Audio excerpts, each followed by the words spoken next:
Good morning. I will ask the hearing team to please elevate the court reporter, please.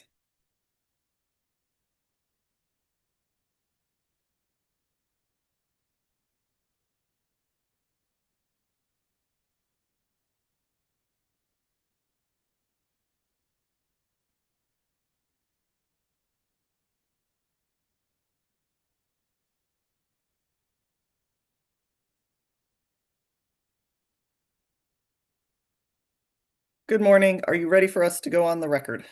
I am Hearing Officer Kinsey. Good Thank morning. you. Good morning.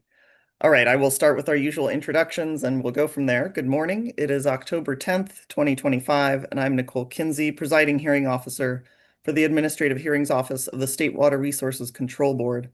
This is the hearing on the pending petitions for change of water right permits 16478, 16479, 16481, and 16482 of the Department of Water Resources for the proposed Delta Conveyance project. I'm conducting this hearing in accordance with the July 31st, 2024 Notice of Public Hearing and subsequent amendments.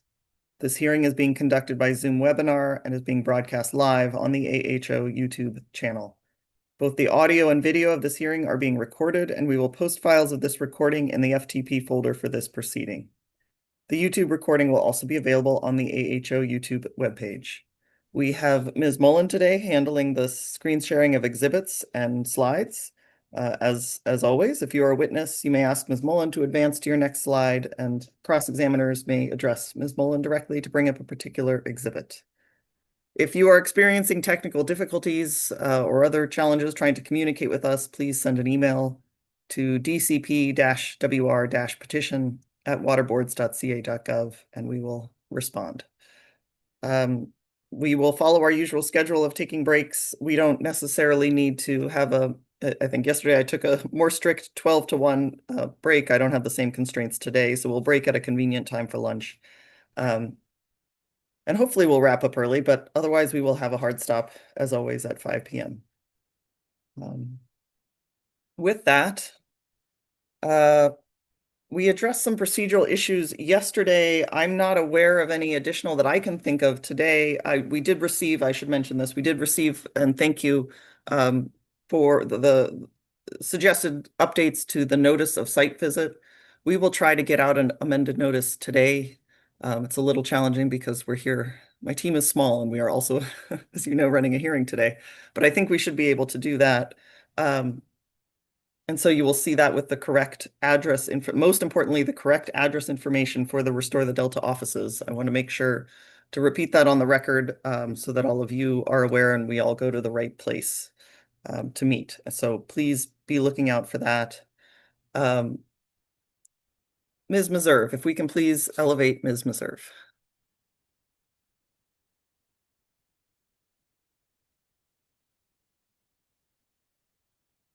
Good morning. Good morning, Hearing Officer Kinsey. Yeah, and maybe I'll just mention the address, knowing that people will get the notice, but it's 1234 West Oak Street will be the meeting location for the South Delta Tour on October 16th. And that'll be in the amended notice. And then just to point out, there was one minor revision in the stop for the Lower Roberts launch shaft, just in the location of where the bus will stop. But so if there's any questions about that, and we did copy DWR on it, and I apologize just with the crush of the hearing, we weren't able to get in a proper meet and confer in advance, but I don't think it should be controversial, but obviously we're available to discuss it as needed. Thank you. And thank you for those. I think I took a very quick look and they were helpful. And I think we'll issue something, as I said, that reflects those changes. Yeah, and just to be clear, yeah, the revised we had two attachments in the revised itinerary, the second attachment that has that change in it. Yeah. Thank you. I will remind my team that that's there so we know to look for it. Thank you. Thank you very much. With that, are there other procedural issues that we need to address this morning before we move to BBID?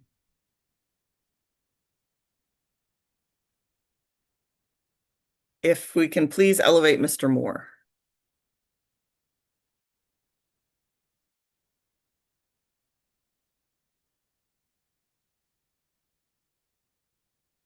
Good morning, Mr. Moore.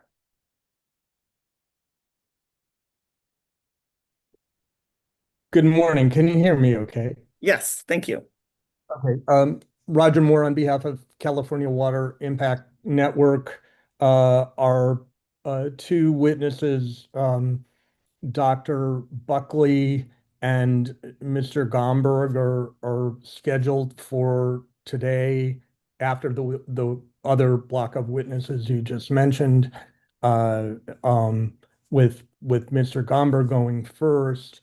Um, uh, uh, I think minor issue came up with the schedule that I wanted to mention. The most recent uh, protest and submission on the anticipated schedule indicated that in the event that the CWIN witnesses are not concluded by the end of today, the next time in which they would come back, if necessary, was anticipated to be, uh, I believe, next Tuesday, October 14th.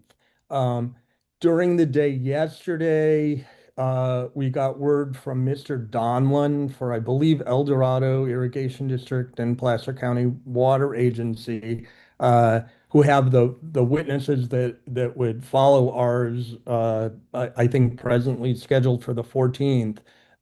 Their current backup time in the event that they didn't conclude on the 14th would be the morning of the 15th. Mr. Donlin contacted us because their witnesses now have schedule conflicts and are unable, uh, uh, as I understand it, to come back on the 15th. And so they proposed a swap of sorts, which would be acceptable to us, which again, would only apply if things are not concluded for our witnesses today. But what that would mean is that as I understand it, um, uh, the EID and PCWA witnesses would be going on the 14th, and the expectation would be that if the CWIN witnesses are not concluded today, instead of coming back on the morning of the 14th, they would come back on the morning of the 15th. Um, the other thing, just briefly to note, is that I did my best to follow what was anticipated yesterday. We had heard earlier in the day, and I reported to our witnesses that the expectation was that they would not be starting until the afternoon. But I understand that at the very end of the day, when the cross-ex periods were briefly discussed, the possibility was raised that the first of the CWIN witnesses, which would be Mr. Gomberg, might potentially go late this morning. As I mentioned yesterday, the CWIN witnesses are they're not a panel. They will be going sequentially. Um, our strong preference, should it be feasible, would be to stick with the plan to have the CWIN witnesses starting this afternoon rather than earlier, even if it means potentially going into the morning of the 15th. Nonetheless, based on what did come up yesterday, I did let Mr. Gomberg know that there is at least some possibility that notwithstanding that it might begin late this morning. But our preference, if we can, would be for the CWIN witnesses to begin this afternoon. Understood. Thank you, Mr. Moore. And I followed all of that. I think I am optimistic, and we can break. I'm fine with breaking for an earlier lunch. So I will stick to the plan of the CWIN witnesses will start in the PM. And that makes sense to me. And I had revised that late yesterday and not revised it. I think I was just looking at the cross times but we can start in the late, in the, in the PM. I'm optimistic we might finish both witnesses. So I remain eternally optimistic. So Thank you. That's much appreciated. And you never know what will happen, but we will certainly do our best to be efficient in the management of time. Great. And just a warning to all, we may break before noon for lunch, and come back, possibly as early as 12:30. With that, I think we may be ready to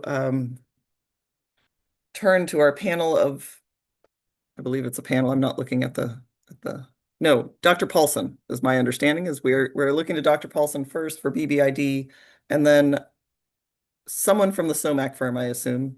I don't know if it's Ms. Tabor or Ms. Muscal. If we can elevate Ms. Tabor, please.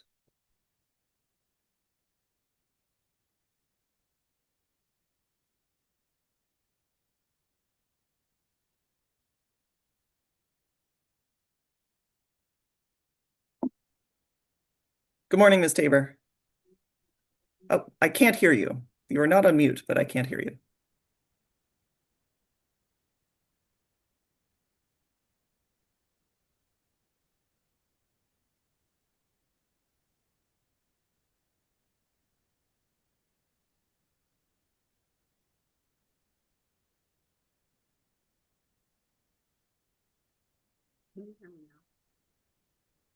No.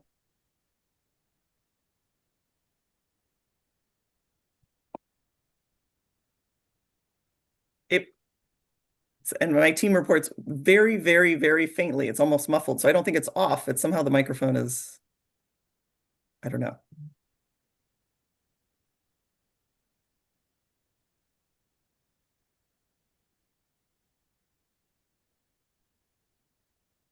While we're working through this, if the hearing team would please elevate Ms. Carroll and Ms. Morris.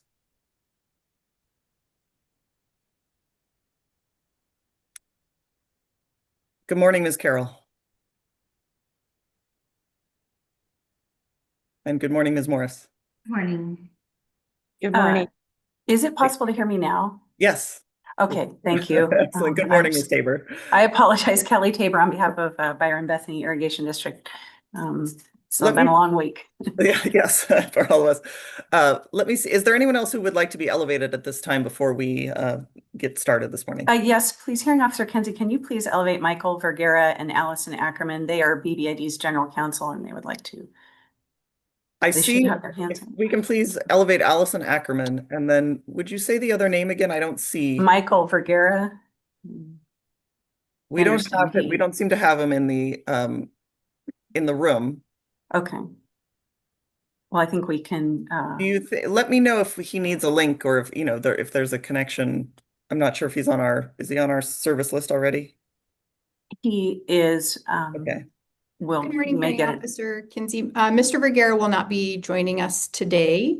He is on vacation. So I'm Good. Allison I mean, Ackerman. not good, but I'm glad for him. Lucky for him. Yeah. And I serve as BBID's general counsel, and Ms. Tabor is our special counsel for the DCP proceedings.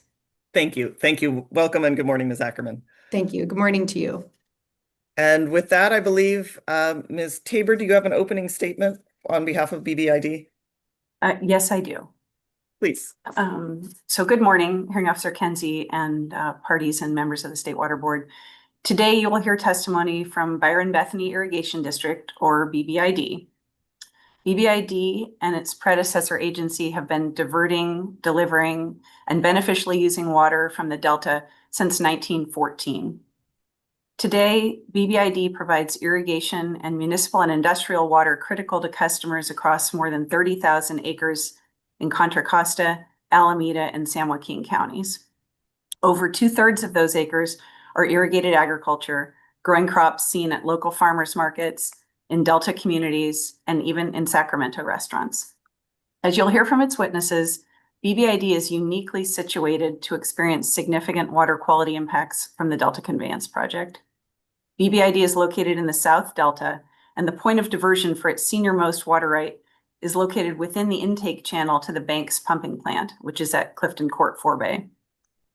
DCP water quality impacts threaten to impair and in some circumstances may eliminate the sole water supply for BBID customers and M&I customers alike. First, you'll hear from Dr. Susan Paulson, the foremost authority on Delta water quality and hydrodynamics, who holds a bachelor's degree in engineering from Stanford University and a master's degree and PhD from Caltech. Dr. Paulson will establish that DWR's analysis is insufficient for DWR to prove that the DCP will not cause unreasonable water quality impacts at BBID's point of diversion, that DWR has not disclosed the DCP's impacts on residence time in Clifton Court Forebay, that harmful algal blooms are likely to increase in frequency and duration in the Forebay, and DWR has failed to evaluate the impacts to BBID's water quality and operations during the planned operational period of 2040 and beyond under temporary urgency change petitions or in catastrophic failure scenarios. Next, you'll hear from Edwin Pattison, BBID's general manager, with support from David Vaz, BBID's supervisor of operations and maintenance. Mr. Pattison will describe BBID's water use, and his testimony will demonstrate that the DCP is not in the public interest and will injure BBID as a senior legal user of water. Higher salinity levels from the DCP increases the risk of harm to BBID's agricultural customers and could impede the City of Mountain House's ability to meet EPA treatment standards and wastewater discharge permit requirements. Additionally, longer residence time in the Delta, and particularly in Clifton Court Forebay, will seriously impact BBID and its customers, in part by increasing the duration and frequency of herbicide treatments that already require BBID to cease diverting from its most senior water rights point of diversion in the intake channel at the Forebay. BBID has proposed a permit condition that, based on currently available information, would alleviate its concerns regarding the impacts of the DCP to its water rights and operations. BBID's proposed that DWR fund and construct an alternative conveyance facility that allows BBID to divert water from the Bethany Reservoir or the DCP's new catch basin that is of adequate quantity and quality to eliminate all water quality impacts to BBID from the DCP. Absent such a condition, BBID, the holder of two water rights that are decades more senior than DWR's, and its customers will be irrevocably harmed by the DCP, and BBID thus requests that the State Water Board deny DWR's change petition. And thank you. We are prepared to present our first witness, Susan Paulson. Good morning, Dr. Paulson. Good morning. And let me just ask, do you recall previously taking the oath with respect to your testimony in this proceeding? I do. Thank you. And with that, to you, Ms. Tabor. Good morning, Dr. Paulson. Good morning. Thank you for appearing again in the hearing. Could you please state your full name for the record? My name is Susan Paulson. Thank you. And is Exhibit BBID 0010 an accurate statement of your written testimony for this proceeding? Yes.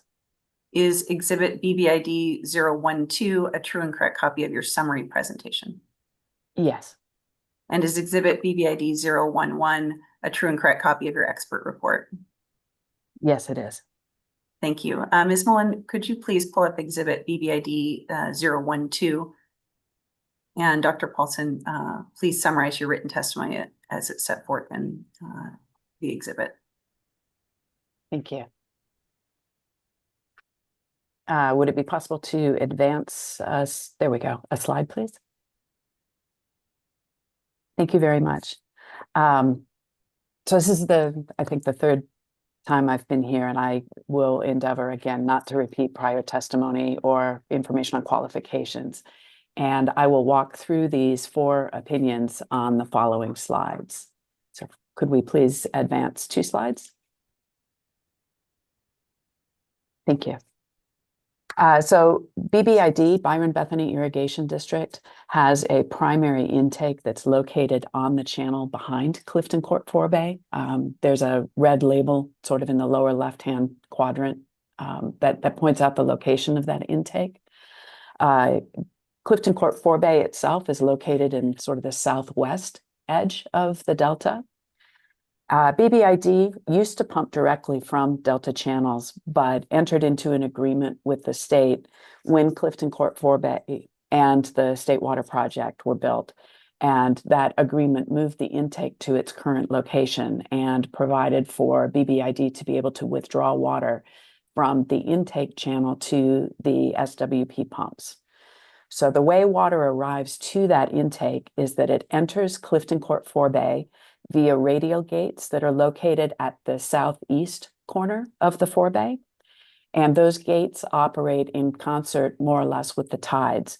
So when the water levels outside, in the delta channels outside Clifton Court Forebay are higher than the water levels inside Clifton Court Forebay, those gates open and water flows from the delta into Clifton Court Forebay. And then when the water levels in the channels outside Clifton Court Forebay fall on a falling tide, an ebb tide, those gates close. So water flows only into Clifton Court Forebay through those gates, and it leaves only via pumping by the State Water Project and BBID, and probably some amount via evaporation as well. That's important because the water levels in Clifton Court Forebay do vary, and they do appear to vary in concert with the tides, but the forebay itself is not tidally connected to the delta channels, meaning that water doesn't slosh back and forth between the forebay and the channels in the same way as water sloshes with the tides in other locations within the delta. BBID also has a secondary diversion location at Wickland Cut that's shown in the bottom right part of this diagram. That diversion location obviously is outside of Clifton Court Forebay, and flows at that location in the delta channels are tidal, and they do slosh back and forth, and the water levels do rise and fall with the tides. BBID's water right license number 1381 allows diversions at the Wickland Cut location from about April to October 31st. And both intakes obviously are influenced by the operations of the State Water Project and other water management measures in the Southern Delta. Next slide, please. The first opinion I'd like to describe is that DWR has not provided information necessary to establish that the DCP would not have unreasonable water quality impacts at BBID's intakes at Clifton Court Forebay and Wickland Cut, or to BBID's beneficial use of its San Joaquin River water supply.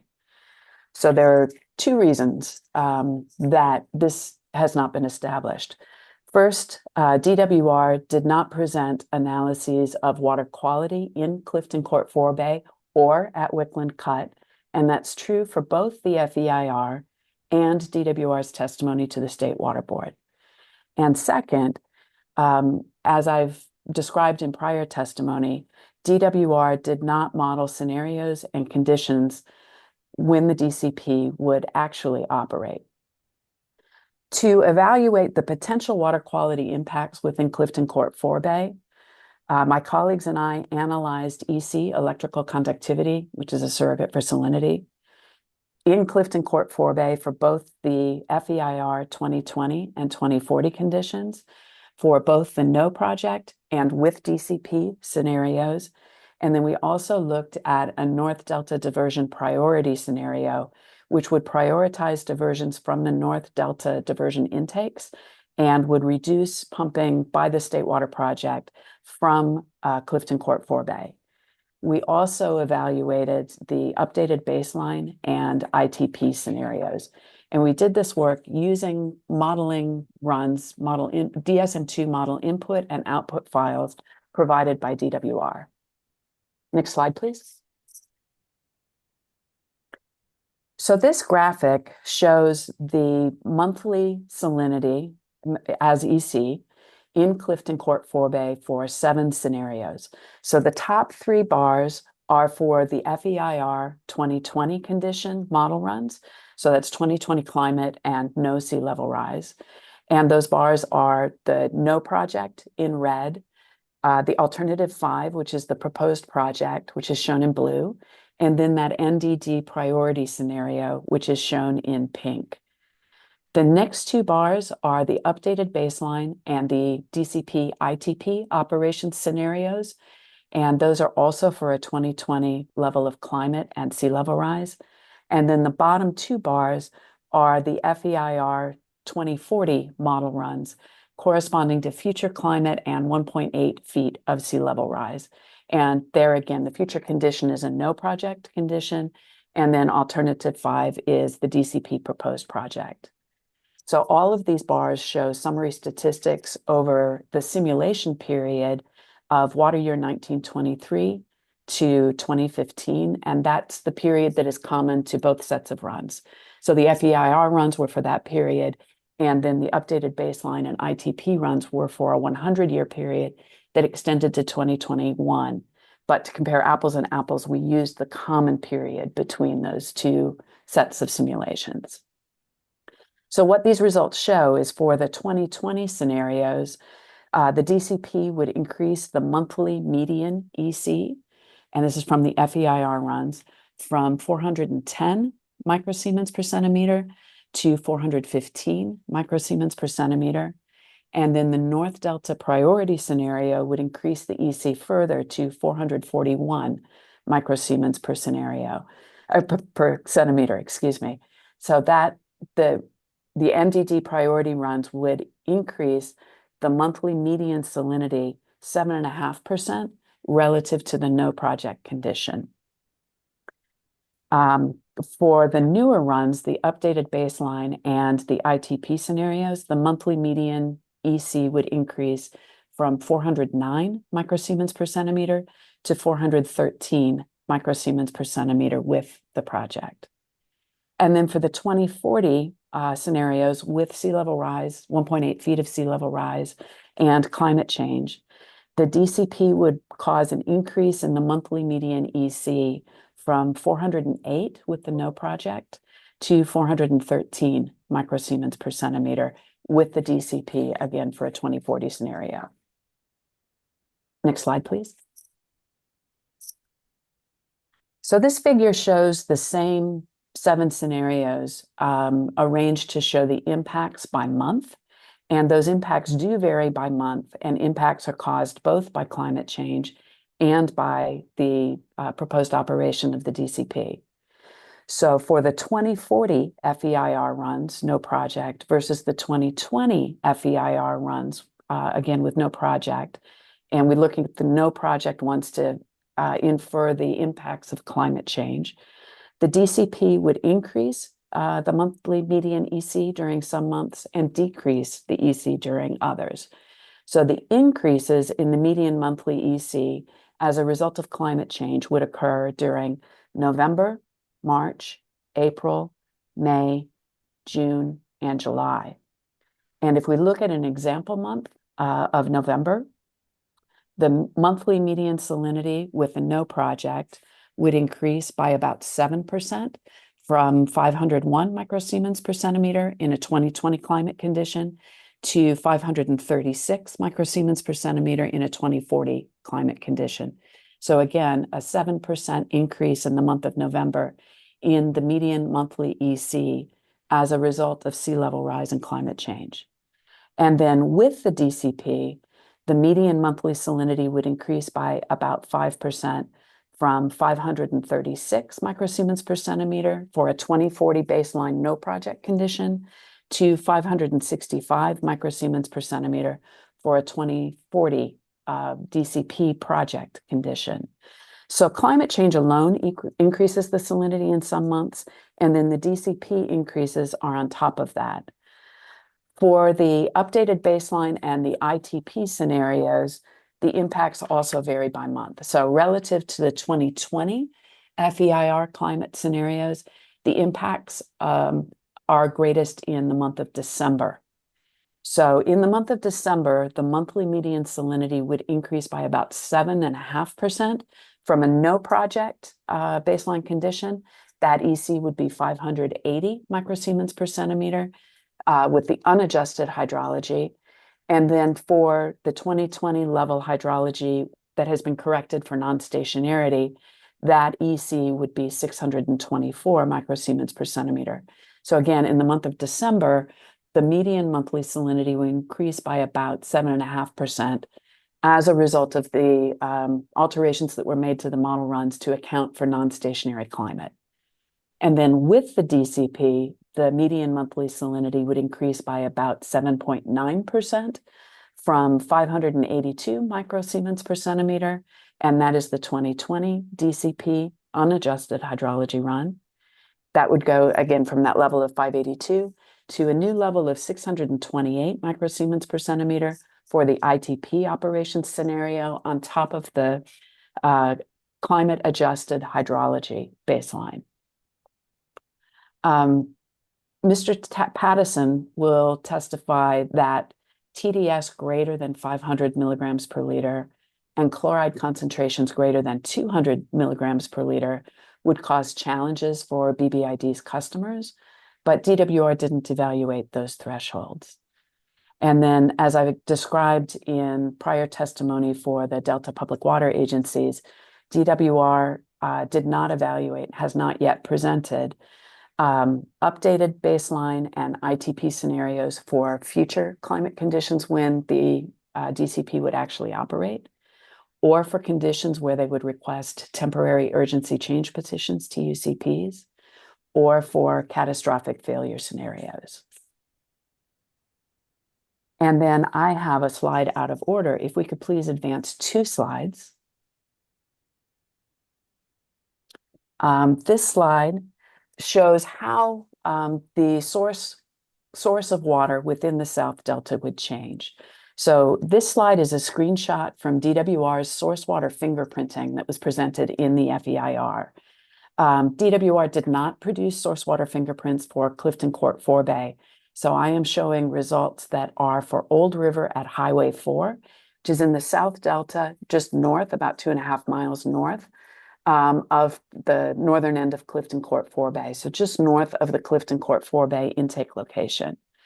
So this chart shows changes in source water fingerprints for the FEIR 2020 proposed project relative to existing conditions. So it's the difference between those two. And what you see are green bars that are below the axis in some months. And those green bars indicate that there will be less Sacramento River water present at that location with the DCP than there would be in the existing condition with no DCP. And in the months of October, November, December, January, February, March, April, and July, there would be less Sacramento River water at this location. And then the bars that are above the axis show that some source fractions are increasing. In other words, other sources of water make up the difference for that Sacramento River water that has been removed from the Delta at the DCP diversion locations. So in the months where you have a decrease in the amount of Sacramento River water, you see the difference being made up by water from the San Joaquin River, which is the yellow bar, that's the largest bar.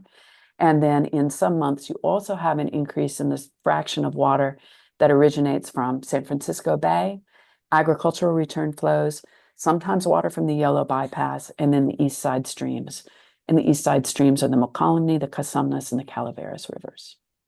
So again, what we see in the South Delta is a decrease in the amount of Sacramento River water and an increase in the amount of water from other sources. And then if we could go back 1 slide, I'd like to now move to opinion 2. Thank you. And this opinion is that DWR has not disclosed the impacts of the DCP on the residence time of water within Clifton Court Forebay. And the DCP operations would decrease State Water Project exports from Clifton Court Forebay and increase the residence time of water within the Forebay. So together with the increase in residence time of water within the Forebay, the DCP would increase the likelihood of HABs, harmful algal blooms, within Clifton Court Forebay. So as I described in DPWA 004, DWR's methodology for computing the residence times of water within the Delta is flawed. And specifically, I described how they used small subregions or subareas of the Delta and how their calculation method didn't properly account for the sloshing tidal nature of flows within the delta. I also described that how, when you use a corrected method and evaluate residence times for the delta as a whole, residence times increase both as a result of future sea level rise and as a result of the operation of the DCP project. And in fact, I also showed that the increases in residence time that would result from the operation of the DCP are greater in a future condition with sea level rise than they are in a baseline condition without sea level rise. As I described previously, Clifton Court Forebay is different than the delta channels because water flows through those radial gates into Clifton Court Forebay, but does not flow back out into the delta channels. So there's no sloshing flow from the Clifton Court Forebay out to the delta channels and back. Those gates are operated to prevent that. So water leaves Clifton Court Forebay only when it's pumped out or via evaporation losses. And for this reason, it's appropriate to calculate the residence times for Clifton Court Forebay as a distinct water body. And then if we could please move forward 2 slides. Thank you. So DWR did not present analyses or characterize water quality or residence times in Clifton Court Forebay, either in the FEIR or in testimony to the State Water Board. So the residence time can be calculated as the volume of water that's contained within the forebay divided by the flow rate either into or out of the forebay. So if flows into or out of the forebay are reduced, the residence times of water within the forebay will increase. So I used DWR's DSM-2 model output files and input files, both to determine the volume of water in Clifton Court Forebay on a monthly average basis, and the volume of water pumped out of Clifton Court Forebay as a result of the exports from the State Water Project and the diversions from BBID. This graph shows the results of those calculations where the statistics are computed for monthly average residence times expressed in units of days. And again, the layout is that the top 3 bars are the bars from the FEIR 2020 model simulations, the no project, the DCP proposed project alternative, and then the North Delta priority runs. And then the purple and the gray bars are the newer updated baseline and ITP operations runs. And then the bottom bars, the yellow and the green, are the future condition and the alternative 5 runs. And those are with, again, 1.8 feet of sea level rise. So what these results show is that the DCP operations would increase the median residence times in Clifton Court Forebay. For the FEIR 2020 runs, the median monthly residence time would be is 4.5 days without the DCP, would increase to 4.7 days with the DCP, and to 6.3 days with the North Delta diversion priority operations. And you can also see with the North Delta diversion priority scenarios, that pink bar is much longer than the other bars, indicating that there are many more months in the simulation that have very long residence times for that North Delta priority pumping scenario. For the updated baseline and ITP scenarios, we see that the median monthly residence time would be 4.6 days in the baseline condition, and then 4.8 days, slightly longer, with the DCP. But the residence times are significantly longer for the future conditions. So again, the long-term monthly median residence time without the DCP for the 2040 scenarios would be 5.6 days, and then 5.7 days with the DCP. Most of that increase is due to climate change and increased sea levels. Next slide, please. So this slide shows those same results that are tabulated, and the left 5 columns show the existing conditions for 2020, the proposed DCP, and then the percent increase column is the difference between those 2 columns. Then the North Delta priority and the percent increase relative to a no project condition for that operation scenario.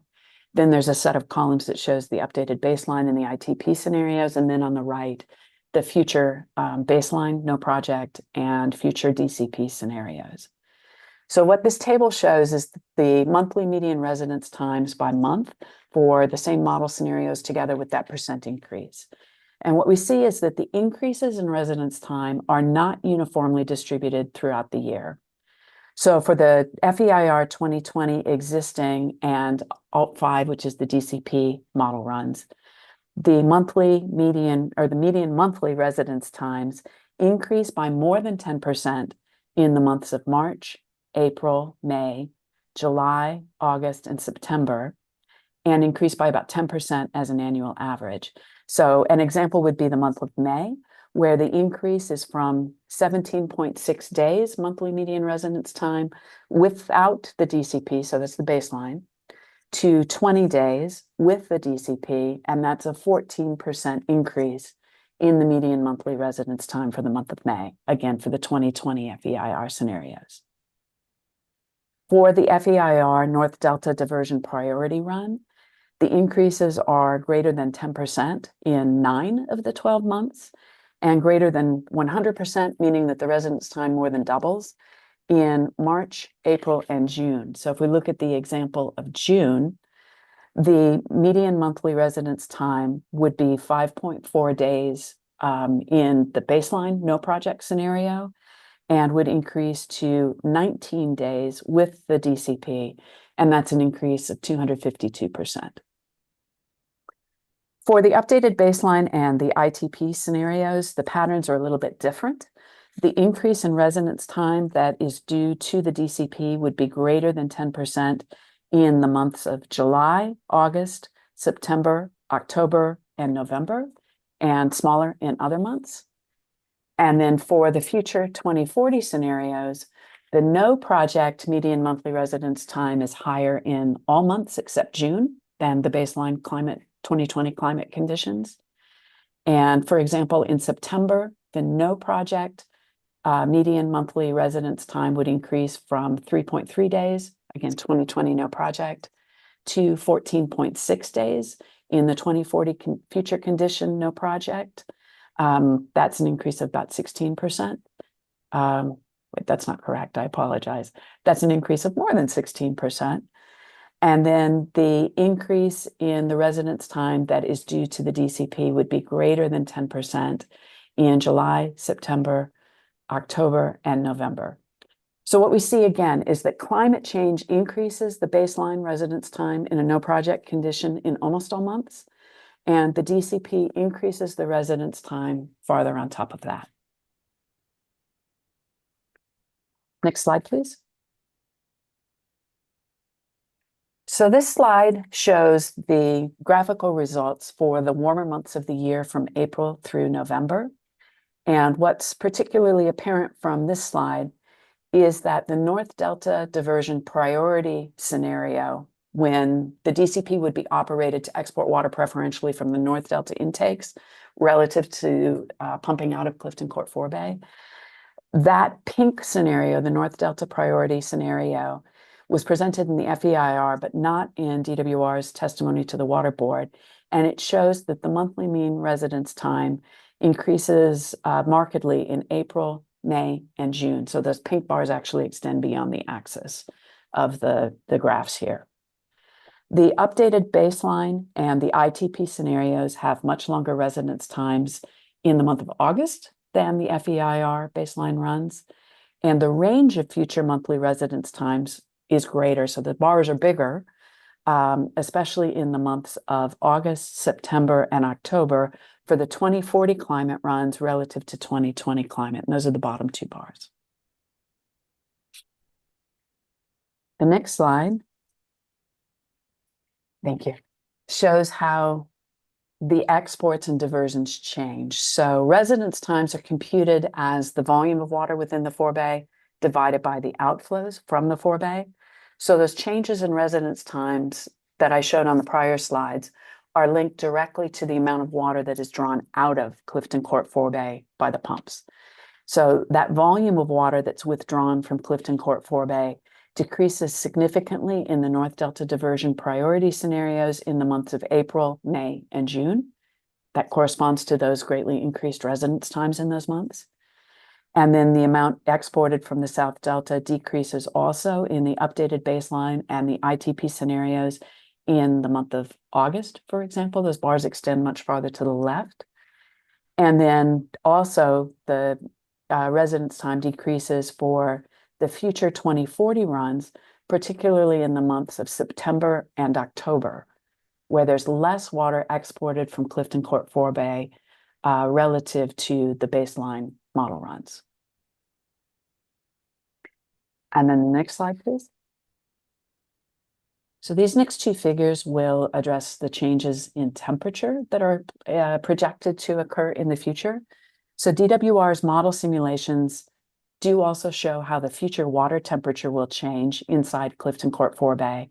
And again, DWR did not provide these temperature results DWR did not provide temperature results in their model runs for the NDD priority scenario, so that's why that one is missing.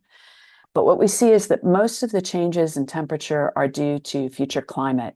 So those 2040 bars, which are the bottom two bars, are a little farther to the right on this graph than the bars for the 2020 climate conditions. And the impact of the project on water temperature is relatively small. Consistent with the testimony that I presented in DPWA 004, where we showed a longer period of temperatures that were greater than 19 degrees C, which is that threshold that's critical for HABs, for future conditions with climate change. So we see warmer temperatures for the future climate conditions and a longer growing season also for the future climate conditions. And then the next slide, please. This slide shows the future water temperatures for the no project scenarios. And again, the project scenarios are very similar in terms of water temperature. So consistent with my prior testimony, but here showing the results for Clifton Court Forebay, what we see is that the future 2040 condition has bars that are to the right of the 2020 conditions, indicating warmer water temperatures than the 2020 model scenarios. And then the temperatures that are greater than 19 degrees C, which again is that threshold for HABs to grow and prosper, is greater than 19 degrees C in at least a portion of the months of April, May, June, July, August, September, and October for 2040 climate conditions. So the combined effects of the longer Clifton Court Forebay residence times as a result both of future climate and of DCP operations, and then the warmer water temperatures, which are a result of future climate change, those things together mean an increased likelihood of HABs in future conditions and as a result of the DCP. And importantly, the increases that we see in the residence time in Clifton Court Forebay come on top of the increases in the whole Delta residence time that we see when we evaluate the residence time of water in the Delta as a whole outside of Clifton Court Forebay. So the water that enters Clifton Court Forebay would be older, if you will, when it enters the Forebay, and then will sort of hang around inside Clifton Court Forebay for a longer period of time as a result of the DCP relative to no project conditions. Next slide, please. All right, the third opinion is that DWR implied that HABs are not a concern within Clifton Court Forebay, but that's inaccurate. And available data show that HABs are an ongoing concern within the Forebay now. The combined effects of the increased residence times due to DCP operations and higher water temperatures due to climate change together combined to increase the expected frequency and duration of HABs within Clifton Court Forebay. So in their analysis in the FEIR and in testimony to the State Water Board, DWR focused on evaluating residence times in 9 subregions or sub-areas of the Delta. And they said that those areas, and I'm going to quote from their work, have been part of routine Delta monitoring programs and identified as primary bloom areas, end quote. So DWR did not evaluate Clifton Court Forebay as one of the Delta's, quote, primary bloom areas, and therefore potentially left the impression that HABs are not a concern within the Forebay. But as I'll show presently, HABs are a current concern within the Forebay. And as I just described in opinion 2, both climate change, future higher water temperatures, and implementation of the DCP will increase the likelihood of HABs within the Forebay. So next slide, please. So this graphic shows that HABs are an ongoing concern within the forebay. So this graph and this information is from data and maps that are collected by the San Francisco Estuary Institute. And the bottom figure, the plan view, is an aerial view of Clifton Court forebay. And the colors show a spike in cyanobacteria abundance in Clifton Court forebay in August 2022.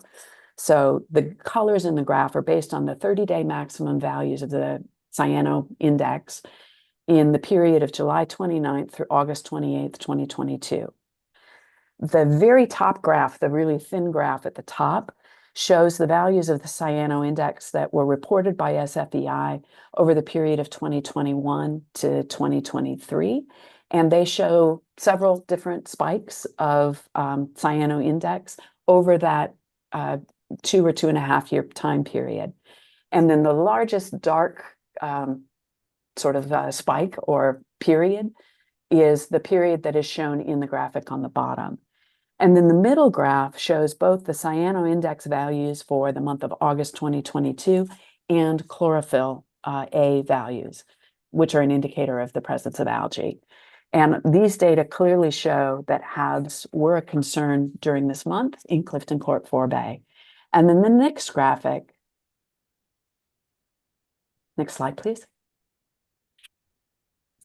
This graphic shows suspected and observed HAB blooms that were reported in channels adjacent to Clifton Court forebay over the period of 2016 to 2025.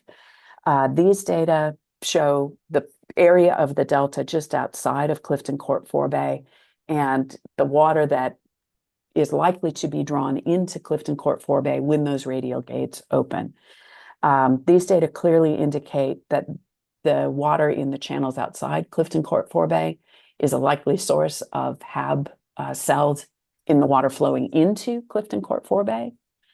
And Mr. Pattison will describe in his testimony that BBID is already unable to divert water from Clifton Court forebay during HABs treatment, which already occurs regularly, roughly twice per year. So the increased occurrence of HABs within Clifton Court forebay in the future might necessitate additional treatment within Clifton Court forebay and also has the potential to require additional investment by BBID in the form of either additional storage capacity or additional treatment capacity. So HABs already affect BBID's operations, and increases in the severity or the frequency of HABs inside Clifton Court forebay would affect the ability of BBID to use water at its primary diversion location and may necessitate additional capital and O&M costs. And next slide, please. So the last opinion is that DWR did not evaluate the impacts to BBID's water quality and operations of exporting water from the North Delta intakes following catastrophic failures of North Delta levees or other failures within the Delta system. And exporting water from the NDD intakes would reduce freshwater flows into the estuary and has the potential to extend the time frame for the recovery of in-Delta water quality. So next slide, please. As I described in my testimony on September 2nd, DWR did not evaluate the impacts of a catastrophic failure on water quality in the Delta, and that includes in Clifton Court forebay or at the Wickland Cut diversion location. And DWR did disclose in Mr. Singh's testimony that the State Water Project anticipates being able to continue to pump water from the North Delta diversion intakes during that kind of an outage. So that would happen while the South Delta facilities are online, and that would further reduce flushing and increase residence times of water within the Delta and within the Clifton Court forebay.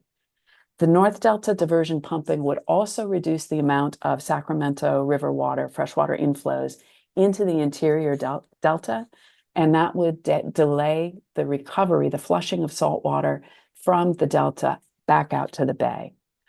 But DWR did not evaluate how the DCP operations or the operations of the North Delta intakes during and after failure scenarios would impact Delta water quality, in-Delta water users, or the recovery of the Delta. And as I described in my report, DWR does have modeling tools that it could use for that purpose, including both Schism and the DSM-2 model. And if we could advance, please. And then one more. So in summary, DWR has not provided the information that would be necessary to demonstrate that the DCP will not have unreasonable impacts on water quality, including salinity and HABs at BBID's primary intake in the channel behind Clifton Court Forebay or at Wickland Cut. And DWR further has not evaluated or has not yet presented the proposed operations of the DCP in the time period in which it would be operational, 2040 and beyond, or for periods during dry and critical years when DWR anticipates requesting TUCPs and modifying DCP operations, or for the catastrophic failure scenarios. And that concludes my testimony. Thank you very much. Thank you, Dr. Paulson. And I believe with that, I will look to Ms. Morris since you are on camera. Do you have questions for Dr. Paulson? I do. Please. Good morning. Nice to see you again, Dr. Paulson. How are you? Good. Thank you. I wanted to ask you on BBID page 6 of your testimony, on paragraph 17, you say that you use the model input files prepared by DWR, and it goes on. You do not mention the output files, but in your presentation today, I heard you say you used the input and output files from DWR. Is that correct? Yes, and I can be specific about that. Give me just a moment. I just want to confirm that you used the DWR input and output files, which I believe you did say, but it's not in the written testimony. That is correct. Okay. I did use both the input and the output files. Okay, so for all the modeling information that's provided in DWR, I'm sorry, BBID 011, which is your technical report, there's several figures and then one table summarizing differences in output. Did you use the same modeling runs? The same modeling runs as what? I'm sorry. Did you only do one modeling run for the purposes of your technical report and the information that you contained in your technical report? I don't know how to answer that question specifically, but let me clarify. We did not do any modeling runs. We used DWR's modeling runs for the 7 scenarios. And for the residence time calculation, we did use components of both the input files and the output files to evaluate the residence time. Okay, so specifically, from the input files, we used information characterizing the bottom elevation and the surface area of Clifton Court Forebay. And then stage was from the DSM-2 model output files. okay. And so I just want to confirm, you have several slides that have salinity, and then you have this separate information or figures regarding residence time. And for all of those, you did not make any changes in the assumptions for the model that DWR provided. You simply used the DWR modeling some of or all of the inputs and outputs. That question is unclear to me, but yes, we did no new modeling. We did not develop any new scenarios. We used DWR's DSM-2 model files that we received, I believe, from the FTP side. So did you just rerun DSM-2 using DWR's input and then add an output location for Clifton Court? I believe we used the input files and the output files for all of those quantities and did not rerun the model. Okay. And you stated in opinion 3, page 10 of your testimony that DWR implied that HABs are not a concern in Clifton Court. Can you point me to where in DWR's analysis or testimony you are reaching that implication?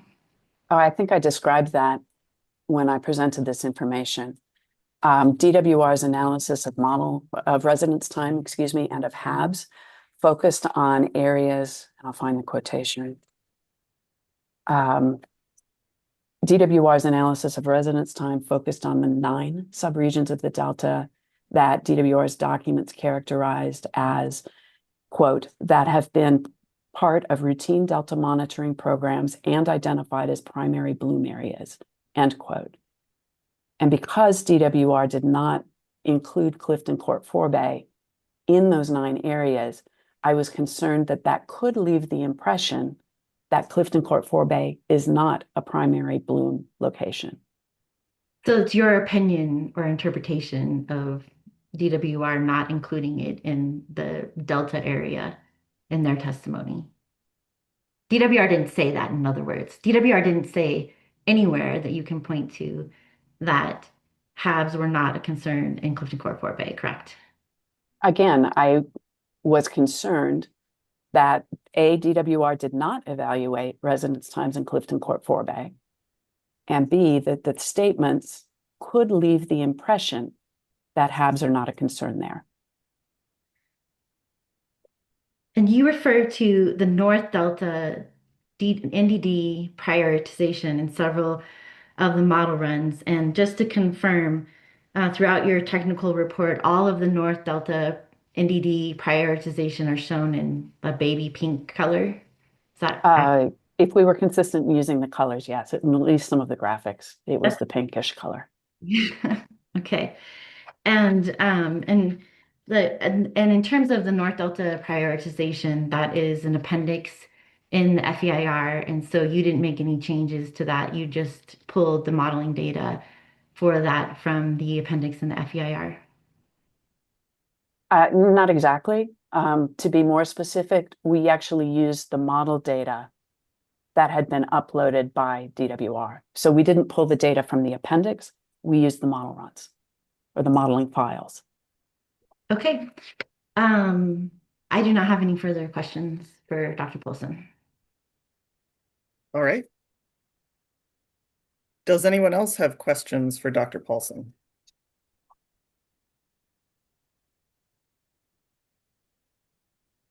And I don't have questions. So Ms. Tabor, do you have any redirect? No, I don't. I believe we're ready now for Mr. Pattison and Mr. Vaz. Great. Thank you, Dr. Paulson. It's good to see you again, and thank you for your testimony. Thank you. Likewise. Thank you.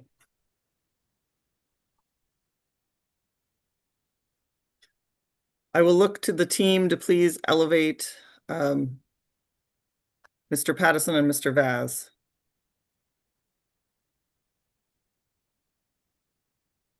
And Mr. Pattison, you're welcome to come on camera. And Mr. Vaz, you are welcome to come on camera and off mute as well.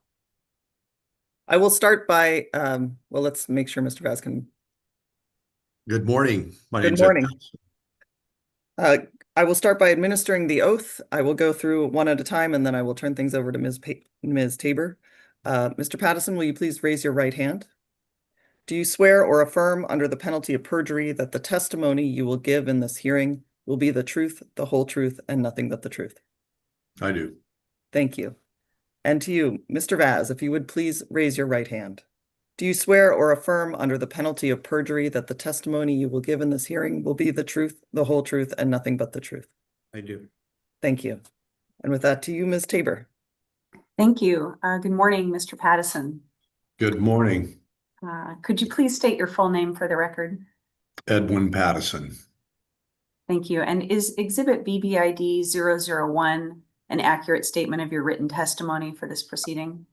It is. Do you have any corrections to make to Exhibit BBID 1? I believe we did have some revisions, but I think they've been made. And maybe through this testimony, I'll make sure I cover those.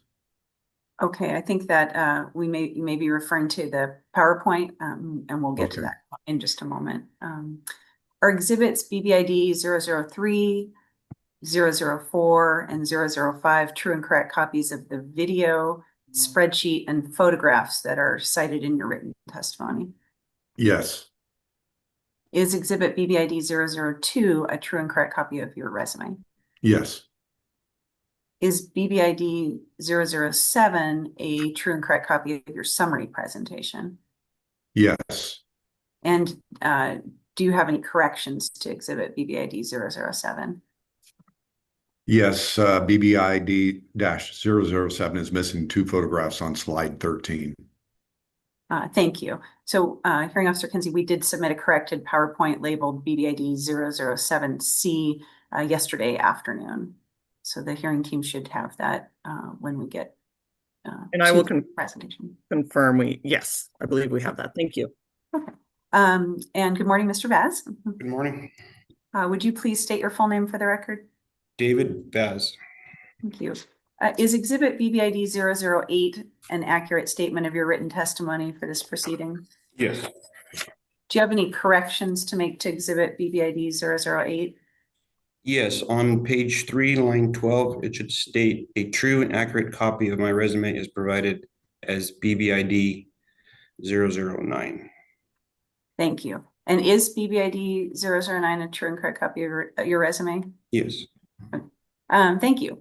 Ms. Mullen, could you please bring up BBID 007C? And Mr. Pattison, when you're ready, if you could please summarize your written testimony as it's set forth in the exhibit. Thank you.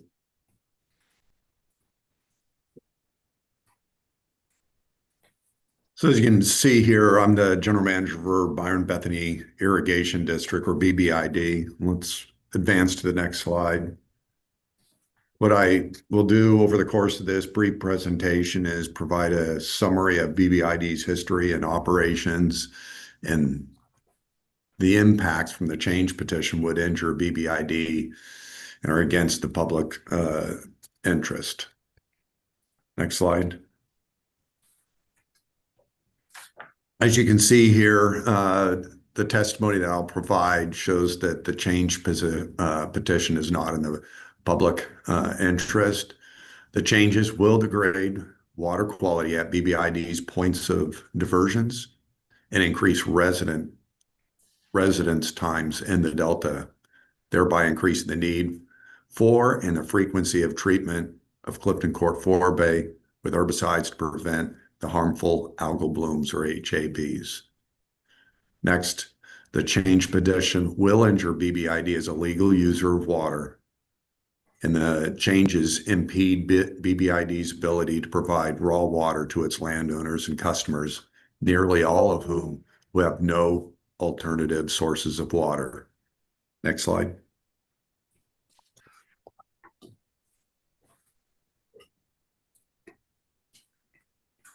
So under this slide of history and operations, BBID is a public agency operating as a California irrigation district under Division 11 of the Water Code. It was formed in 1919 as the successor to the Byron Bethany Irrigation Company, formed in 1914. Service area includes areas within Alameda, Contra Costa, and San Joaquin counties. It provides M&I and agricultural water to over 30,000 acres.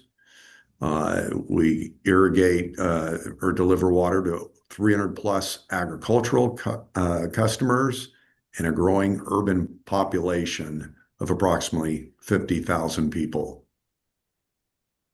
Next slide. Brief summary of water rights and contracts is, I think it's been identified previously by Dr. Paulson. BBID has vested pre-1914 appropriative rights to divert from the San Joaquin River. The point of diversion located out inside the Clifton Court Forebay along the intake channel of the Banks pumping plant. BBID also has the post-1914 appropriative right to divert from Old River. That post-1914 right was acquired from BBID consolidating with the West Side Irrigation District in 2020. The point of diversion for this post-14 right is at Wickland Cut. which is essentially a main canal, an irrigation inlet off Old River, a San Joaquin River tributary. BBID also holds 2 Central Valley project contracts with the United States Bureau of Reclamation. We call them WIN-ACT contracts. Next slide. Quick summary of our M&I customers. BBID is the sole provider of M&I water to the city of Mountain House and also the city of Tracy for Tracy Hills. This area is located at the base of the Altamont, and if you're familiar with the area, it's rapidly urbanizing. We also provide M&I water to multiple energy plants, the Patterson Business Park, local mining facility for glass manufacturing, and the Byron Airport. Next slide. I think we're gonna, if this technology works, we'd like to show a brief video of BBID and its ag customers. And I'm not sure how to make this work, so I'm gonna defer to Kelly Tabor if that's possible. Yes, There should be a hopefully the play. hearing team will be able to play the video. It's also BBID 003, I believe. We may, yeah, there's- if the embedded version doesn't work, we may have to bring it up separately, but we can do that. I think that the video version is BBID 006 that actually, shows the video, but maybe that's my own numbering. It appeared twice on the exhibit identification index. And we identified number 3 as being the with the link. So I hope we can play it. Oh, I see. We should have uploaded the file in the, I believe it's called MP4 format, but I think We it might can't. include Ms. Tabor as 6. I have it marked that way. Okay. We have it that way too, it looks like. So we'll bring up. Okay, let's do 6. It is, BBID we have it 006. in both locations, and his testimony had referred to 3, but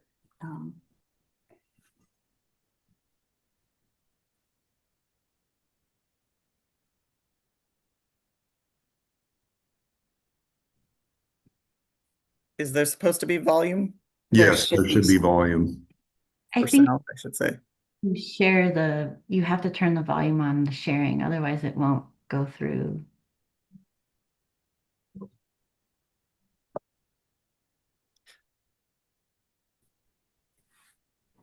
We're working on it in the background. thank you. The seeds of inspiration, this farm to fork plate, were sown in a dusty field. It started with actual seeds, with rows and rows of plants growing in the ground, with the spark of sunshine, a hope of cherry blossoms, a glimpse of corn in early spring. It takes a lot to grow our food. Make no mistake, it is our food. California Farm Fresh. Almonds, cherries, and tomatoes. The green beans picked by hand. The Brentwood sweet corn harvested around the clock. Packed, shipped by the truckload. This is what we're protecting, a way of life. An entire economy built on ag. And, well, your food, because all have to eat. And here, there, or anywhere, none of this happens without water. No crops, no jobs, no food. Truth is, these days, farmers are growing more with far less water. But even they have limits. We must protect what's ours, support our farmers, and safeguard the water that keeps store shelves stocked and local produce on our plate.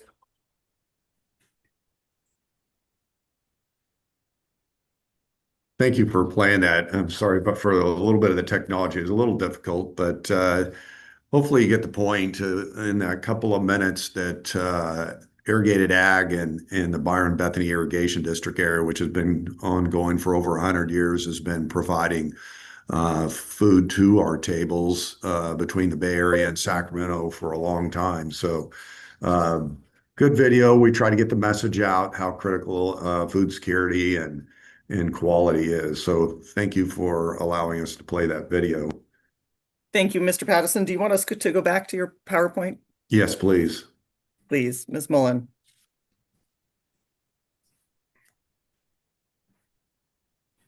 So basically what we wanted to show there was the diversity of crops that BBID supplies to over 20,000 acres of irrigated acreage. That array of crops is the kind of the quality of life and well-being of our growers, our communities, and throughout the state and beyond. Some of BBID's customers irrigate in both summer and winter months. Not so much on winter, but we do have winter garlic and other crops that do get provided to our local marketplaces. Over the last 2 decades, however, portions of BBID service areas have been fallowed, removed from agricultural production, and developed for commercial or residential uses as the city of Tracy and city of Mountain House and the surrounding areas continue to urbanize, as I mentioned a little earlier. As the cities of Mountain House and Tracy reach full build out and other developers break ground for residential and commercial development, I expect a trend of urbanization to continue over the next 2 decades, resulting in an even higher demand for M&I water from BBID by 2045. Next slide.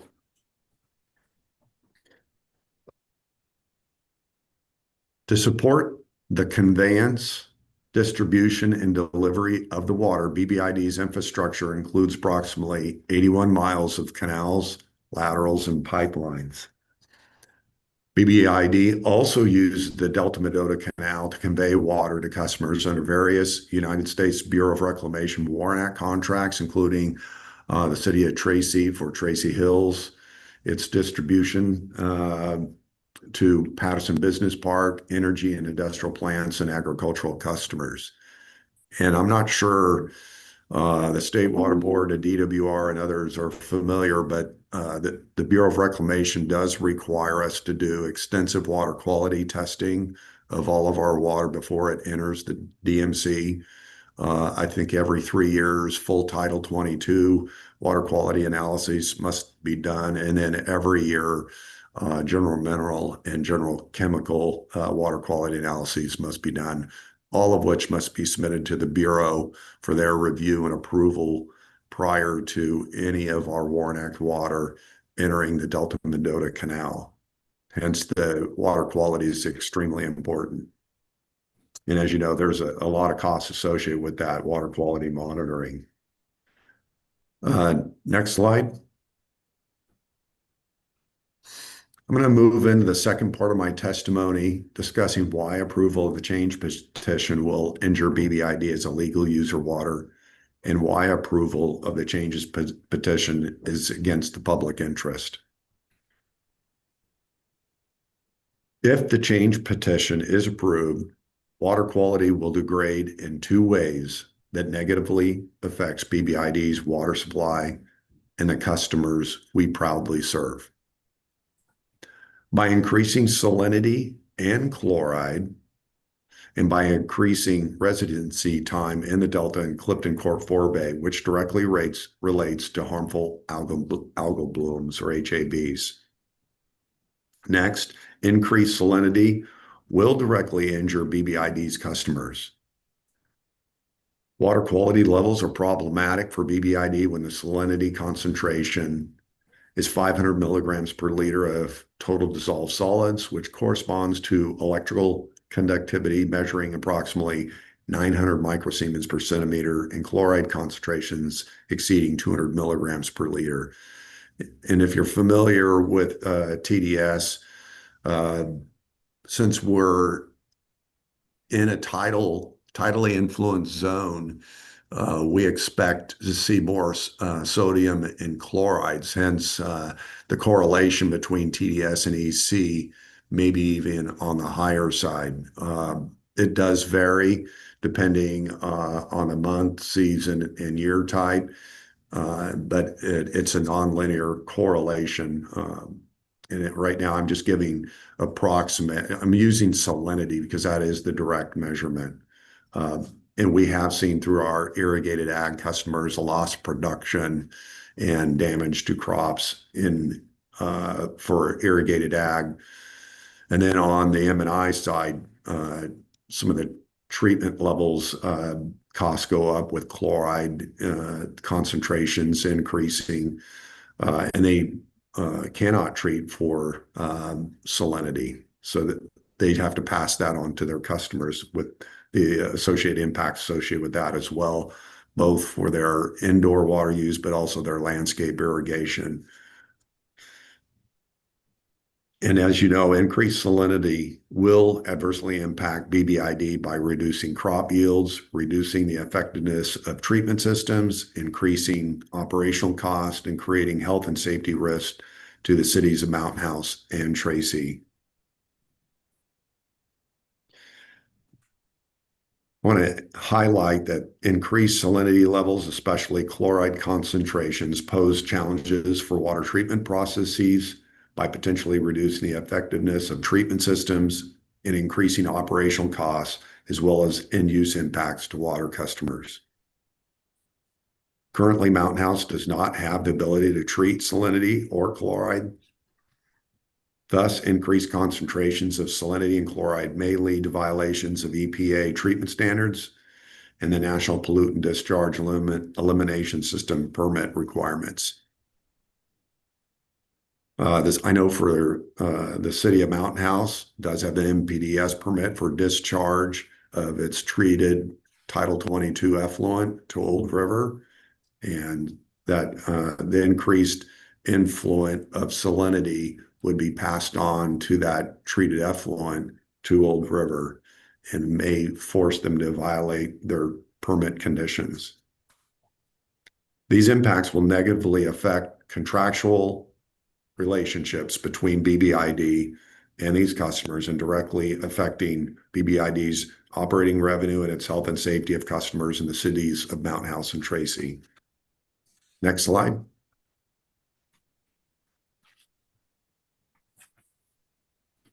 As I previously mentioned, the Delta Conveyance project will increase residence time in the Delta and Clifton Court Forebay, which will exacerbate HAB's issues.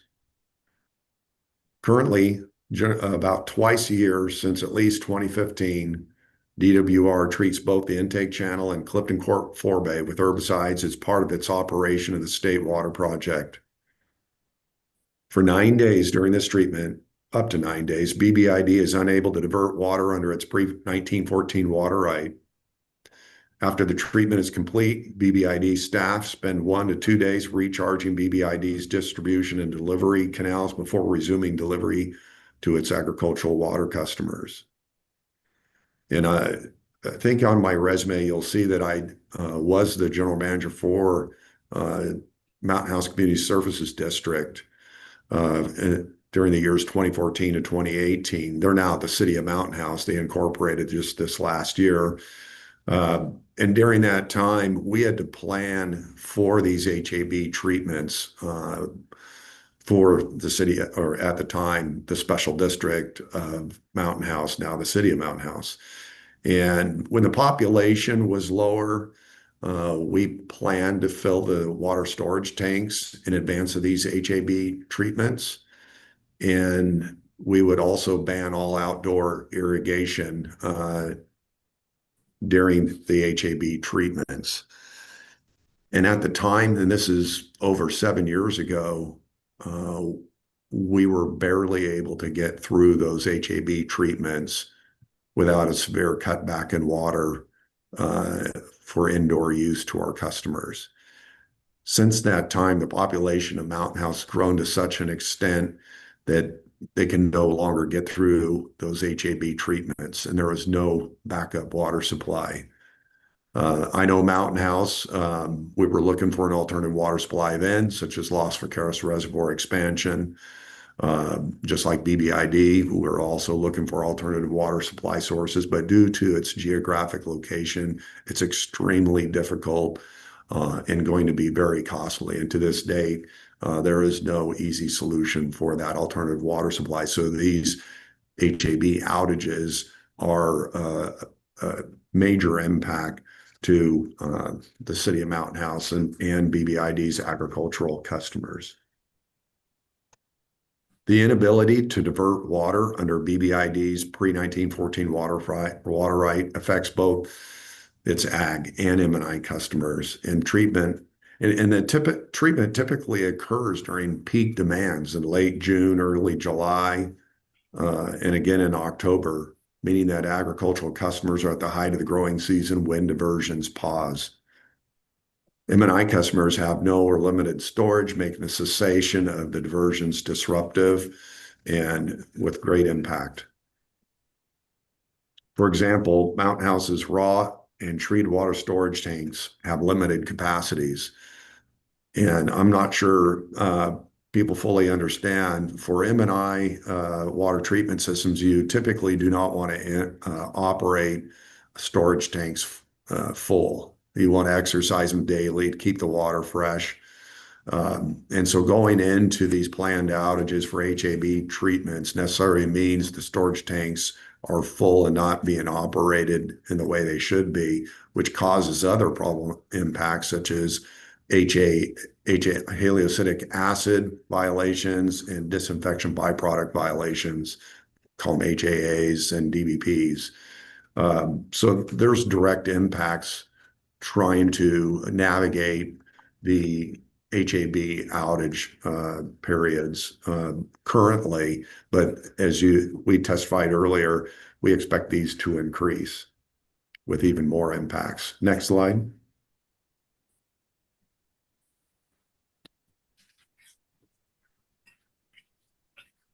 BBID is required to meet specific regulatory standards whenever it pumps from certain sources into the Delta Mendota Canal to transport water to a BBID customer. Under its various Warren Act contracts, BBID must conduct full Title 22 water quality analyses, as I mentioned earlier, every 3 years, and then general mineral and chemical every year. If DWR increases its treatment of HABs with herbicides, BBID may be unable to make such water quality standards. BBID would then be precluded from discharging water into the DMC and delivering water to its customers. Next slide. The change petition may also cause injury to BBID and is against the public interest because the pump stations for both BBID's water rights are tidally influenced. I think Dr. Paulson mentioned within Clifton Court 4 Bay, it's not tidally influenced, but what we have found is that when Banks is pumping and they're drawing down storage within Clifton Court, we have had problems with water hammer on our pumps because the enormous pumping by the State Water Project through Banks drops water elevations that impacts our ability during certain seasons and year types. But as Dr. Paulson also indicated, the Wickland cut is tidally influenced, and what you see here on this slide is an occurrence whereby the State Water Project was pumping during a period of time when the tide was out. This occurred earlier this spring before the barrier went in, and they dried up our pumping facility and our main canal to such an extent. Not only were we already experiencing water hammer, but the pumps completely lost suction, and we had to shut them down. And then we had to bring in staff during late night hours under overtime pay and shut down agricultural pumps along our conveyance facilities to keep them from burning up. This happened multiple times over the course of several weeks prior to the barrier installation. Once the barrier was installed on Old River, which right now is done annually, we have not experienced that same injury. I did send emails to DWR. We try to work very closely with DWR and other South Delta purveyors. So we have a collaborative working relationship, but at times there are impacts. And I just wanted to document that and to see if we could expedite some of the mitigation measures like the barrier installation. And as I think people know, there is the goal of moving to a permanent operational barrier, but from what I've heard from DOBR, there's cost issues with that. Let's see. So I think we're ready for the next slide.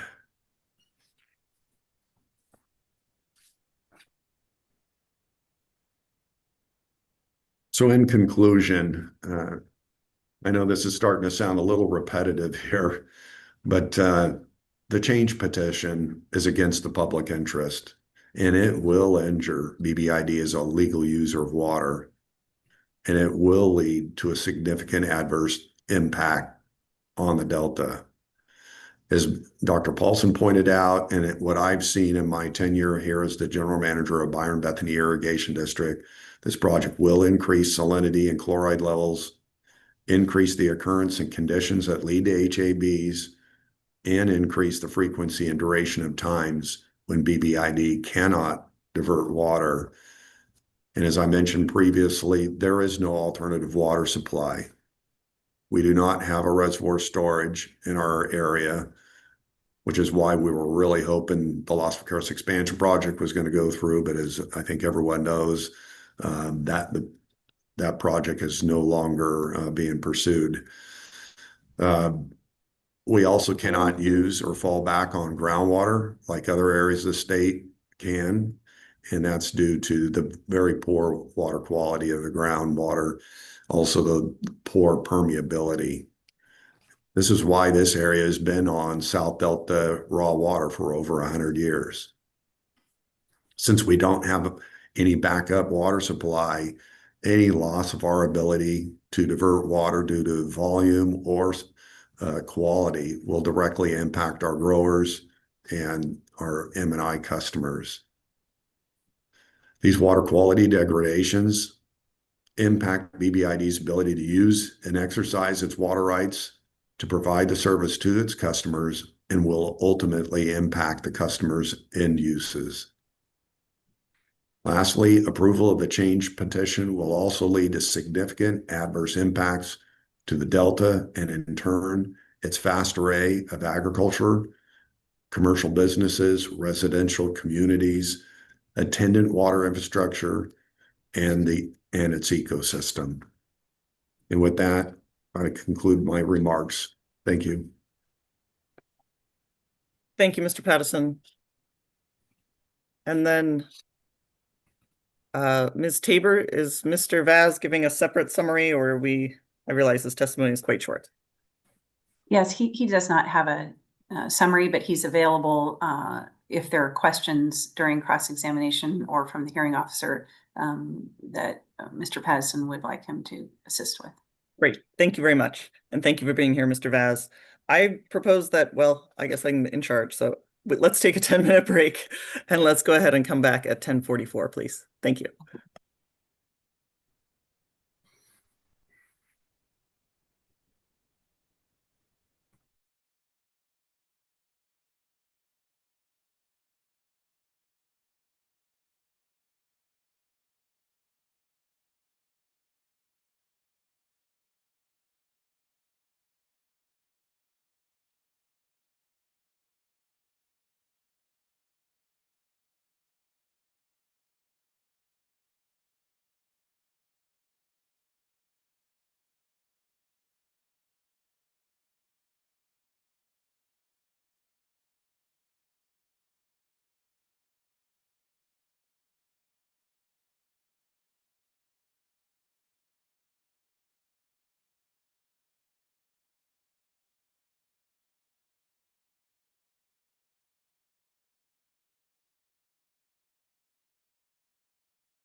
Welcome back to our court reporter. Are you ready for us to go back on the record? I am Hearing Officer Kinsey. Thank you. And with that, Ms. Morris, do you have questions for these witnesses?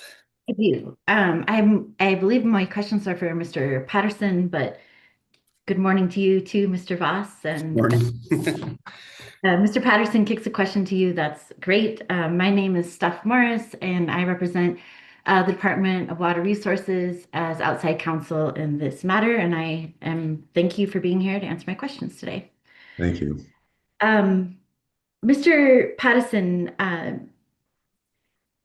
is 900 microsiemens per centimeter the secondary MCL for EC?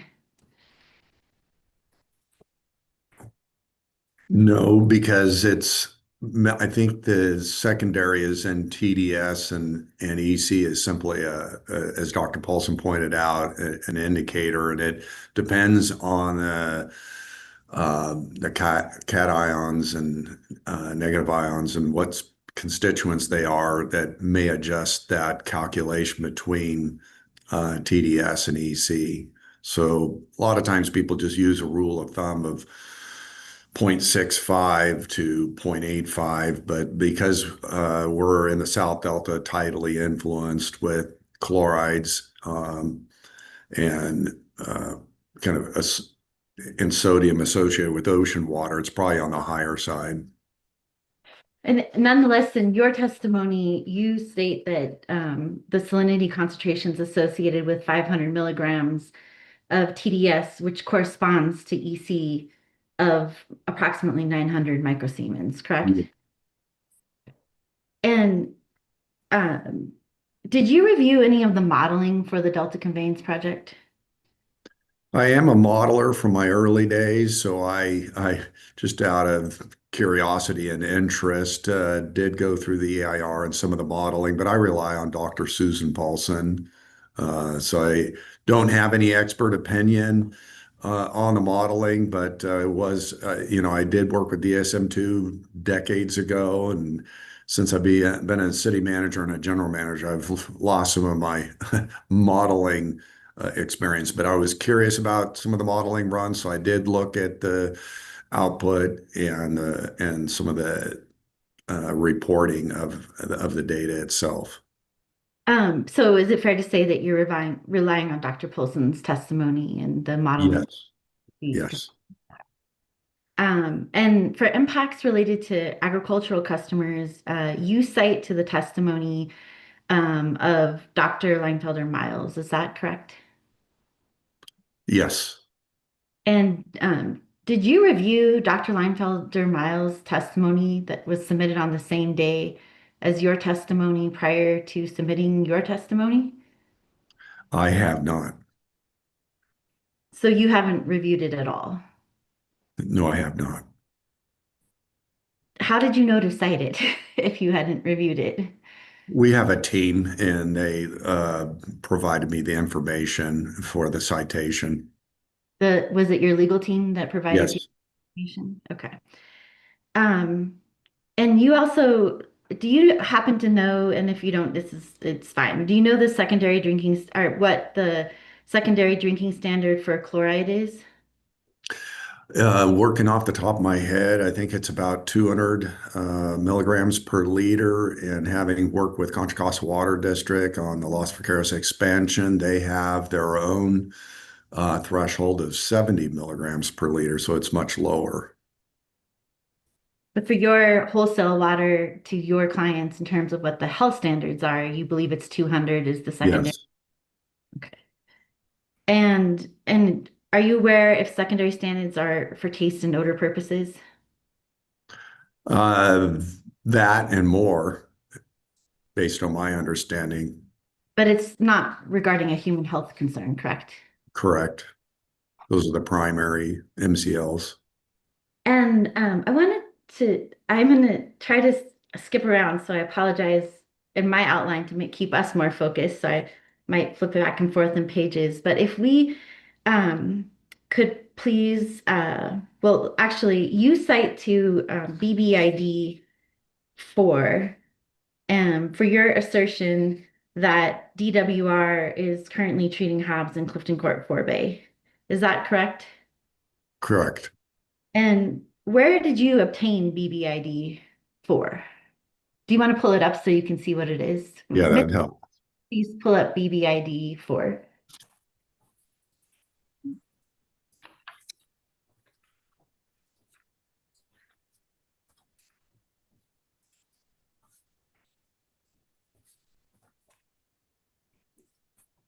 Do you know where you obtained this spreadsheet from?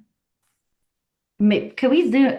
I know it's hard because there's a lot of words, but can we just zoom in a couple zooms so maybe we can read this tiny printing? Or at least at the top headers, maybe. Thank you. Yeah, let's start there. So, Mr. Patterson, where did you obtain this spreadsheet? This is data obtained from DWR as a data request. And David's here. He works closely at the operational level between BBID and DWR, and they have communication over these events. And so this is data of the past treatments. And we just wanted to demonstrate here that these events do occur in the present situation, have been going on for years. Right. So, okay, so this is DWR data, and if we scroll, if we could go all the way to the left first, do you see that this is location? So this shows the intake channel, and then Clifton Court 4 Bay are the different locations for this spreadsheet. Is that accurate? Yes. It shows the date of the treatment.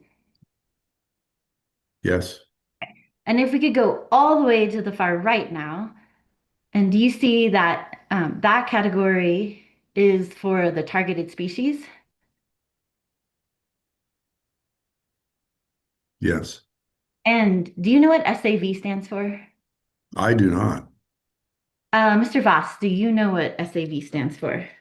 No, I do not. Okay. I will represent to you that it stands for submerged aquatic vegetation. Does that refresh your recollection, either of you? No, I mean, we know that we're treating for the emergence or pre-emergence of the aquatic vegetation. And so we're looking at this from a practical point of view and how it impacts, the aquatic growth. And so that's the perspective we have when we interact with DWR, and they do communicate with us their planned HAB treatment. And we let them know it's always problematic because it's typically occurred in late June, early July, right around the holiday, peak summer temperatures, and all of a sudden, we've got to scramble to coordinate with City of Mountain House to try to help them understand the exact start time of these events, because they have to cease diverting and allow the residents time for these treatments to occur. And then also to kind of any of the byproducts and what am I trying to, the residual effects to pass by before they can begin diverting again. And so that's what I was referring to in my testimony, where they really try to maximize full storage tanks going into these events, ban outdoor irrigation, which is always tough in a large community that really prides itself on its outdoor landscape. And like I said, in the years past, they could get through by the skin of their teeth, but they're at the size and population now that they can no longer get through these type of events, which is really prioritized BBID. I think, and I'm sorry to interrupt, Mr. Patterson. I think, and we've heard your testimony. I want to get back to, I think Ms. Morris was looking more at, was going in a different direction. So I appreciate your clarification there, but please, Ms. Morris, am I right? If you want more, you can ask, but I wanted to make sure we're on track with your questions. Thank you. If we could just scroll through the target list, is it accurate that there is only one event that shows cyanobacteria bloom as the targeted species that's being treated? Yeah, based on what I'm looking at, correct. So based on that, Um, is it fair to say that your statement on page 7 of your testimony on lines 22 to 23 that should be revised to say that once on July 28th, 2020, DWR treated Clifton Court Forebay for a cyanobacteria bloom? Because now it is implying, and your testimony implies, that all of these treatments are for HABs, and that's not what this document says, correct? Can we please bring up that exhibit, Ms. Morris, because you've combined two questions there, and It's one question about his testimony, BBID 001, and we can go to page 7. If you have a copy in front of you, Mr. Pattison. I'm looking for it. 22 to 23. Where you say, since at least 2015 and generally twice each year, DWR treats both the intake channel and Clifton Court Forebay with herbicides for HABs abatement. Correct. That's that's that practical perspective that I was talking about earlier. We have to shut down in coordination with DWR during these HAB treatments. I understand that, but it's not what that spreadsheet says, right? It says submerged aquatic vegetation is in all of the treatments except for one, which was for cyanobacteria blooms, correct? Which are associated with HABs. Okay, any kind of treatment requires us to shut down, whether it's the SAB or the cyanobacteria. Okay. But do you agree that based on what you provided as your exhibit, it doesn't support the statement that DWR is treating for HABs twice a year routinely? But it's still my belief, whether it's SAB or cyanobacteria, they're treating for HABs. Okay. And if we could please look at your testimony. Well, actually, Mr. Patterson, Dr. Paulson states that the intake at Clifton Court Forebay is your primary intake and that the intake located on Wickland Cut is your secondary intake. Would you agree with that? No, that was corrected. The Wickland Cut is our main canal to another service area for a West Side service area, formerly the West Side Irrigation District. And so that is a critical point of diversion for about 100 of our growers. And without that water supply, they can't irrigate their crops. So you wouldn't consider Wickland Cut a secondary? No, not at all. It's the primary for our West Side service area.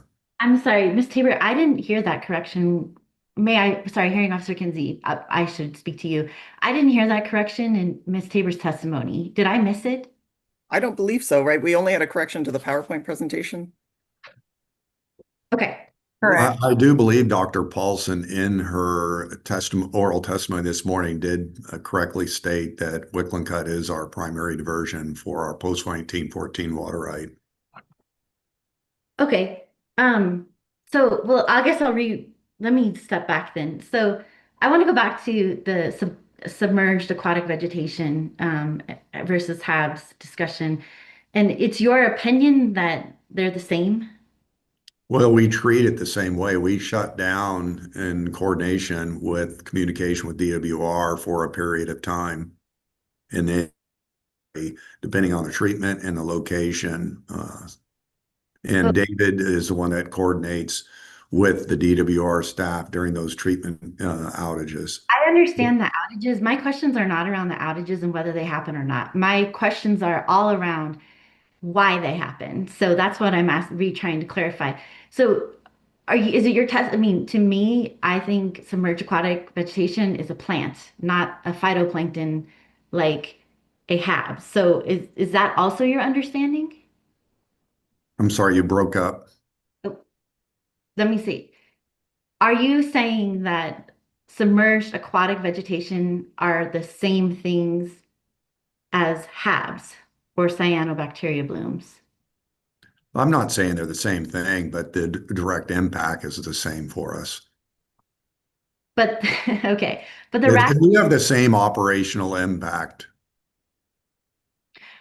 whether it's for, but it matters if you're saying that it's for HABs versus for other aquatic species that are not HABs because HABs are phytoplankton, right?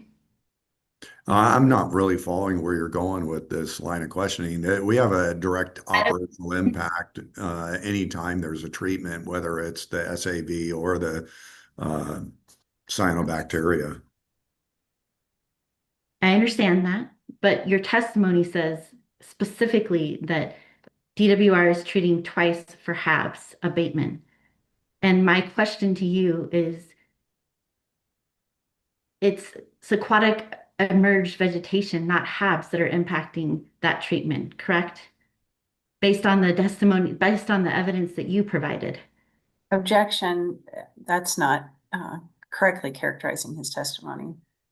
Based on BBID 4, which you cite in your testimony as the basis for these occurrences. And that does identify cyanobacteria. Once. I think maybe the way that I think you've gotten the testimony you need, Ms. Morris, and made the point. Thank you. And so now I am actually extremely confused about the pumps. So maybe I think the best way to do this is you talk about water level impacts in your testimony. So if we could go to page 3.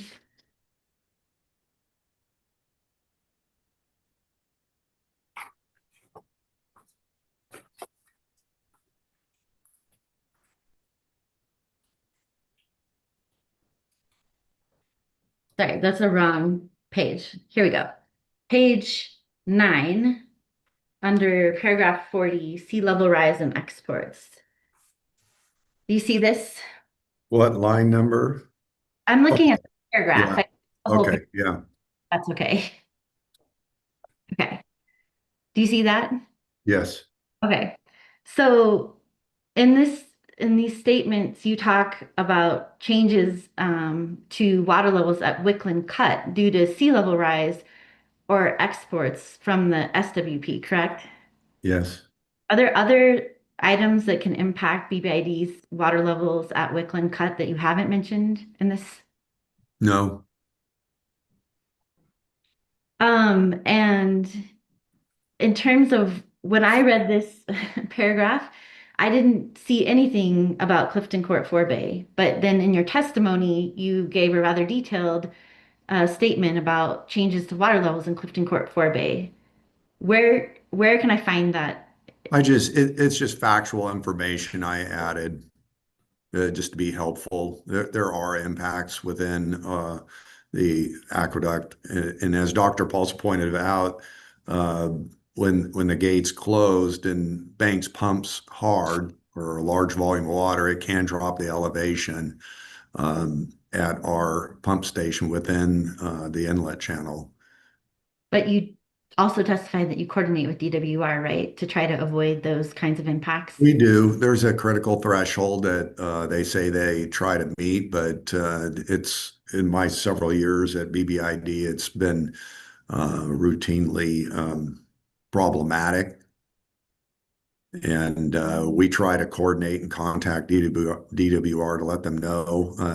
Again, David's the primary go-to when we experience these events, but it has happened. You have operators that may not be as familiar with that threshold as they should be, and I understand, but you didn't they actually pump beyond that threshold. testimony, did you, Mr. Patterson? Is that anywhere in this written testimony? No, like I mentioned, it was just factual information I thought would be helpful to better understand some of the operations on the inlet channel. So is my reading of this correct that the water level changes that you are describing that could impact in your written testimony that you submitted are at Wickland Cut? Yes. Okay. And I think I need to understand because you use the word pumps, and I want to make sure that I'm understanding. I want to make sure I'm understanding the location. So if we could, Miss Mullen, I marked DWR 01155, if we could pull that document up. And just while we're pulling up that document, is it your testimony, Mr. Patterson, that you believe there will be impacts to water levels in Clifton Court caused by the Delta Conveyance project?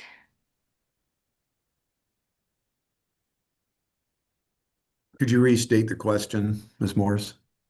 Do you believe that there will be impacts in water levels in Clifton Court caused by the Delta Conveyance project? I don't believe so, based on Dr. Paulson's testimony that when the gates are closed, uh, there's a certain volume of water within Clifton Court Forebay and the inlet channel. And then, as I mentioned earlier, which is why I added this information, if Banks pumps a large volume of water and draws the elevation of that storage down, it can cause some impacts to our pumps that are located on the north bank of the inlet channel and the south bank. But it's not, as Dr. Paulson pointed out, that this area is not tidally influenced due to the closed gate on the upstream side of the Clifton Court Forebay. So I'm not saying it's tidally influenced. I've just witnessed pumping impacts over this 3 years I've been at BBID as a result of Banks operation. And are you familiar with the document that is shown here that appears to be a 2020 agricultural water plan for BBID that was adopted in this year? Yes. And if we can go to PDF page 14, I think you used a version of this map in your testimony, but this one was easier for me to find pumping stations. So could we zoom? Well, first of all, are you familiar with this figure so that you can see the legend before we zoom in? Yes. Okay, thanks. And if we could zoom in, Miss Mullen, to kind of the center where the red dots are. Okay. So is it fair to say that in your testimony in paragraph 40, you are specifically talking only about the Wickland pump station that's shown in the yellow with a red dot kind of in the middle of the screen? Correct. Okay. And in this same paragraph, if we want to, I'm going to come back to this document, but if we want to go back to your testimony, you attached photos of BBID's pumps, and you state that the pump and you don't define what those pumps are. So I want to make sure the photos that you included and you're referencing here on line 10, are those the at Wickland Cut? Yes, I apologize. They're poor photos because they're taken with a cell phone late at night by staff that was working overtime. But the photos are of kind of the bay of the pump station located on Wickland Cut. Okay. Yeah, I don't think normally you hire professional photographers in the middle. Right. No need to apologize for the quality of the photos.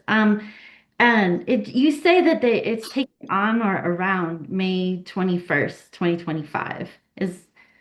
Do you have a more specific, why does it on or around? Was it May Yeah, 20th? we have specific date times, but it occurred on multiple date times, so that's why we use that language. And then based on each of those events, I emailed DWR as well as others to let them know what was occurring so that we could mitigate the impacts. Okay. And you say here in this testimony that the cavitation was due to low water levels, correct? Yeah, basically the water level was completely pumped out of our bay. And you didn't say this directly here, but you did say this more directly in your summary of the testimony that was in part due to DWR pumping. Yes.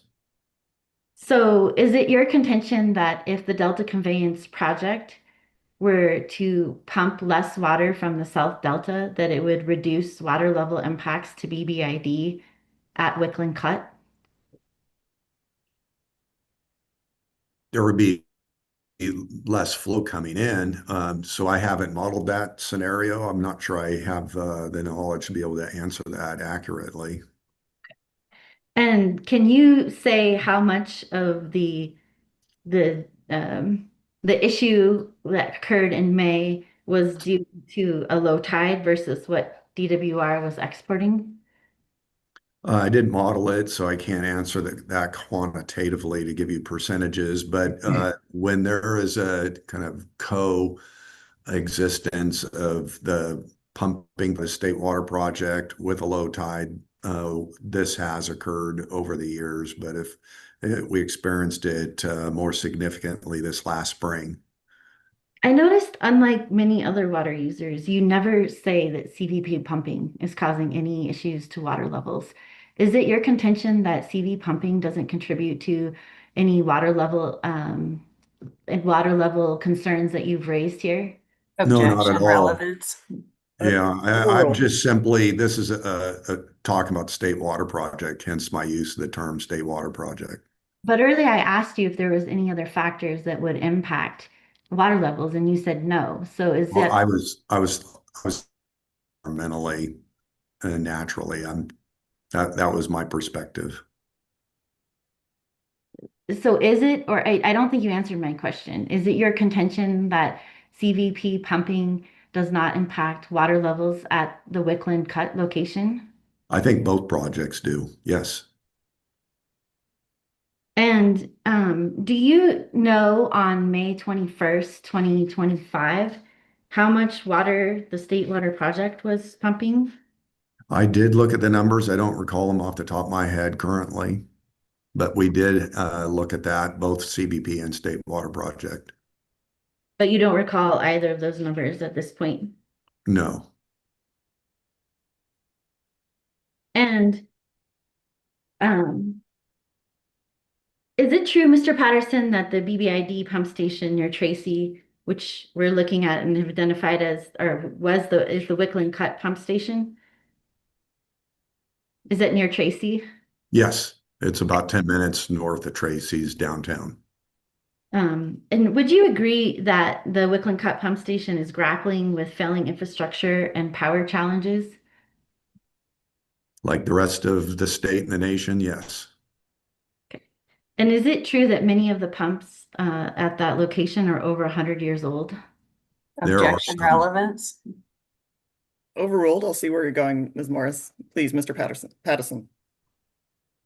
Yeah, they're old. Some of them are old, but my understanding is they're very solid and reliable, and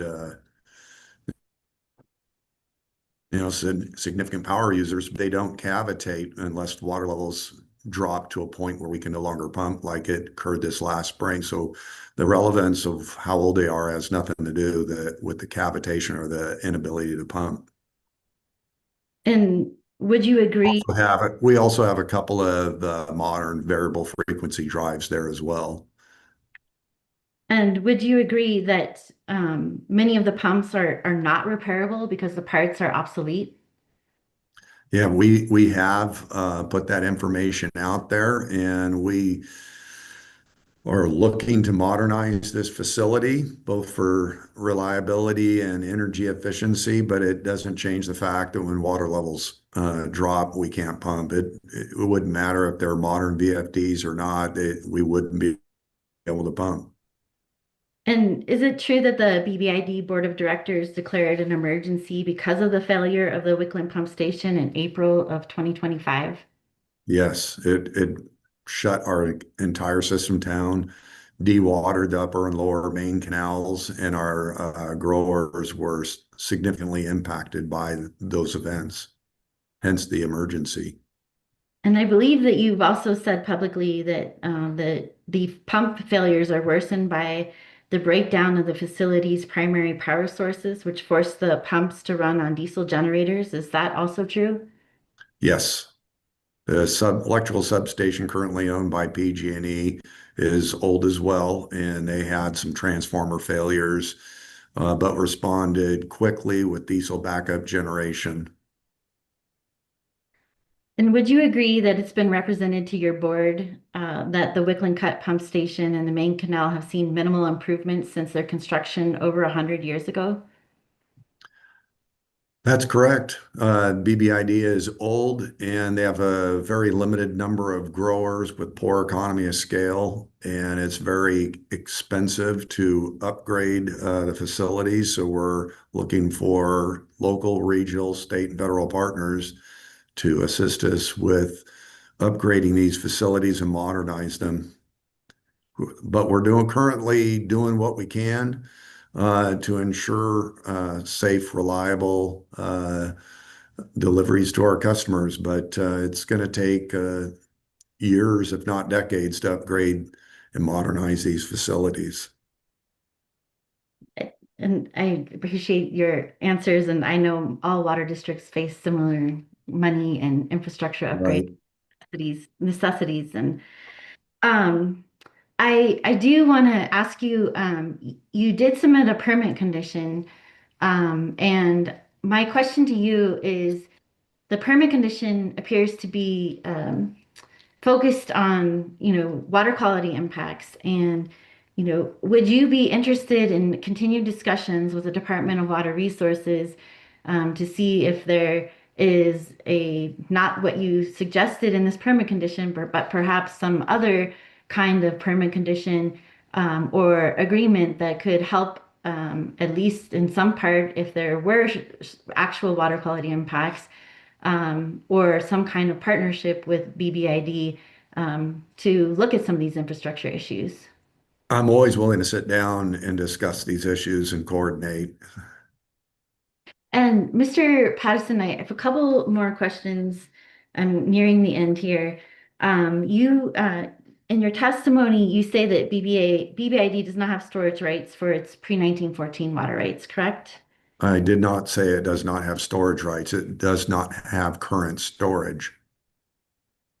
Okay, but you do have a Warrant contract to store non-CVP water that you could divert under your pre-1914 water rights, correct?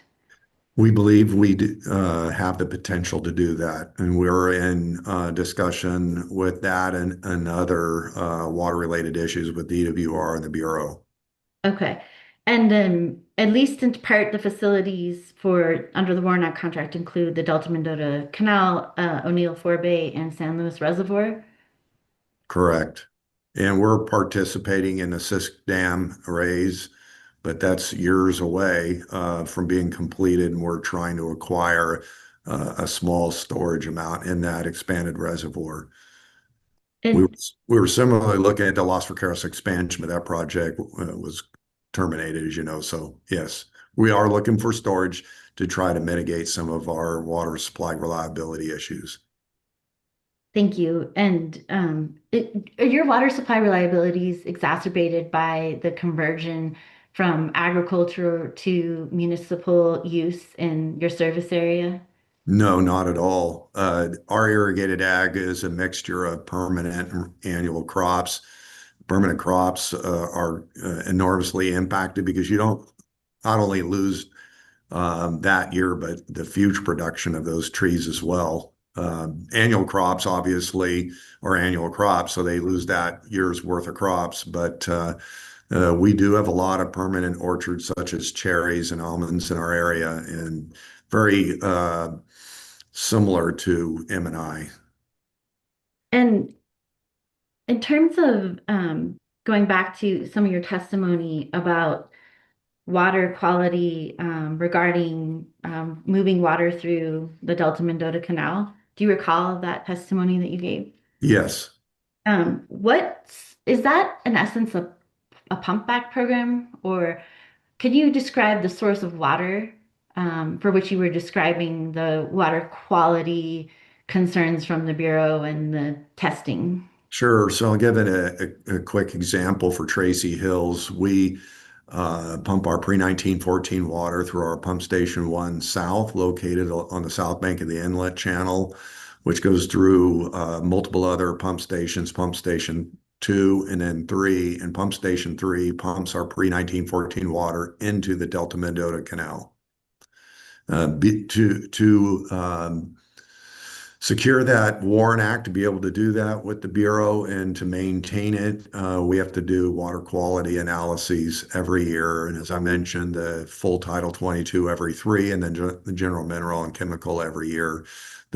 All of that is submitted to the Bureau for their review. They maintain that, and that's part of our customary practice and our Warren Act requirement.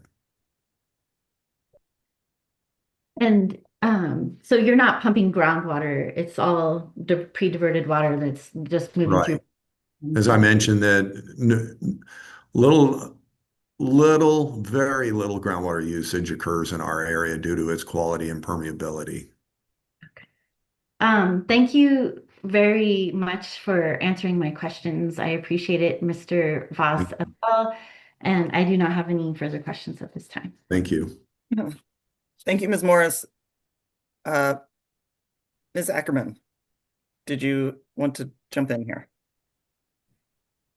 I believe, Ms. Tabor, is it correct that I'll be doing the redirect once we get there? Yes, and I just wanted to ask Hearing Officer Kinsey if we could please have a very short break just to confer amongst ourselves about redirect so that we are efficient, less than 5 minutes. We're in different locations. Understood. That's no problem. I'm happy to do that, but first I actually have some questions, so we'll get through that. Sorry, I forgot that was a possibility. I know, sometimes I forget I have that option. So I think I just wanted to clarify some things. Thank you, Mr. Pattison, for humoring me here. I was wondering with respect to the issue of treatment at Clifton Court Forebay with herbicides that occurs approximately twice a year. What would, in your opinion, what is the most cost-effective solution to that problem? Now, without the DCP, just, I mean, as things stand. Could I get a little clarification? Or are you Sure, asking of course, if we could mitigate through our end use some way to not be? I guess that maybe most cost effective is that's not really fair. I'm trying to think just in terms of, Are you talking like mechanical harvesting rather than a herbicide, or something other that we could do? I don't know. Let me try to narrow down this question. I mean, putting aside the issue of who's paying for it, right? I understand that. So I imagine cost is a constraint to BBID in terms of addressing this problem. Is that correct? Yes. Well, it's Yeah. the impacts to our growers and the cities of Mountain House and Tracy.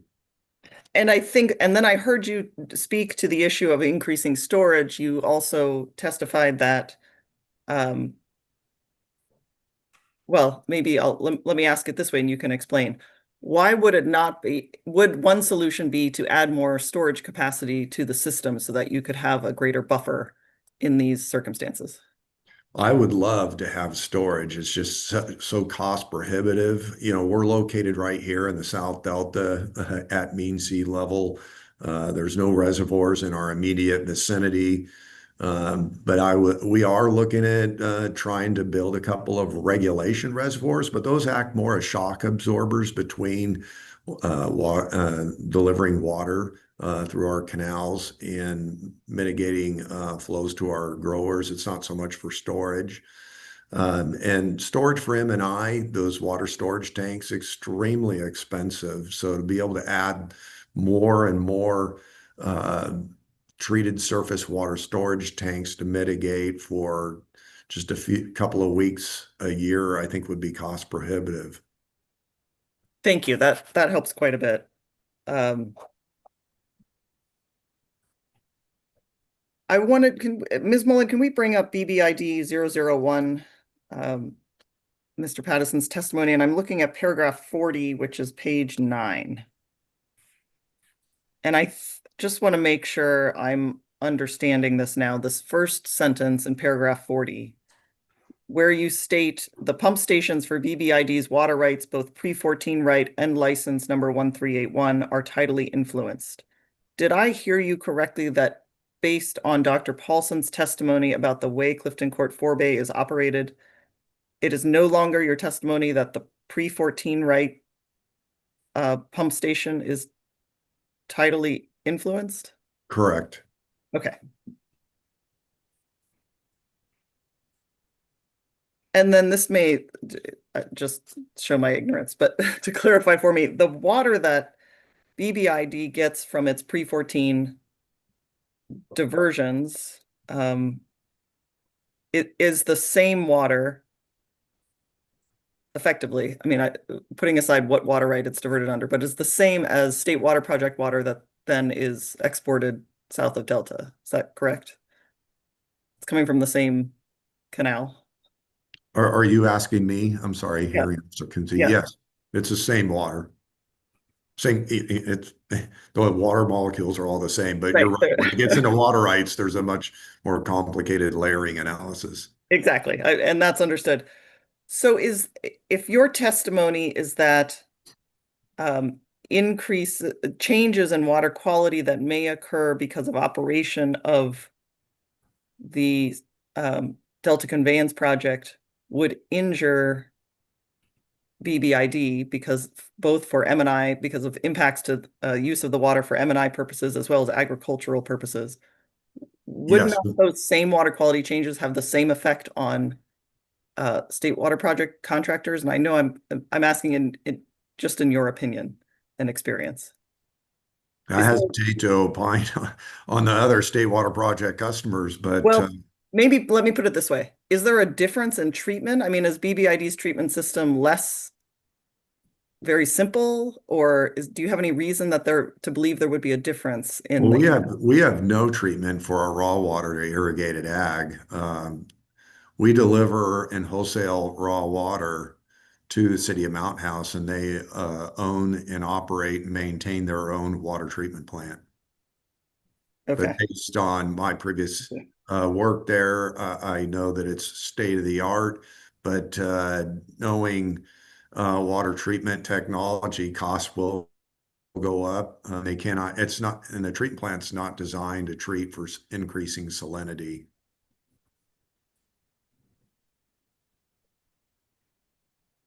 And as I Thank mentioned you. in my testimony, that they also have the MPDS permit for wastewater. So you just basically pass all these higher concentrations of salinity, chlorides, and other things onto the wastewater treatment plant. Hence, the risk of their permit conditions. Thank you. Thank you for that. And then I think I just had one follow-up point of clarification, possibly. There we go.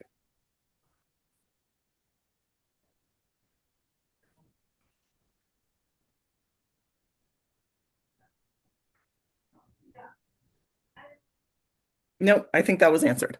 So thank you, Mr. Pattison. I appreciate that. And we can go ahead and take a 5-minute break, and then we will return for redirect. Thank So you. let's come back at 11:32, please. Thank you. Bye.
Welcome back to our court reporter. Are we ready to go back on the record?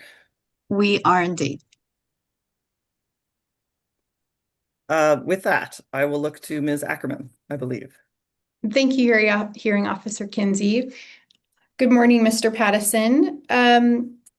Is it correct that BBID has a pre-1914 right? Yes. Great. And it has a post-1914 right, is that correct? Yes. And are the points of diversion for each of those rights distinct from one another? Correct. Yes. And do those rights serve distinct service areas within BBID? Yes. So would it be correct to say that water diverted from the pre-1914 point of diversion can only be used in specific areas within BBID? Yes. Great. Thank you. You and Ms. Morris had an exchange about the issues at Wickland Cut.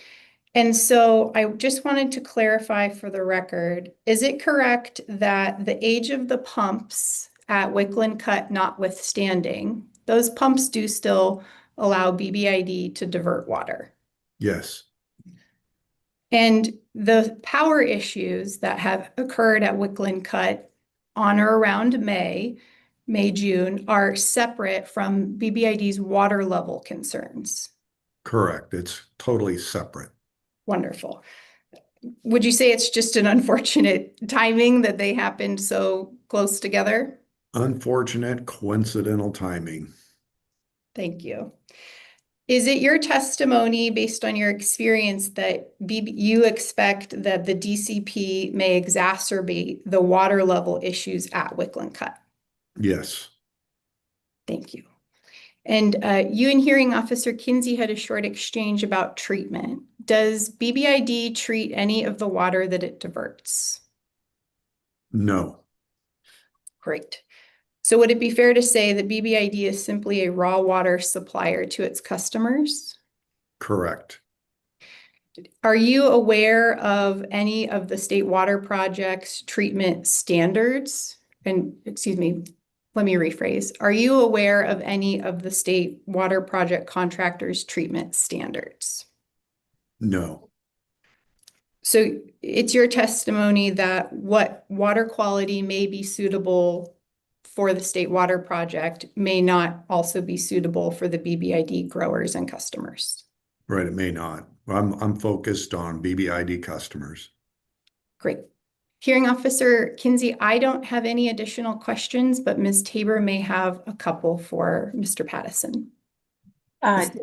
Yeah, thank you. Just one or two. Mr. Pattison, to clarify, is it BBID's concern that DCP operations will exacerbate both water quality and existing water quality and operational challenges that BBID is experiencing? Yes. Okay, thank you. And is it your understanding that the state water contractors who are supporting the DCP are supporting it, at least in part, because they expect to receive higher quality water from the North Delta diversion than they would receive through the South Delta diversion? Correct. Incomplete hypothetical calls for speculation.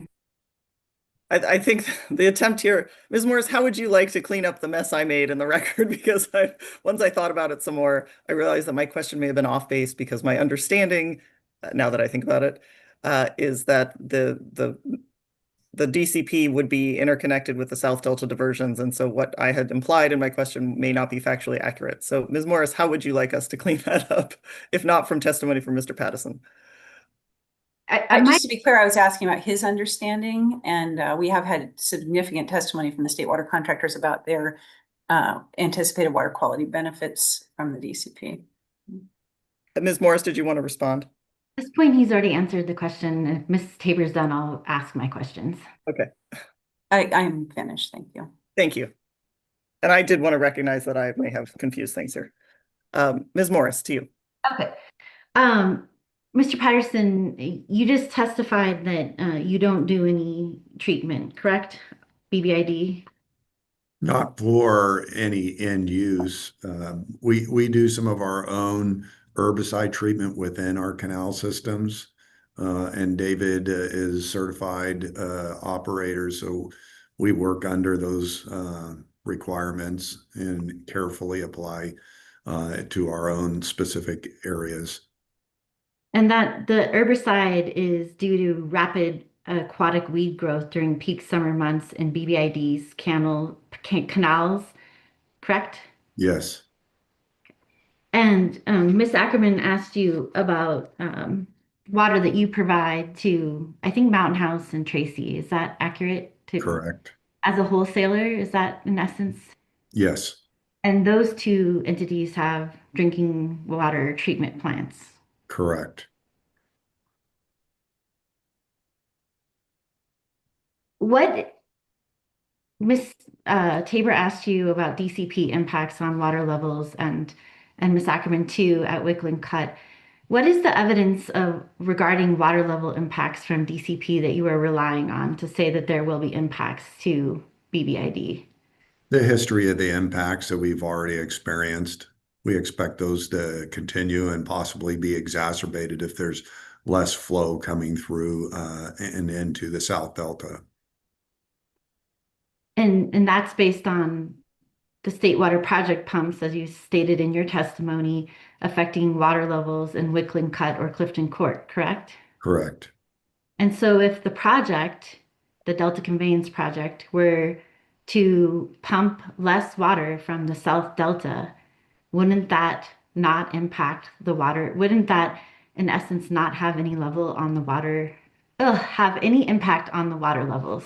Yeah, I understand the point you're trying to make, but I think that it hasn't been demonstrated to me that having less flow through the Delta with a co-commit and less pumping from the state banks would be a similar, output. And you're aware that the Bureau of Reclamation is not participating in the Delta Conveyance project, correct? Correct. And you're also aware that the water rights for the Bureau are not at issue in this proceeding, correct? Uh, I'm hearing you say it right now, so yes, I didn't think they were, but thank you for clarifying.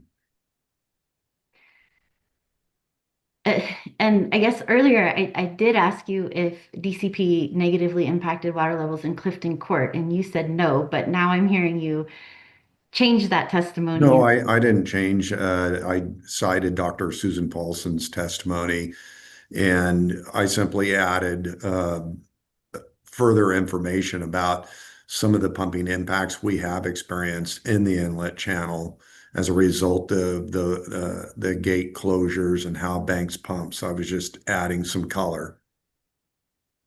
Okay, I have no further questions for this witness. Thank you very, very much for your time, and Mr. Voss for your time as well. Thank you. Thank you.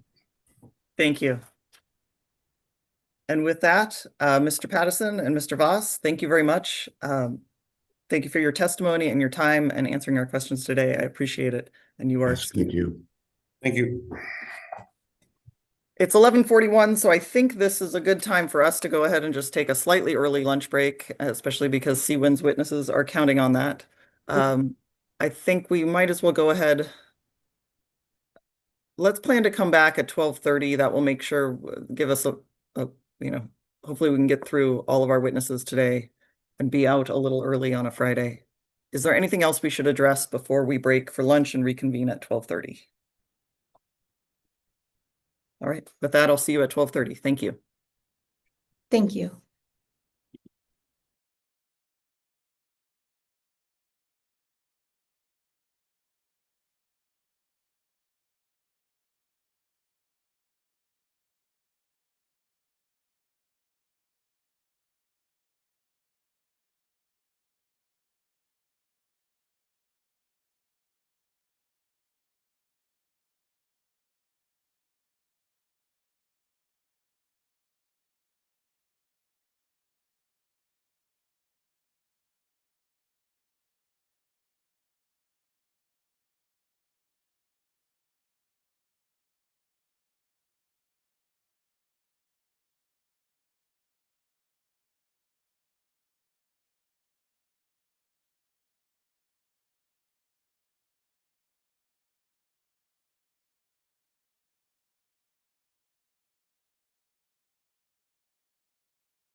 Welcome back. It is 12:33 and we are reconvening after lunch. We were able to complete cross-examination and testimony from BBID's witnesses this morning, and I believe now we are turning to Mr. Moore and Cwin. And there you are, Mr. Moore. Mr. Moore, do you have an opening statement that you would like to start with? I do. This is the California Water Impact's first witness. I will have a brief introductory statement, and I mentioned it earlier, but just to make clear, the two witnesses for CWIN are proceeding sequentially, so we are anticipating that cross-examination and any redirect of Mr. Gomberg will be completed before we move on to Dr. Buckley. Thank you. May I proceed with the opening statement? Please do. Yes. Thank you. As most of you know, I think I'm Roger Moore, counsel for the California Water Impact Network here, a nonprofit organization founded in Santa Barbara, now headquartered in Los Angeles, with a statewide membership and a long history of involvement promoting public accountability, transparency, environmental protection, and ratepayer equity and fairness on matters related to the State Water Project. CWIN has long sought to end dangerous over-reliance on paper water allocations from oversubscribed delta watersheds. It has opposed multiple versions of DWR's proposed isolated delta conveyance plans, which would entrench rather than reduce reliance on delta water supply up through and including the Delta Conveyance Project. As some colleagues, including I believe a couple in this, at least one in this proceeding, have noted, it's at best a 19th or 20th century solution to 21st century water problems. DWR's PR for the DCP has used climate resilience and seismic resilience like a mantra, notwithstanding its outdated and misguided belief that if you build it, the water will come. That naive assumption is particularly misplaced in an era of climate change, as we'll talk about a little more today. Like the Delta counties who had witnesses earlier, CWIN is also involved in multiple challenges already related to the DCP. It was among the prevailing challengers in the recent validation ruling, now on appeal, finding DWR's unbounded Delta conveyance bond resolutions outside its lawfully delegated authority. DWR's appeal and a sequel validation action remain pending. For ratepayers, including ratepayers from Southern California, the Delta Conveyance Project is advertised as if it were a kind of dependable economy car we all need, masking the fact that, if anything, it resembles more closely an ambiguous agreement to make uncapped payments for a Ferrari that may never run as intended. On the premise that it may help the Delta, it is more likely to kill the Delta even more thoroughly.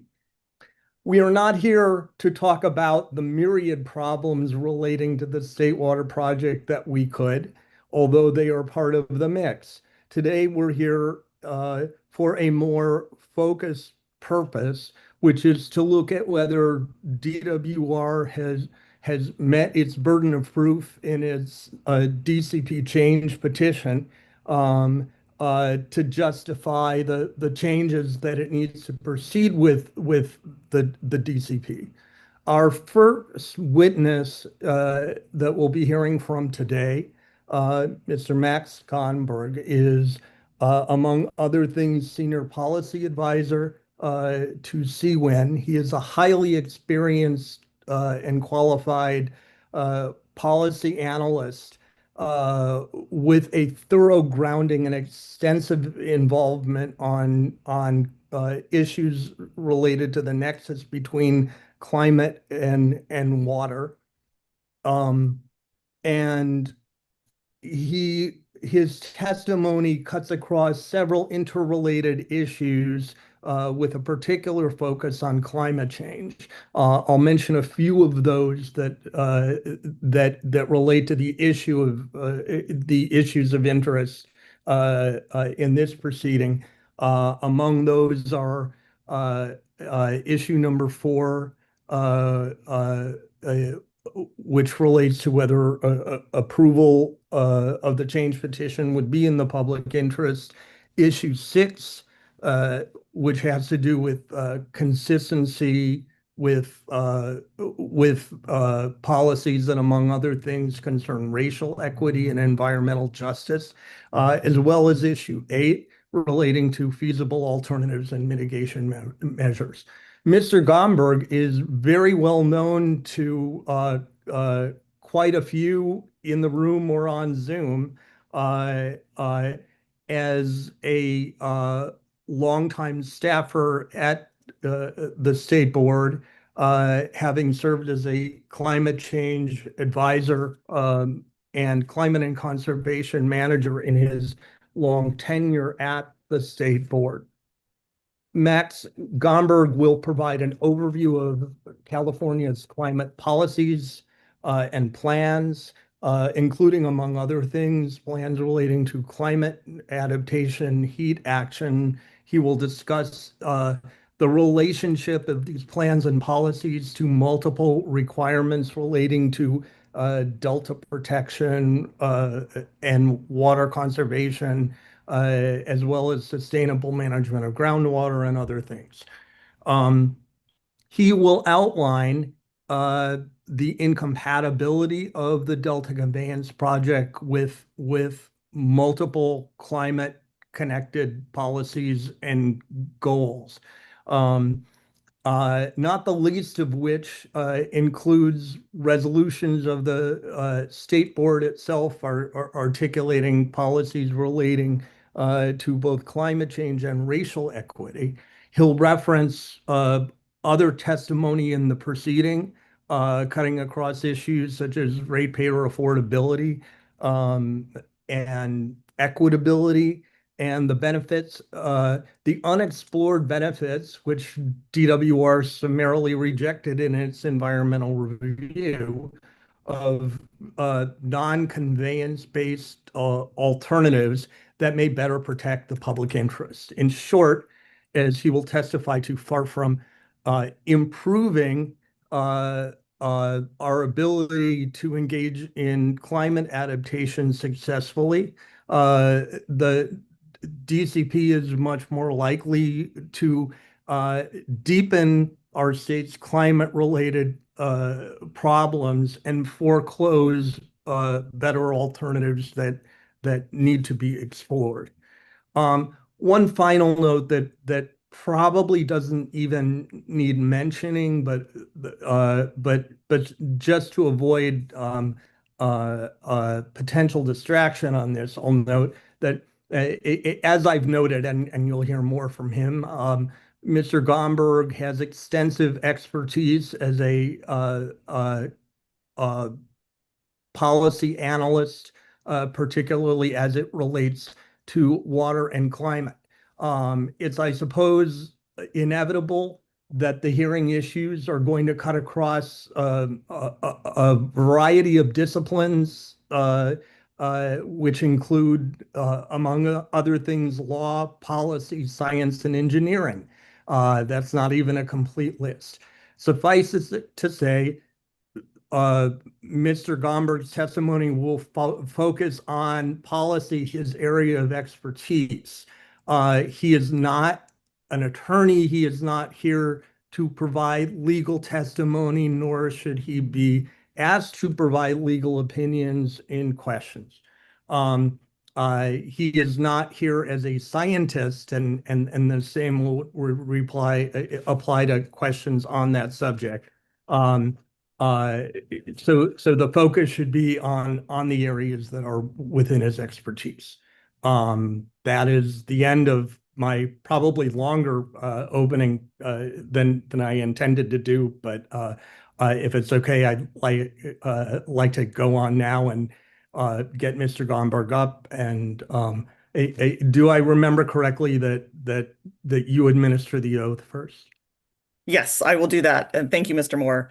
And I will look to the hearing team. It looks like we already have Mr. Gomberg. Mr. Gomberg, you're welcome to come on camera and off mute. Good Thank afternoon. you. Good afternoon, Hearing Officer Kenzie. If you would please raise your right hand. Do you swear or affirm under the penalty of perjury that the testimony you will give in this hearing will be the truth, the whole truth, and nothing but the truth? I do. Thank you. And you may proceed, Mr. Moore. Thank you. Good afternoon, Mr. Gomberg. How are you? Good afternoon. I'm well. Glad to have you here.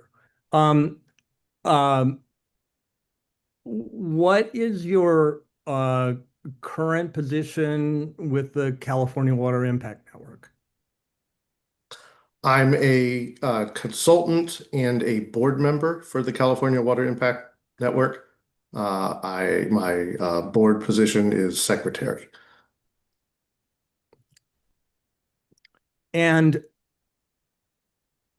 can you briefly describe your educational background, the degrees you have, and in what subjects? I have an undergraduate degree in environmental studies, which you can think of as like a political science degree with an emphasis on environmental issues. And I have a master's degree in public policy. The current position you were describing, which included the consultation with CEQA, how long have you been doing that work? I've been doing my current position as an independent consultant for CWIN, among other organizations, for slightly over 3 years. And can you describe what your professional position was before that? Yes, for a little over 10 years, I was employed by the State Water Board and had a number of different roles, some of which you covered, but suffice it to say, I was involved in a lot of the board's activities because climate change cuts across all of the things the board does. And one of my responsibilities of the board was to develop and implement climate action at the board, as well as to support interagency climate work between the board, other agencies within Cal EPA, and other state departments as well. And during your work at the state board, did you become well acquainted with the relationship between climate and water as it pertains to the State Water Project? I became well acquainted with the relationship between climate and water pertaining to all of the water of the state and various projects, including the State Water Project.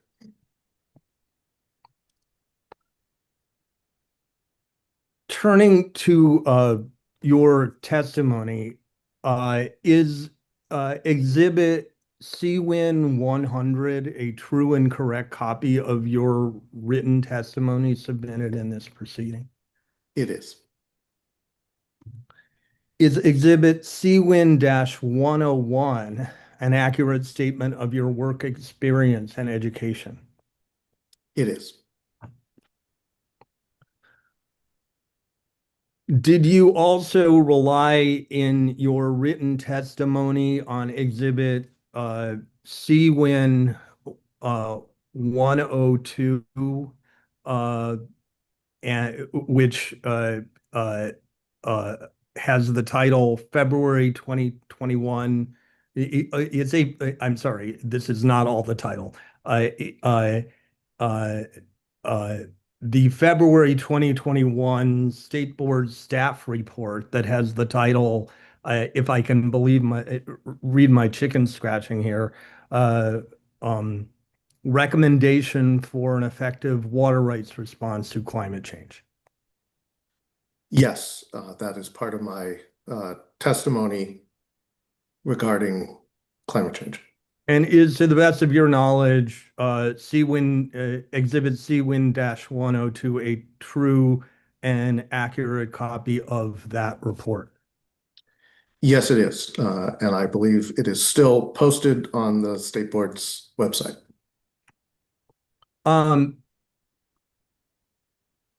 Your written testimony refers to some other exhibits in this proceeding.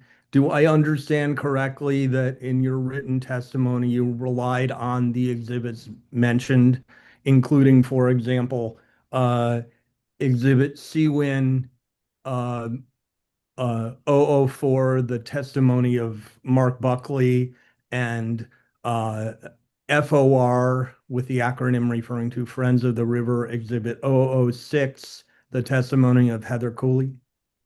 Yes, that's correct. In your testimony, did you also rely on other sources that, such as the ones that are referenced in the footnotes to your written testimony? Yes, and I'll note that some of those citations, when I was developing the testimony, did not have AHO exhibit numbers on them yet. And so the references are not to those documents as they are notated as part of the hearing exhibits. Understood. Thank you for explaining this. Now, this is optional, but I will ask you if just in case there is anything. Are there any clarifications or corrections in your written testimony that you would like to make at this time? I'll just note that I believe a figure in my written testimony is located on two different pages. It's the pie chart of the state's greenhouse gas emissions.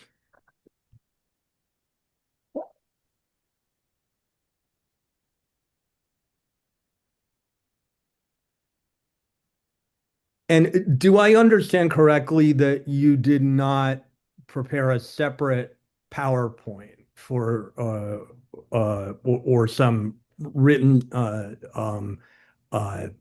summary for your oral presentation in this proceeding?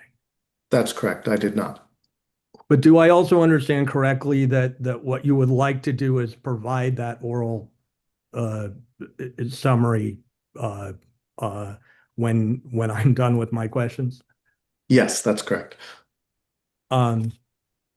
I believe I am done with my questions. If this is the appropriate time, I would like Mr. Gomberg to proceed with that oral summary of his written testimony. Please, Mr. Gomberg. Great, thank you. As Mr. Moore mentioned, my testimony pertains to primarily to the state climate policy and whether the proposed project, the DCP, comports with that policy. And my testimony lays out policies that have been adopted in statute by the legislature, both for climate change mitigation, that is reducing greenhouse gas emissions, as well as climate change adaptation, adapting to a changing climate, which includes changing hydrology, which has been discussed at various points in this proceeding. And one of the things that I note relating to the state's mitigation policy and the need for greenhouse gas reductions is that a lot of the state's greenhouse gas reductions come from the transportation and industrial sector, and that actions that reduce the amount that people drive, in particular, have a significant role to play in reducing the state's overall greenhouse gas emissions. Also notable that 8% of the state's greenhouse gas emissions come from agriculture. When it comes to climate change adaptation, there are a number of actions that the state has identified in its plans, which per statute are required to be updated every 3 years, to build resilience to climate change. That is the ability to adapt to changing climate conditions and reduce harms to the population, particularly vulnerable communities. And that a lot of those solutions identified in adaptation plans are nature-based. That is not relying on large infrastructure, human-made infrastructure. My testimony also discusses the statutes that have been passed in the past 2 decades, specifically relating to water. And it's not an exhaustive list, but some of those critical statutes, including the Delta Reform Act, the Sustainable Groundwater Management Act, the state's 2018 water conservation statutes, as well as the most recent authority on water rights enforcement for the board. All of these statutes have enshrined the legislature's view that there are major changes that need to be made in how water is managed in the state. And overall, you can view these statutes as acknowledging that current water use levels are unsustainable. They're unsustainable in the existing climate, and therefore even more problematic for our evolving climate. And of course, this project that we're evaluating here is slated to come on in the future if it's approved. So looking at these statutes and understanding what direction they are asking or directing the state to move is really instructive for the public interest, as these are expressions of the legislature, the direct representatives of the people in the state governance system. My testimony also then looks at plans that have been issued by governors, in particular the current governor, and how those plans relate to those policies passed by the legislature and statute, and generally finds that those gubernatorial plans do not follow the statutory direction. Those plans are mainly interested in augmenting water supplies without the understanding or acknowledgement of the need to reduce water use consistent with statute. Turning to the Department of Water Resources and their environmental analysis of the DCP, my testimony notes that their environmental analysis found that 3 out of 4 regions in the state would have adequate water supplies if the project is not built. And that then raises the issue of that 4th region of the state and why that region would need more water supply and whether providing that water supply would be in the public interest.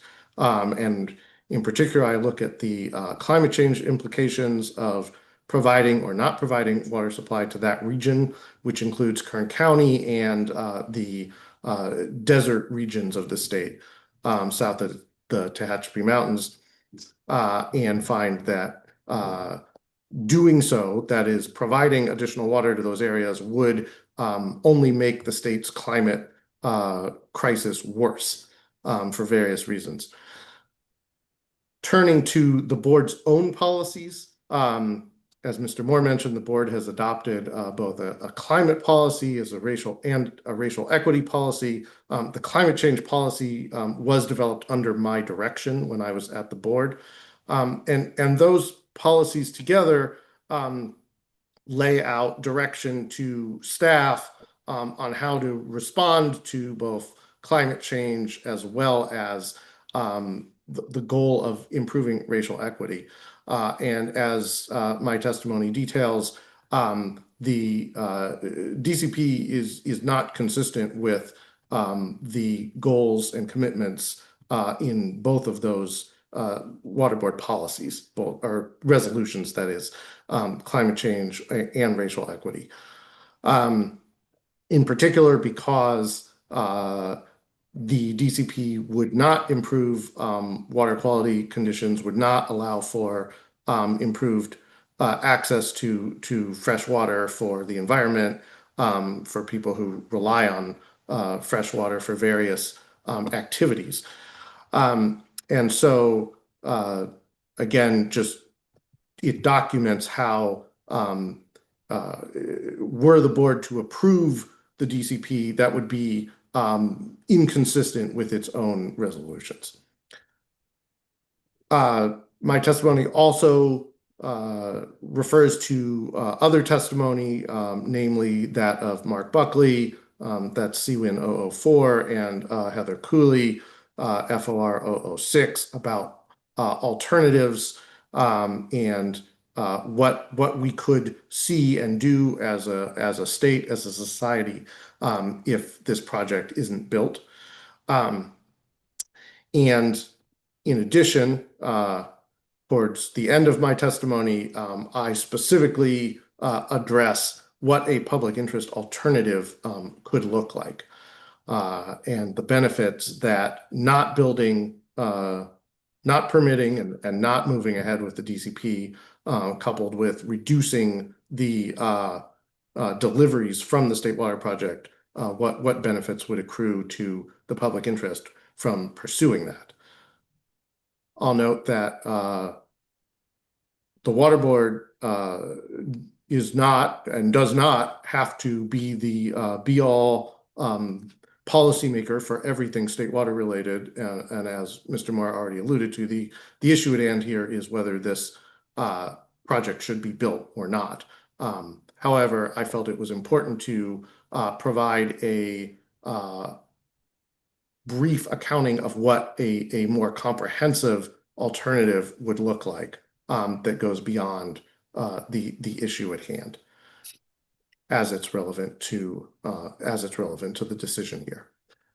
That, I think, is a brief summary of my testimony, and I believe we can now move to The question. Thank you, Yes. Mr. Gomberg. I will look to the DWR team. Who should I look to? Looks like Ms. Carroll. Ms. Carroll, do you have questions for Mr. Gomberg? I do, and this is Ann Carroll appearing on behalf of DWR. Good afternoon, Mr. Gomberg. How are you? Good afternoon. Great. You described your degree as a political science degree with an emphasis on environmental issues. I was hoping you could elaborate on what those environmental issues were. Well, there are a number of environmental issues that I suppose were covered in the course of obtaining that degree. For example, I took a course on environmental law.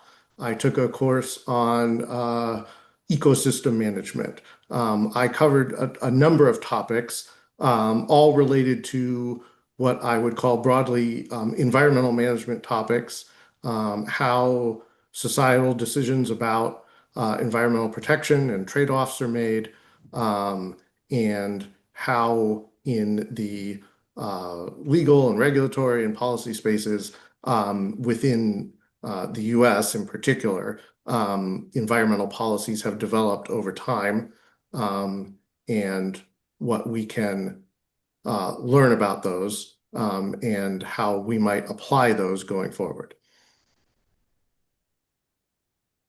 Thank you, Mr. Gomberg. And so through your education and as a political analyst, you have experience interpreting environmental law statutes, correct? Yes. Okay. And I should have asked this first. You would agree with Mr. Moore's opening statements that you are a political analyst or a policy analyst? A policy analyst, yes. Policy analyst. Thank you very much. And Mr. Gomberg, in preparing your testimony, did you review the Delta Conveyance Project final EIR? I did. Can you recall which sections you reviewed? I believe I reviewed just about all of it. I may not have read all of the appendices. It's quite a hefty document. It is. And in your reading, did you understand that in the future, the Delta Conveyance project would only partially address the long-term declines in state water project water supply reliability caused by climate change? Well, I'm not sure exactly what you mean by that question. The EIR, as I understand it, discusses the ability of the DCP to provide water to, as it characterizes it, make up for the reductions in SWP deliveries that in part are due to changing climate conditions. Thank you. And Ms. Mullen, if we could please pull up Mr. Gomberg's testimony, looking at paragraph 4 on page 2 and 3. You state that it's your opinion, and then there's a block quote listed there, and I'll wait for that to poke up on the screen. Do you see that block quote at the end of the page that goes on to page 3, Mr. Gomberg? I do. Excuse me. Is this actually a quote? Is it meant to be a block quote? No, I believe that is just a formatting issue. Oh, okay. So it's not a quote. And is this your opinion then? Yes. Okay. So did you come up with these numbers, or is this your analysis? Or where did that come from? Which numbers? Let's see. The GHG emissions, the 60% of statewide GHG emissions. Well, again, as indicated in that quote, right, that refers to figure 1. And Okay. figure 1 is a pie chart. And that pie chart comes from the Air Resources Board. And what I was referring to is the two slices of the pie that relate to transportation. As you can see, the blue, the 39%, and the 23% that relates to industrial. Ms. Mullen, could you please scroll down so we could see the pie chart so we can correlate Mr. Gomberg's testimony? Thank you. So that 39% transportation right there, that's what you were referring to? Correct.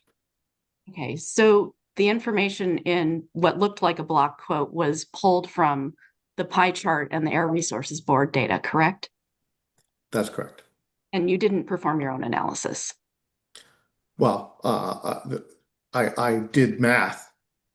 I added 39% and 23%. Okay. I don't know if you would characterize that as analysis. Math for lawyers, I will say, at least for me, is not my strong suit. Let's see. And then on page 3, paragraph 5, if we could go down a little bit more, Ms. Mullen, thank you. Is this your summary of your understanding of those statutes?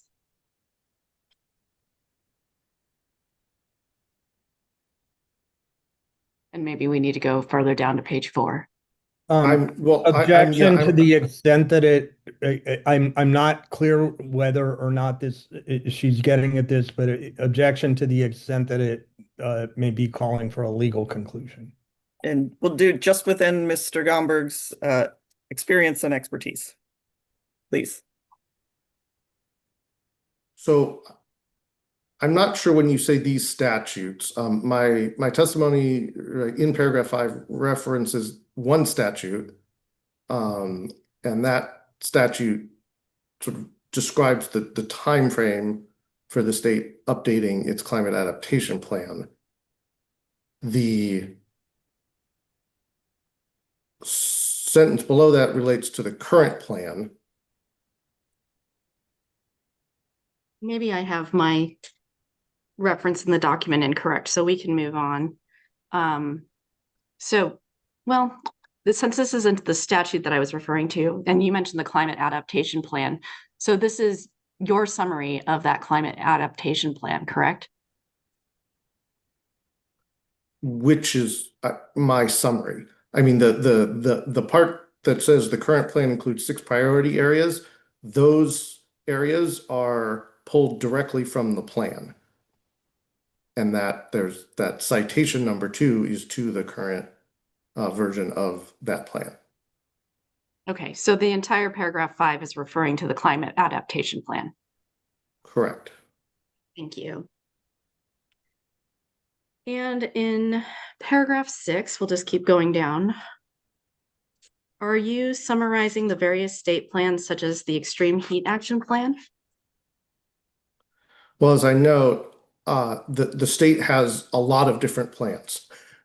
And so I am giving an example of a plan, which is the Extreme Heat Action Plan, to illustrate that in these plans, there is an emphasis on nature-based solutions.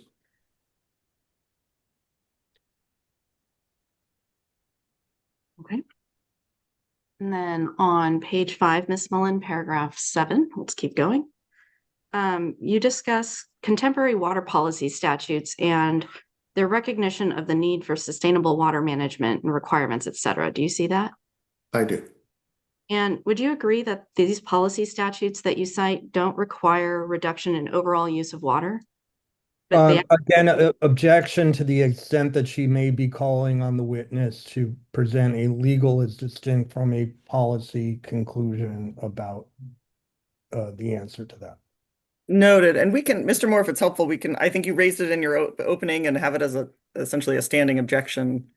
I feel like, I shouldn't say I feel, I suspect we may get close to that line just because of the nature of Mr. Gomberg's testimony, and would you like to have it as a standing objection?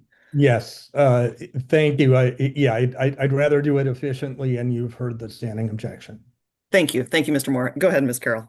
I think we may need the question again. Oh, no worries. And just a point of clarification, Mr. Gomberg testified as to his education that he is able to interpret these legal statutes. So the nature of the question goes to his interpretations. Objection, misstates testimony.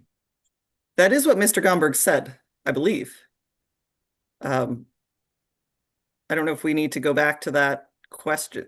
Do you remember differently, Mr. Okay, I guess this relates to the standing objection. As a policy analyst, he is describing his understanding of the policies embodied in this. But you've heard my standing objection that the witness should not be called on to offer something that would be characterized as legal as distinct from policy interpretation. Understood. Thank you, Mr. Moore. Ms. Carroll, I think maybe a third time, but please. No worries. No worries. So, Mr. Gomberg, would you agree that the policy statutes you cite do not require reduction in overall water use, but instead require reduction in inefficient water use? No, I would not agree with that. So let's take, for example, the Sustainable Groundwater Management Act. That statute requires groundwater basins to be brought into balance, and there's a whole digression we could go on as to what constitutes that. But it requires it by 2040. Now, the way that statute is set up, there are local groundwater sustainability agencies. They have to come up with groundwater sustainability plans.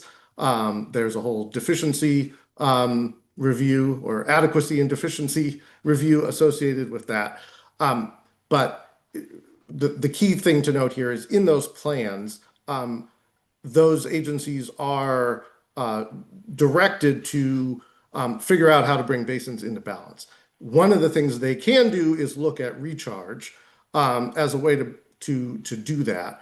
But for the critically overdrafted basins of the state, there has been so much withdrawal out of those basins that recharge is not going to alone achieve the goals of the statute. So that statute I would characterize as, yes, in certain areas of the state, necessitating reductions in pumping of groundwater and therefore of use. I'm just going to put a standing objection that mischaracterizes Sigma and is an improper legal conclusion. Well, wait a minute. You can't have it both ways. Either you're eliciting Mr. Gomberg's testimony with respect to his policy interpretation of the statute, or we're not going there. So I guess I'll overrule that objection, but with Mr. Moore's standing objection that Mr. Gomberg is not offering legal opinion. His testimony will not be taken as legal opinion. Ms. Carroll. Thank you. So, Mr. Gomberg, are you an expert on the Sustainable Groundwater Management Act? No, I'm not an expert Objection on it. vague as to expert. Well, I think I would- I'll allow the question, and Mr. Gomberg, you can explain. I wouldn't characterize myself as an expert on that act, but I would say that I have enough familiarity with how it's designed and how it works to opine on its effectiveness. Okay. Are you aware that the standard under Sigma is not balanced, but a sustainability goal? Objection, incomplete hypothetical. I don't think it's a hypothetical, but I can understand. Let's see. I mean, if we have to, we may need to bring Incomplete up the statute, Ms. description. Carroll. Maybe I'm using the wrong characterization. I think it's, do we need to, what is your basis in the statute, Ms. Carroll, for the way you frame that question? Or do you want to reframe the question? I'll move on. Thank you. Thanks. Would you agree that not all basins have to reduce pumping under Sigma, but can implement projects or take other actions to reach sustainability? Yes, I already mentioned that in my description of Sigma. Thank you. Are you able to provide a citation from these statutes that states that water use must be volumetrically reduced? That's a very vague question. Volumetrically reduced. I'm not sure what that means. So is there a requirement in these statutes that a certain volume of water be there be a reduction in a certain volume of water? And I believe you say this on line 5.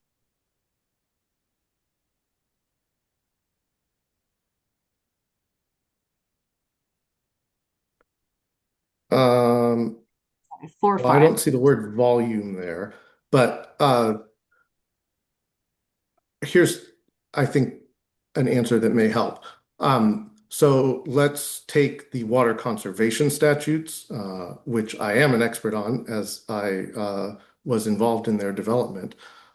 Those statutes require the state's urban water suppliers, which are suppliers that are retail agencies. Well, the urban retail water suppliers, let's characterize them that way, as opposed to wholesalers that supply over 3,000 acre feet of water annually to meet a standard that has now been adopted by the Water Board. And that standard consists of a number of components, primarily indoor efficiency, an outdoor efficiency standard, as well as water loss control.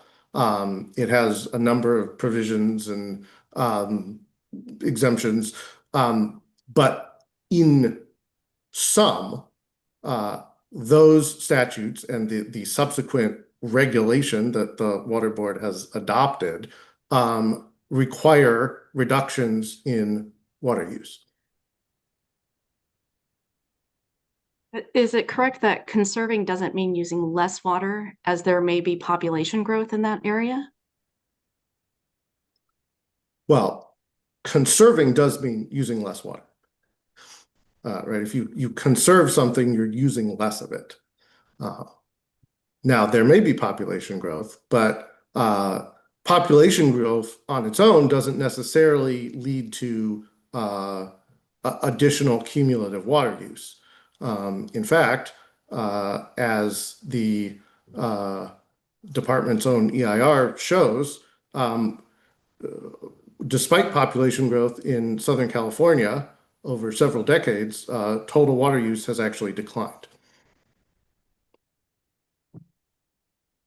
Mr. Gomberg, would you agree that decreasing per capita use is different than decreasing overall use because of population potential increase? Well, per capita use also depends on whether you're just looking at residential per capita or per capita over in the entire system, which includes commercial, industrial, other uses. But reducing per capita use may not result in a cumulative reduction. You have to know the context. I liken this to fuel efficiency standards, right? We can set fuel efficiency standards for gasoline powered cars higher, but if people drive those cars a lot more, we haven't achieved a cumulative reduction. The same holds true for per capita water use. Thank you. And staying on this page 5, in this paragraph 7, you state these statutes are not designed to maintain status quo water use. Do you see that? I do. And is that your opinion of the meaning of those statutes? It is. Again, a standing objection applies to the extent that this is a legal interpretation question. And we're just going to Mr. Gomberg's understanding, so noted. Please, Ms. Carroll. Thank you. Mr. Gomberg, are you aware that DWR has a 3-phase climate action plan? I am. Are you aware that DWR is on track to achieve carbon neutrality and use 100% carbon-free energy by 2035? Yes. Have you reviewed the mitigation measures for the Delta Conveyance project?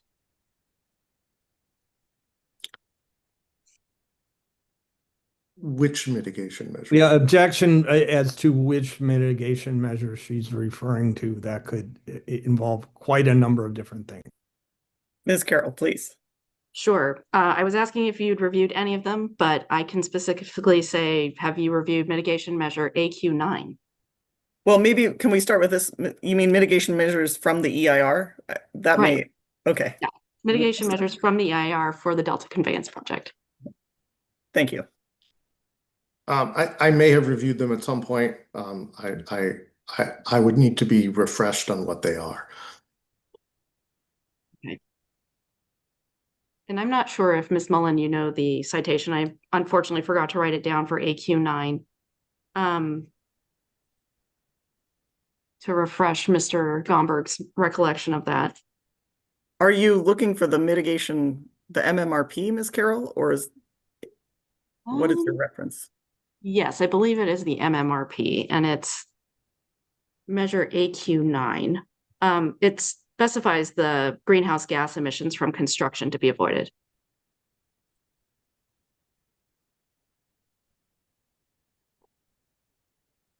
I don't think, I mean, we have it.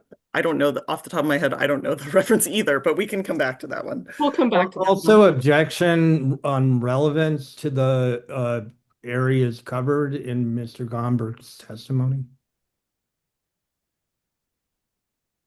You're objecting, Mr. Moore, to the relevance of a mitigation measure for air quality The to specific one that she mentioned. She at least Oh. didn't explain enough of the context for me to understand the relevance to any specific portion of Mr. Gomberg's testimony. Perhaps it's simply an incomplete description on her. Well, it doesn't, first of all, it doesn't have to directly relate to Mr. Gomberg's testimony. She can ask questions outside of the scope. Second, let's get the term in front of us and then we can talk about it once we get that far. And I don't know, Ms. Carroll, if you want to move on to something else and then we'll come back to it. Is that the most efficient? I think that would be. So I'll move on to the next part. I've circled it to come back to it when I find it. Let's see. On the top of your testimony, top of page 6, lines 1 through 6. In this section here, are you referring to the final EIR for the Delta Conveyance project, specifically table 6-8?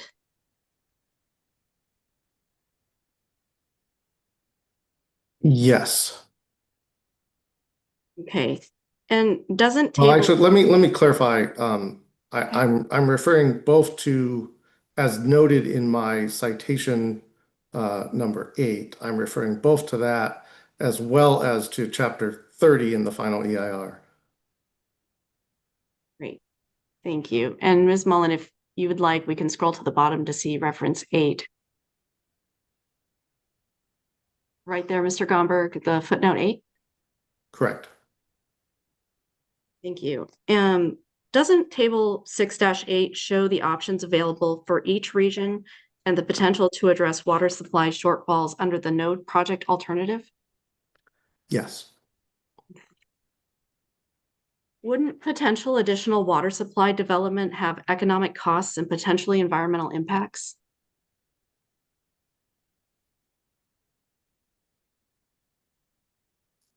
I'm not, I'm not sure what you're asking. Would it help to look at table 6-8?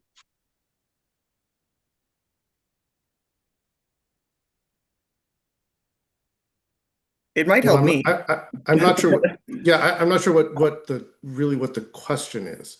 Okay, let's pull up the exhibit first. Ms. Mullen, this one I have, it's AHO 1050 and PDF page 46.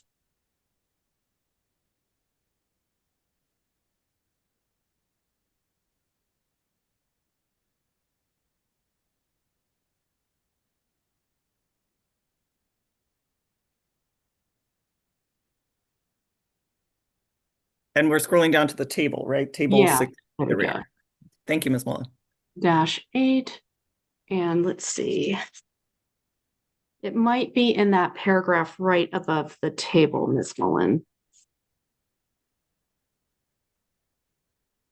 There we go. So this is available alternate supply types. So my question is, wouldn't potential additional water supply development for those supply types have economic costs and potentially environmental impacts? Yes, all water supply development has economic costs and impacts. Thank you.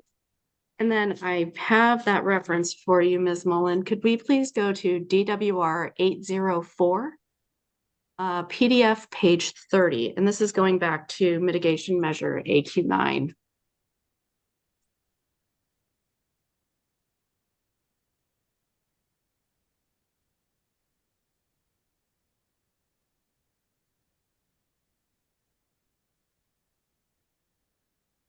And it's really tiny. I'm sorry. Can we please zoom in?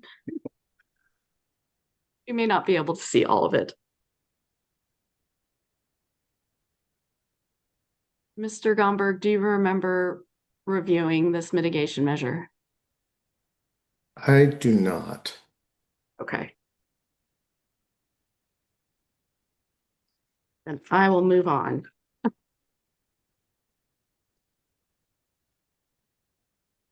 Okay. Do you know if you've reviewed any of this document? This is the document of MMRPs.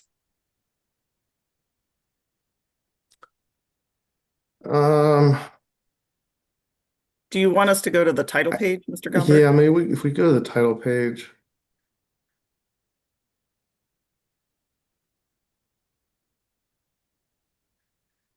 I don't recall whether I've reviewed this one or not. Okay, thank you, Mr. Gomberger. Ms. Mullen, if we could please go back to Mr. Gomberg's testimony on page 6, paragraph 9.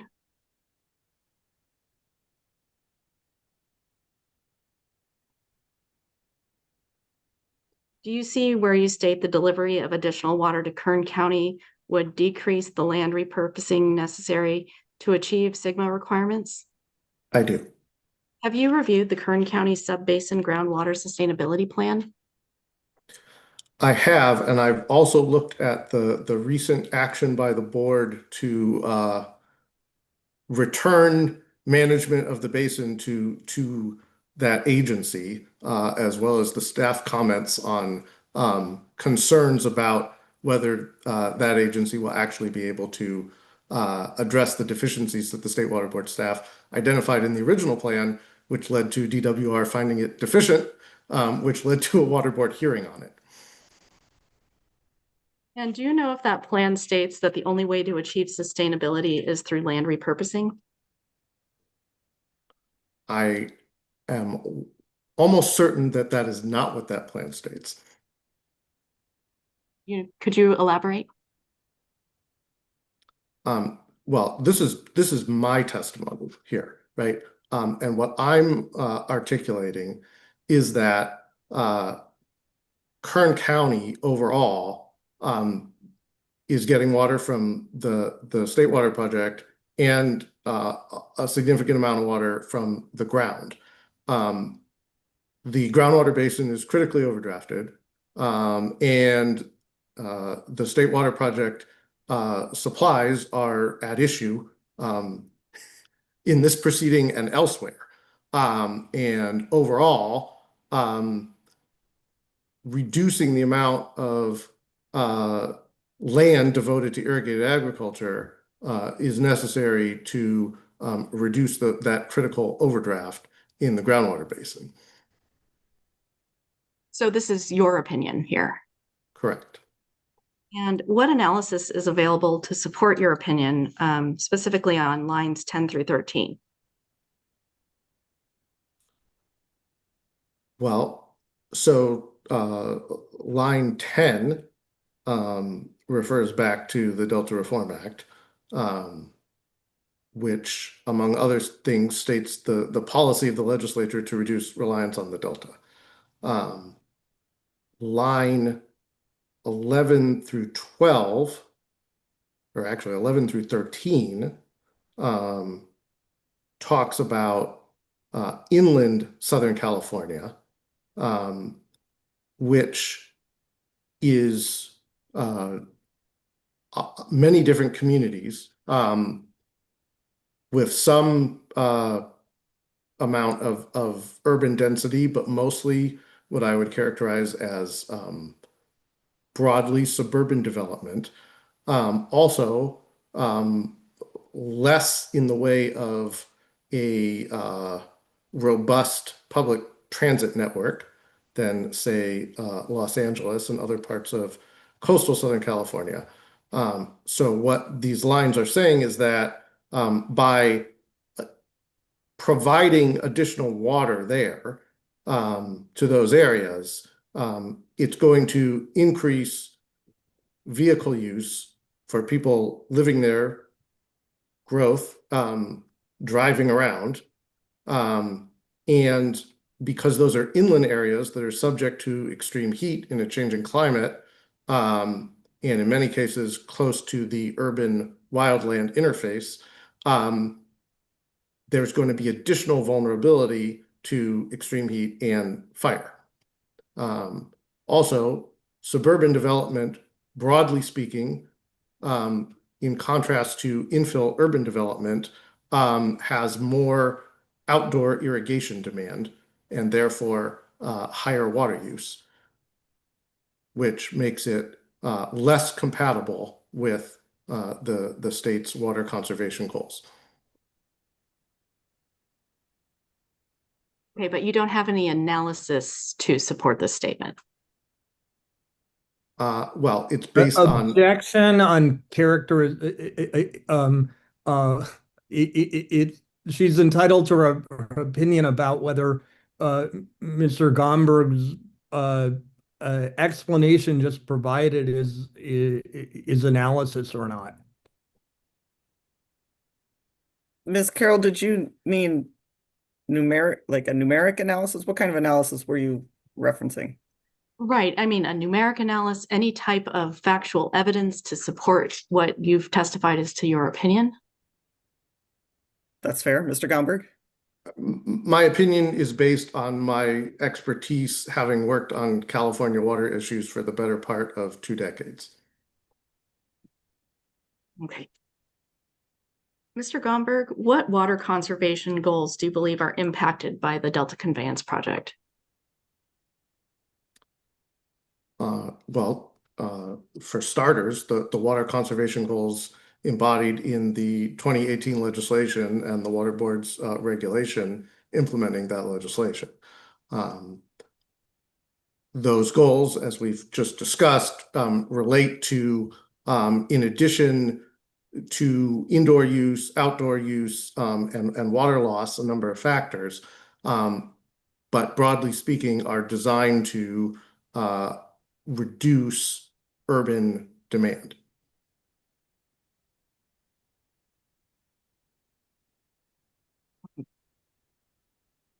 And looking at paragraph 10 there, is this your opinion or summary of the Water Board's climate policy and racial equity policy? Yes. Okay, and then moving down to paragraph 11, please, Ms. Mullen. Is this a summary of the Water Board staff report from 2021 and recommendations made in that report? Well, I'm not sure that I would characterize it as a summary. How would you characterize it? Well, it's referring to the report. So if we scroll up a little, Ms. Mullen, just to the right, so it's a description starting in paragraph 11 of an action, which namely was that board staff issued a report. So I wouldn't characterize that as a summary. Then starting on the following page, line 1, I'm pulling from a couple of recommendations that are enclosed in that report. But I'm not summarizing the report. Okay, are these only some of the recommendations from that report or all of the recommendations? There are just 2 of the recommendations. Do you know out of how many? There were several recommendations in that report. It's broken into different sections. I don't know the exact number. Thank you. And we're on page 7. If we could go to lines 17 and 18. Do you see where you mention a regulatory regime? Can you explain what you mean by regulatory regime? Yes. So in the Bay Delta Water Quality Control Plan, which is currently under development by the board and has a plan of implementation as well as associated environmental documentation. And as you're probably aware, is responsive both to the board's responsibilities under federal law, under the Clean Water Act, as well as under state water law, as well as the board's responsibilities over the water rights system, among other duties and responsibilities. That plan, which again is under development, in a the iteration, I think I'm going to get this right, that was released in October of 2024, and has been subsequently updated in July of this year. The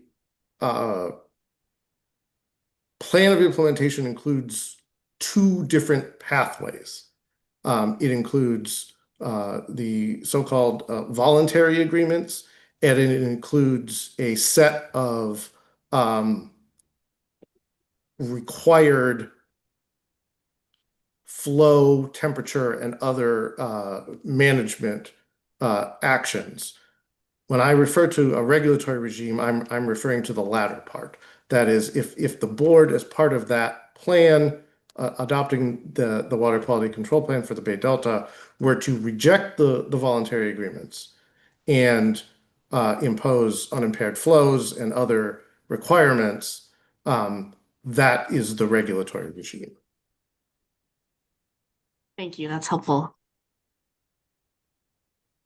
And Ms. Mullen, going to page 8, line 16, please. And I think this continues on to line 5 of page 9. This is your discussion of the board's racial equity resolution, correct? Yes. And do you know what percentage of California's disadvantaged communities are served by the State Water Project? I don't know the exact percentage, but I imagine it's fairly high, given that the State Water Project serves over 2/3 of the state's population. And do you know how This is answered, but I'll note also vague as to served.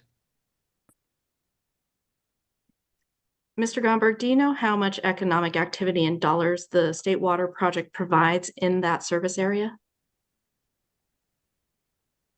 In its total service area? Yes.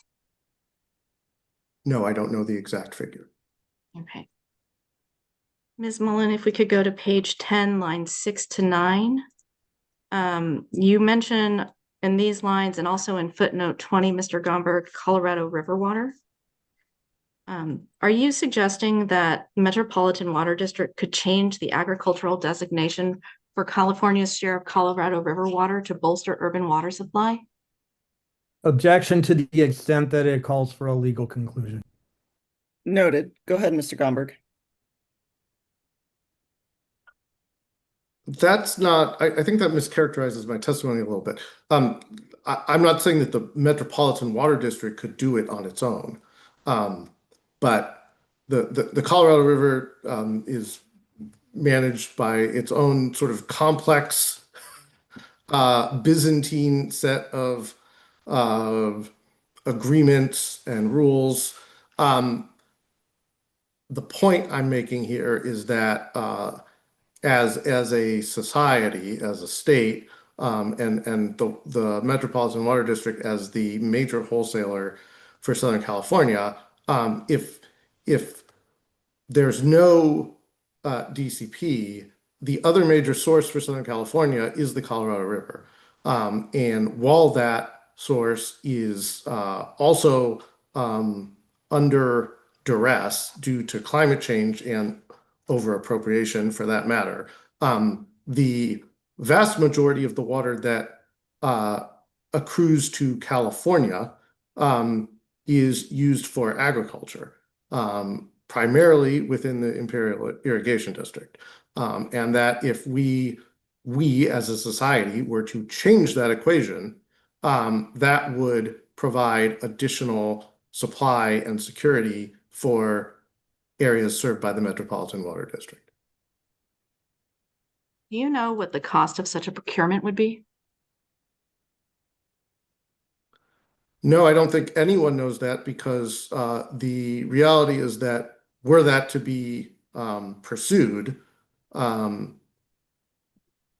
it would entail a whole bunch of changes, including legal changes, which I am not going to speak to.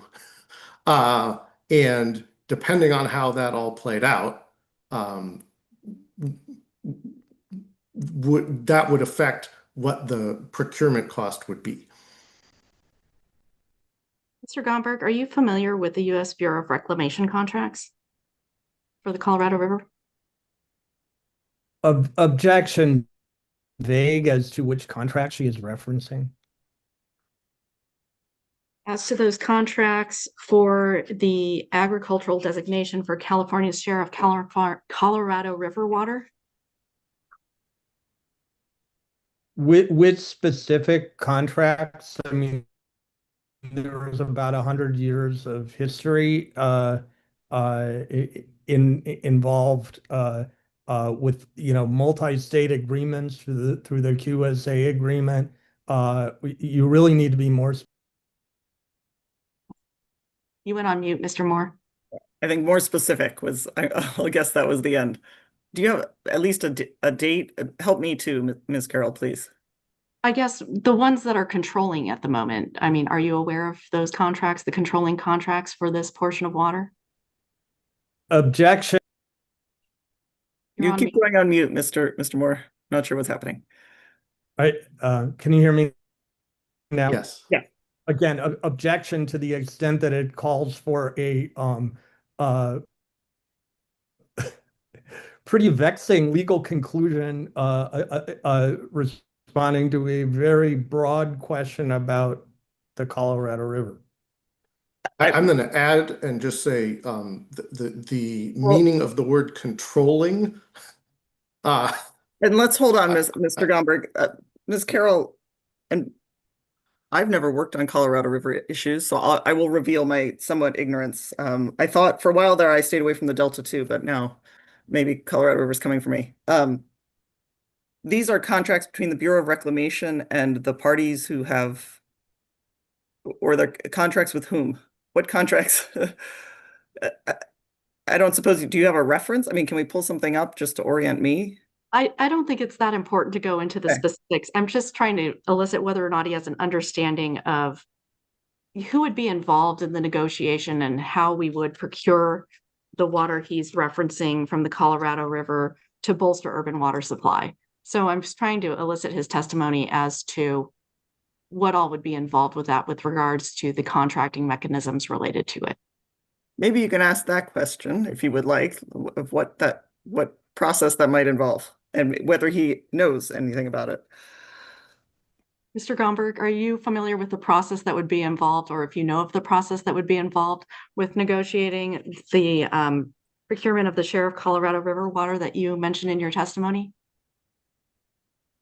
I will say that I'm broadly familiar with the divvying up of the river amongst the states that claim it, as well as the country of Mexico, and am aware that California has a Colorado River Board, which is created by statute and designated with certain responsibilities vis-a-vis those, let's just call them sort of interstate and state-federal relationships. I think what I want to say here is I'm making a broader point about priorities for water use in society, and particularly for the supply of water to Southern California. And so both paragraphs 19 and 20 are about what we could do as a society if we had different priorities about how water is currently allocated, both from the Delta and from the Colorado River system. Mr. Gomberg, have you analyzed the socioeconomic impacts that procuring that Colorado River water we've been discussing would have? No. Have you analyzed the air quality impacts from such an action?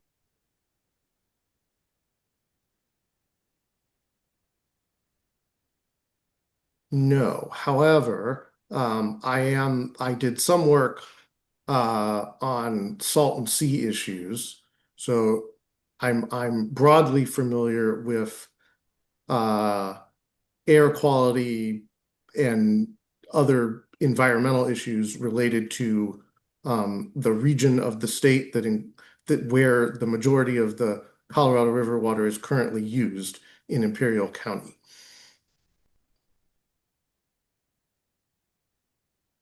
And I'd like to move on to another section of your testimony. How would not implementing the Delta Conveyance project eliminate the need for temporary urgency change petitions? Well, so I want to specify, I believe this is on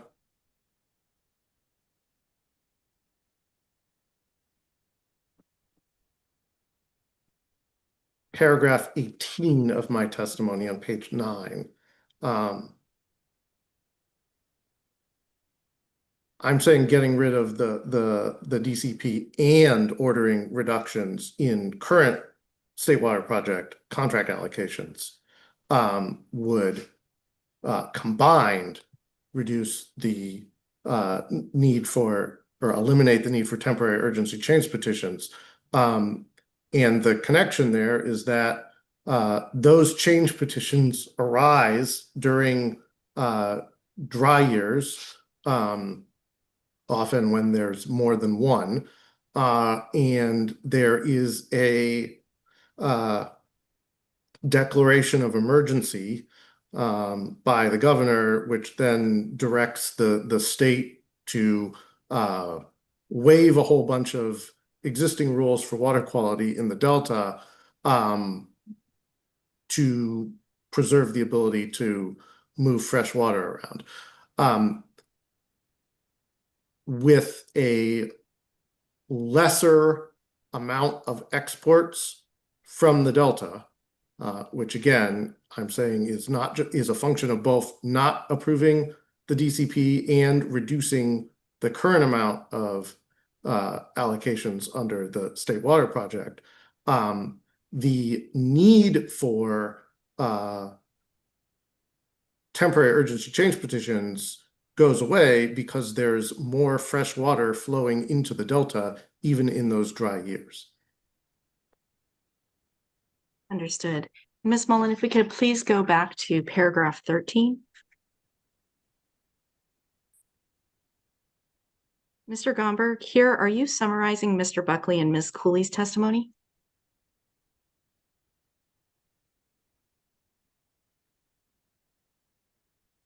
Again, both of their testimony is covers a number of topics. I'm not attempting to summarize it in a single paragraph. I'm documenting where in their testimony they have reached conclusions that are relevant to what I am addressing in my testimony. Did you read either Mr. Buckley or Ms. Cooley's testimony before it was submitted for this hearing? I did. And in paragraph 14, if we could please scroll down, Ms. Mullen, thank you. What water rights staff report recommendations are you referring to? Those are the two that were identified in let's see, earlier in my testimony at the top of page 7. Thank you. And again, looking there, it's between lines 12 and 13. Which pending water rights applications are you referring to? I'm referring to the pending water rights applications identified in that staff report, which relate to the Bay Delta watershed. And are you aware if adding new points of diversion through a change petition requires a water availability analysis? Objection to the extent it calls for a legal conclusion. Standing objection. Noted. Go ahead, Mr. Gomberg. Are you asking in general, or are you asking specific to this project? Let's go with in general. I think there are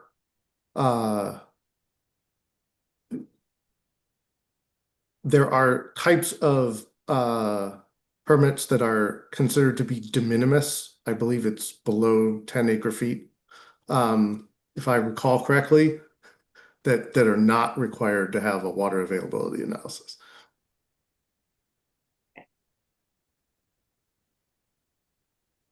And referring to your page 8, lines 13 to 15,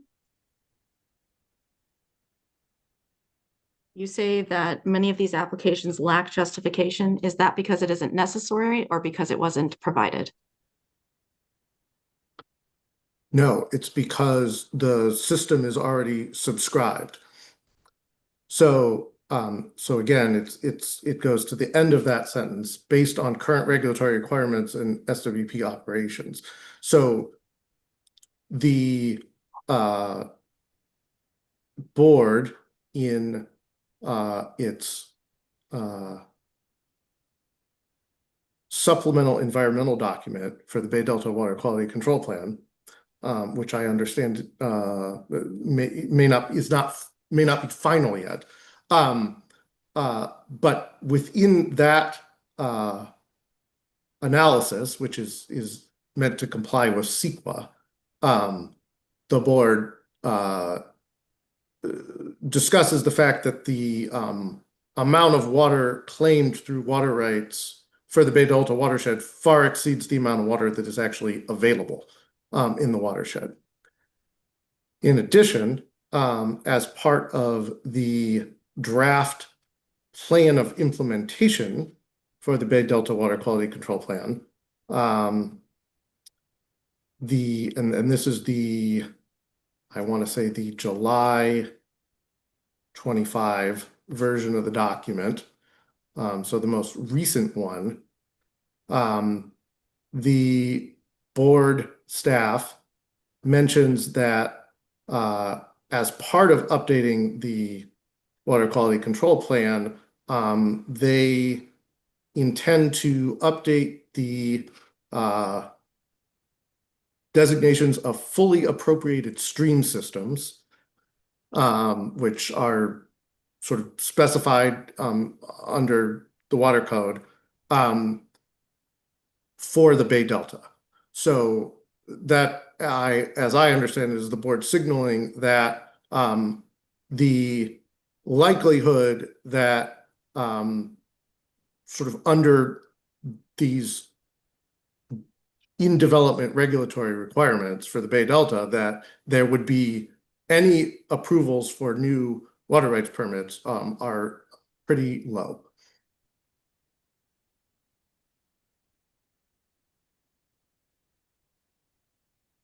And going to your proposed alternative, Mr. Gomberg, have you done any analysis to see if it meets the project's goals and purposes? Now, when you say the project's goals and purposes, do you mean the ones that DWR spelled out in its CEQA document? Yes. So here's what I have to say about that. DWR per CEQA, of course, is entitled to define the project goals and purposes as it sees fit. That is something lead agencies are allowed to do under CEQA. What's at issue here is the board's determination as to whether the DCP meets the criteria that the hearing officer has set forth, among others, whether the project's in the public interest. That entails a broader set of questions and evaluations than what is required once a lead agency defines its project purpose under CEQA. Okay, and looking at paragraph 20 on page 10, Ms. Mullen, please. Mr. Gomberg, have you done any economic analysis to support your statements in this paragraph? Objection to the extent that she is asking the witness to provide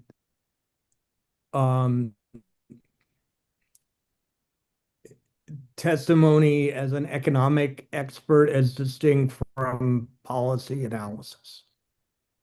Noted. I understood the question to just be a question of whether he had conducted any such analysis. So go ahead, Mr. Gomberg.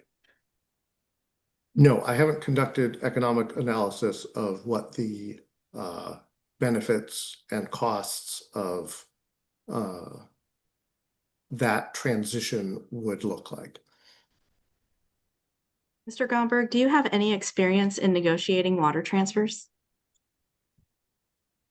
Objection, relevance. Overruled.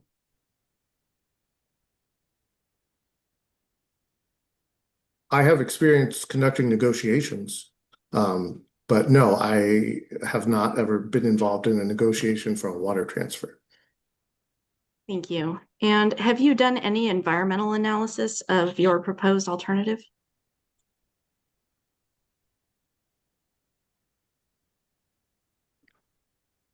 I'm not sure what you mean by environmental analysis. Such as a CEQA analysis. Have you done anything like that?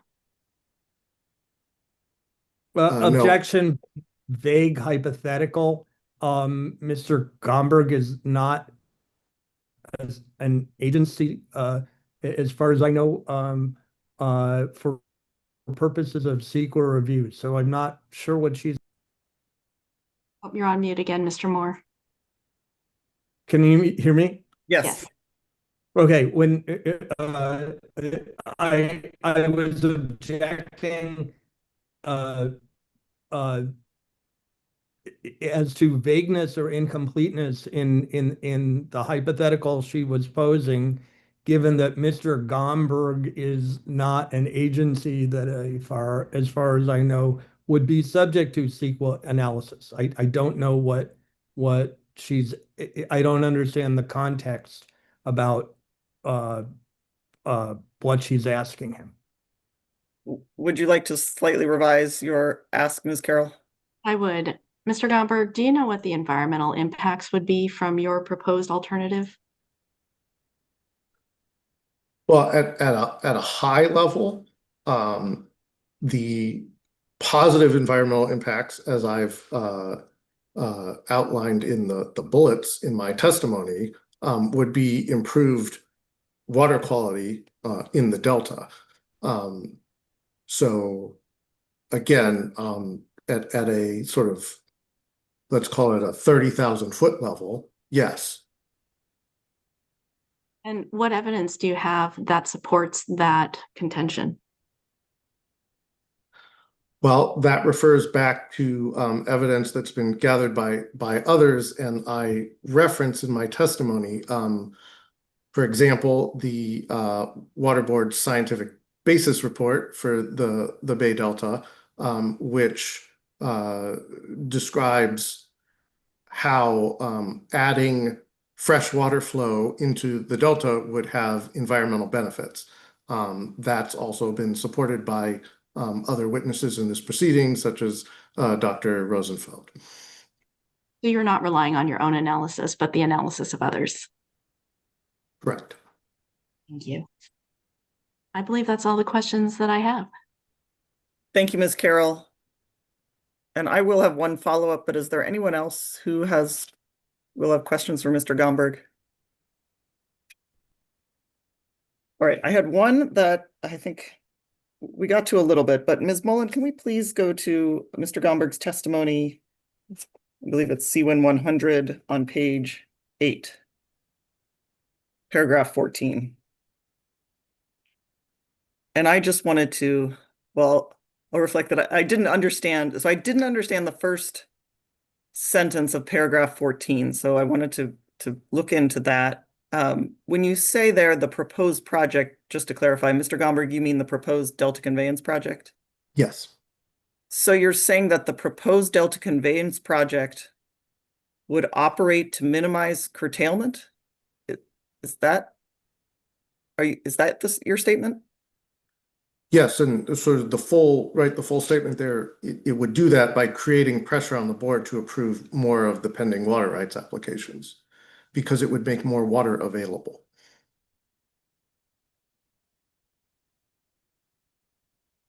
I don't understand that. The Delta Conveyance project would make more water available? Is that what you just said? Yes. Right. So the premise here for DWR is that the State Water Project operating reliability is decreasing, the ability of the project to move water is going down, and that combined with climate change creates supply risks. The Delta Conveyance project would allow for the State Water Project to move more water in comparison to not having it. And by doing that, it would make more water, that additional water, available to other contractors of the project. They wouldn't get it absent the DCP. So that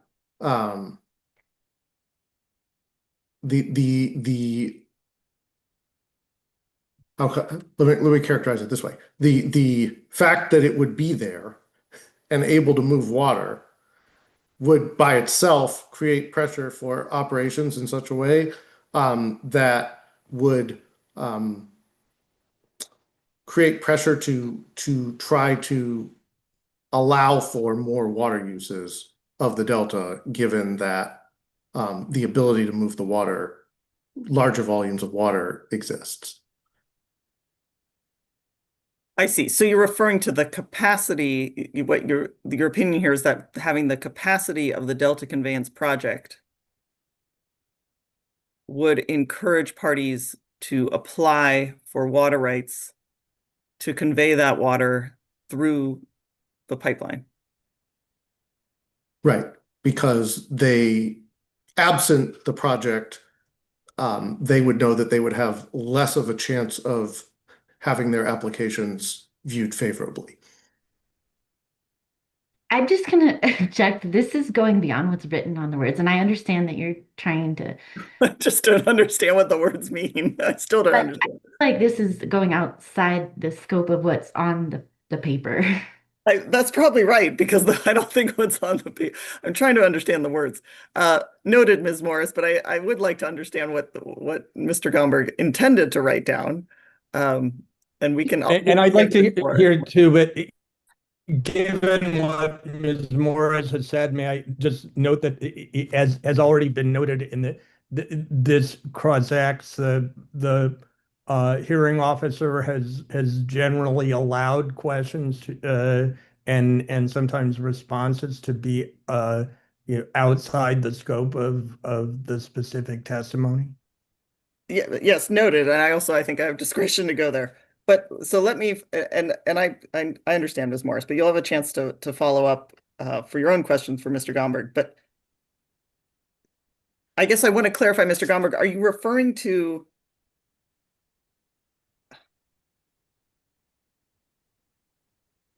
I still don't understand, but let me try again. Yeah, let me try a different way. What this is essentially saying is, once you build something to move a bunch of water, that in and of itself creates pressure to use it as much as possible. It's sort of a general truism across all kinds of different projects, particularly in the let's call it resource use / extraction sectors of society. That once it exists, then the pressure to operate it in a way that provides the most of the resource, in this case water, is simply going to be there by virtue of the fact that it exists. Thank you, Mr. Gomberg. I think now I understand that piece of it now, and I see where I believe where my confusion is coming from. When you use the word curtailment here, what do you mean?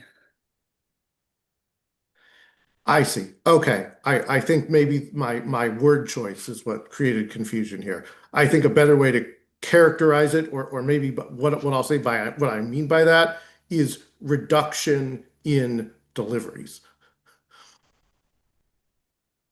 Understood. Now I understand. Thank you for working through that with me. I appreciate it. Let's see.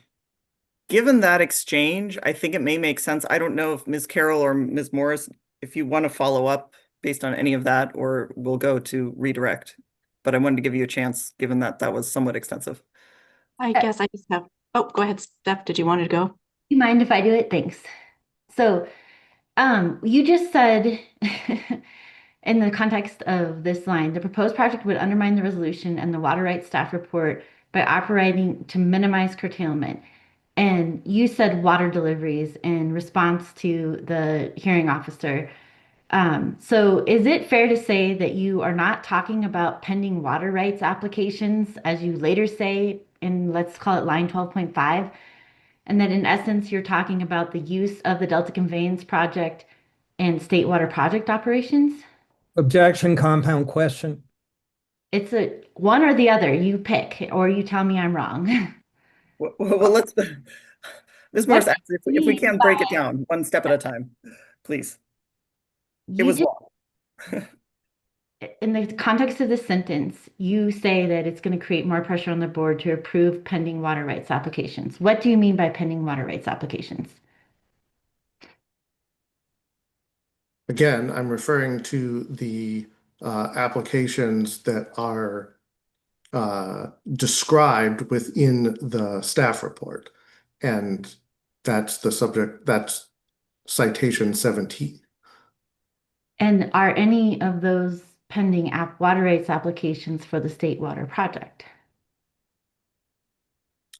Well, I know there are pending applications for the State Water Project. I don't know if when this staff report was written, which I believe was 2021, it was referring to the current pending applications for the State Water Project. Maybe we should be specific about what State Water Project water right application you mean in the context of this sentence. I didn't specify any State Water Project application in this sentence. So I said pending water rights applications in total. So how does that relate to the Delta Conveyance project? Well, as I explained, I think I tried to explain in response to the hearing officer's question, right? There's the point is if the Delta Conveyance project is built, then the pressure is going to be there to operate it in a way that does two things: undermines the resolution, that's referring back to the climate change resolution, and the recommendations of the staff report.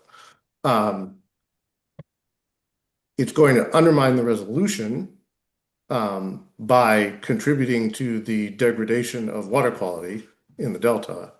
And it's going to undermine those recommendations from the staff report by creating an operational environment where the petitioners for water rights are going to feel empowered to press the board more strongly to approve their petitions.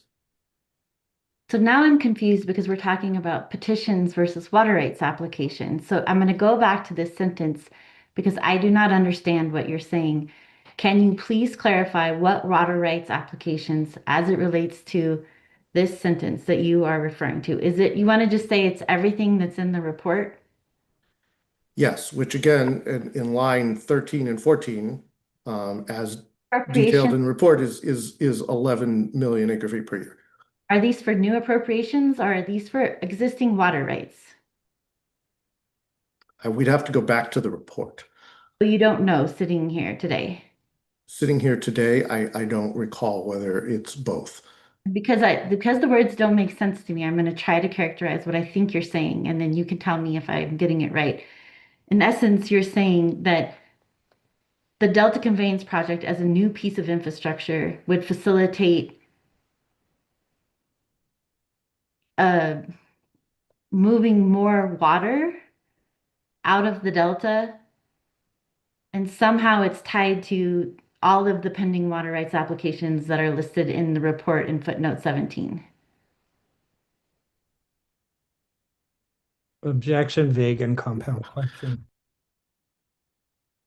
Well, let's ask it this way. I think Ms. Morris is getting at, Mr. Gomberg, the relationship between this project and the pending water rights applications. If you would please address that, describe what that relationship is in your testimony.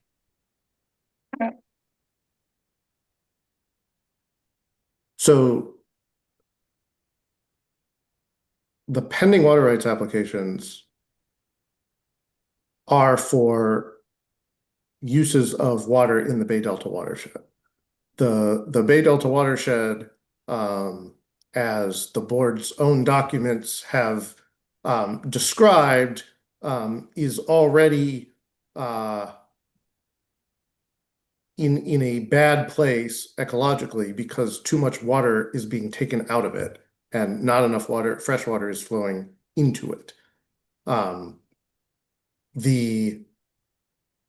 as I mentioned in response to an earlier question, the board staff in the draft Bay Delta Water Quality Control Plan update have indicated that they are looking into additional declarations of fully appropriated stream systems, given the current ecologically degraded conditions in the delta.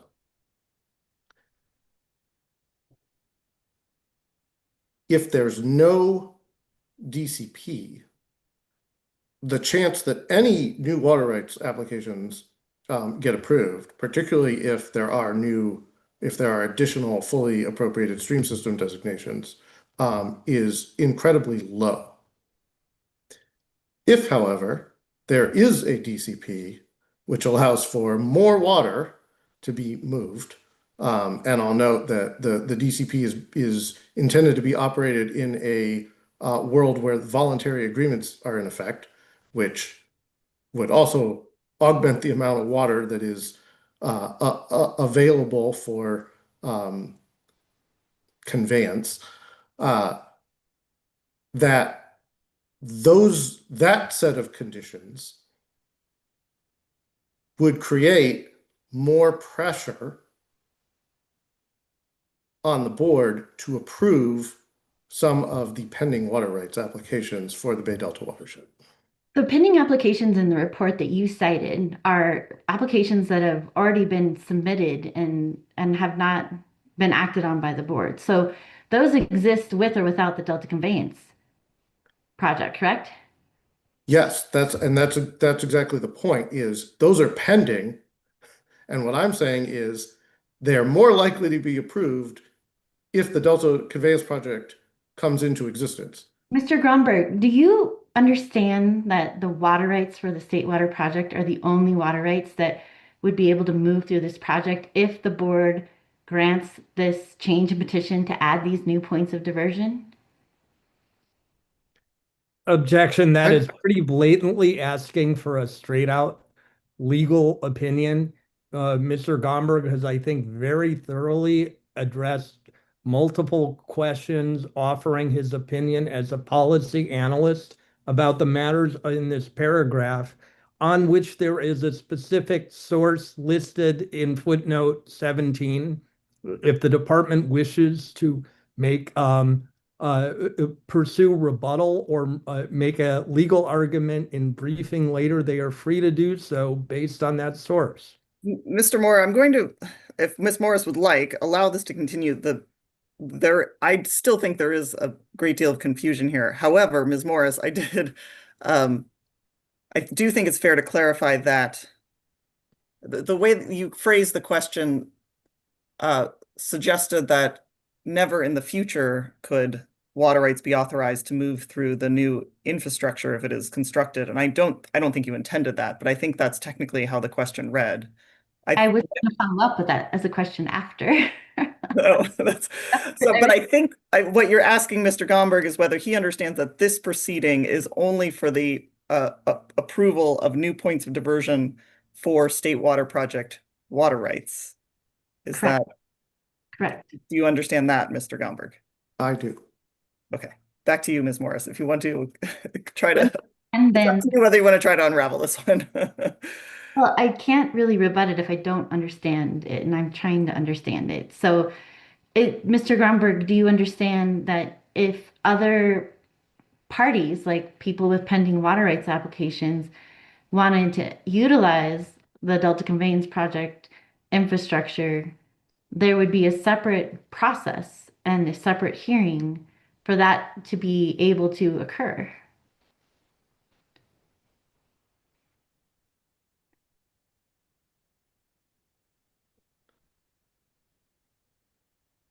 I think we're talking past each other a bit.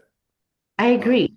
I'm not talking about people utilizing the new intakes and infrastructure specifically. I'm talking about the conditions under which it would be operated and what that would create in terms of political pressure on the board. Help me understand that what you mean, how it would be operated. How do you think it would be operated in order to allow more water from these pending water rights that you have cited this report to move? How would that occur? It would occur in conjunction with right, a revised Bay Delta Water Quality Control Plan that overall is intended to allow for greater use of water than would be otherwise permitted under a regulatory regime. Let me try with with an analogy. So one of the things the military does with what it considers to be surplus equipment is it makes that equipment available to local police departments. Those police departments, once they have that equipment, often find justifications to use it. The point I'm making here is that once you build it, the justification to use it, regardless of what technical or procedural hoops might be required, is going to be there.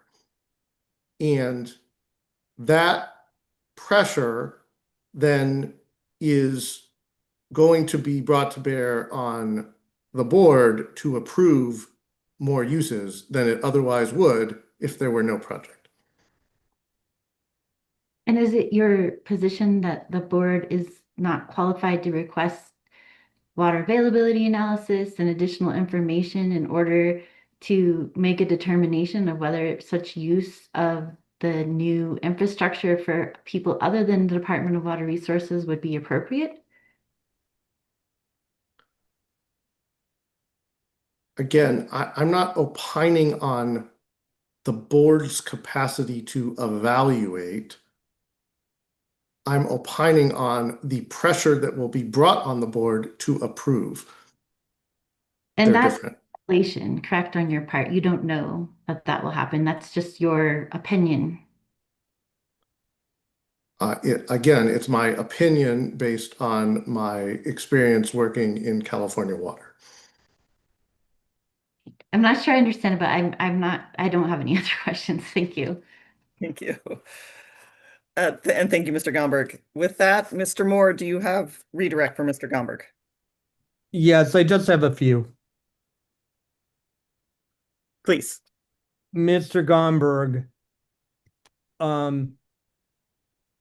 I think you will likely recall being asked a number of questions that pertain to the statements in your written testimony that are, I believe, are on page 10, paragraph 19, and footnote 20. Relating to, among other things, potential actions of the Metropolitan Water District and the Colorado River. Do you recall that line of questioning? I do.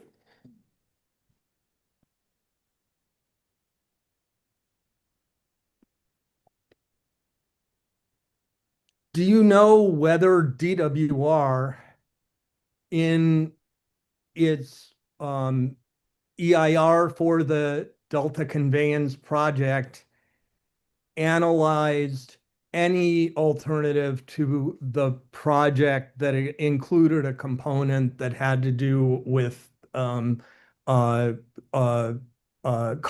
River sources such as you describe in this paragraph in the footnote?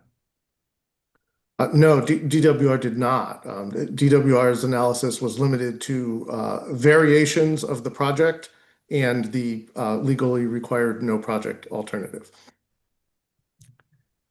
Do you happen to know if Metropolitan Water District may already have a fallowing program in which it pays for some land fallowing with a possible example being uh, uh, Palo Verde Irrigation District in exchange for a share of Colorado River water.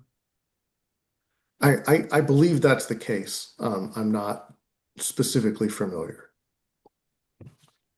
Going on a little more generally to the section near the end of your written testimony, I guess it goes from paragraph 17 on page 9 uh, uh, through the end on page 10 or close to the end. Do you recall being asked some questions about uh, whether you have or have not analyzed certain aspects of those potential alternatives? Yes. Are the potential alternatives that you are referencing in this section of your written testimony non-tunnel or non-conveyance based alternatives? Yes. Do you happen to know whether DWR in its EIR for the Delta Conveyance project um, um, accepted for analysis and analyzed any project alternatives that were non-conveyance based? As I mentioned before, no, they did not. Their alternatives consist of variations on the conveyance project and the no project alternative. They responded to comments and gave various justifications for why they did that. I didn't find those to be particularly persuasive. Now, separately from the subject of conformance or not to the project objectives, as DWR has listed them in its EIR, do you, uh, uh, and I'm not saying you do or don't, but I'm wondering, do you have any professional opinion as a policy analyst about whether it was in the public interest to exclude all non-project alternatives from analysis? All non-conveyance alternatives, my apologies. Yes, my opinion is that it was not responsible, and that in doing so, DWR has made it harder for the board to conduct its work in this proceeding because it's created the burden on the protestants to detail what alternatives would be.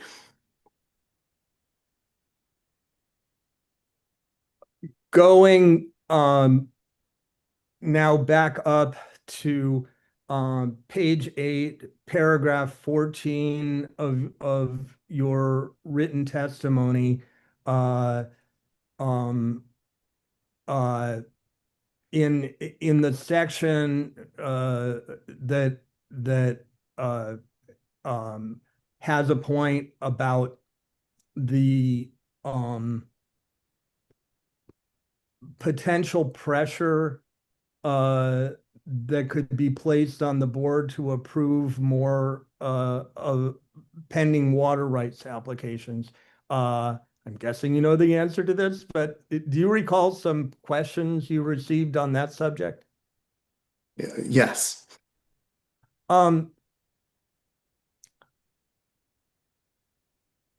The follow-up question I have to you really has to do with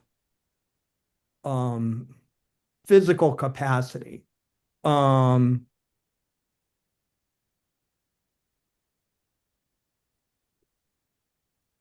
If there is such pressure to utilize an infrastructure item like a tunnel facility more, would it stand to reason that that would be easier to pull off if there is available capacity in that tunnel? Yes. And do you happen to know whether um, uh, DWR's Delta Conveyance project anticipates uh, um, filling that tunnel to capacity all the time and having it entirely full, or something less than that? Well, I think it, Cause for speculation outside of this witness's expertise. Mr. Moore specifically stated that this witness didn't understand modeling and or engineering type solutions, and this question clearly goes to that. It's not a modeling question, and I think it's one that can be readily addressed in from DWR's own testimony, but I don't want to give an answer for the witness, so I'll leave it at that. I'm going to allow Mr. Gomberg to respond to the extent that I think it's a basic question about the project description, if you know, based on evidence in the record. DWR has stated in their environmental review and elsewhere that they would operate the project pursuant to various regulations and requirements. And those current regulations and requirements, which are, of course, subject to change and currently the subject of proceedings, which we've just discussed, but again, just speaking about the current requirements in drier years, including dry and critically dry years, are such that the DCP would not be full all of the time.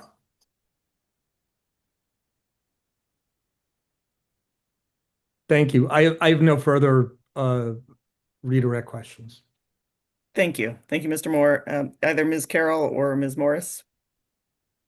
Nothing further. Thank you.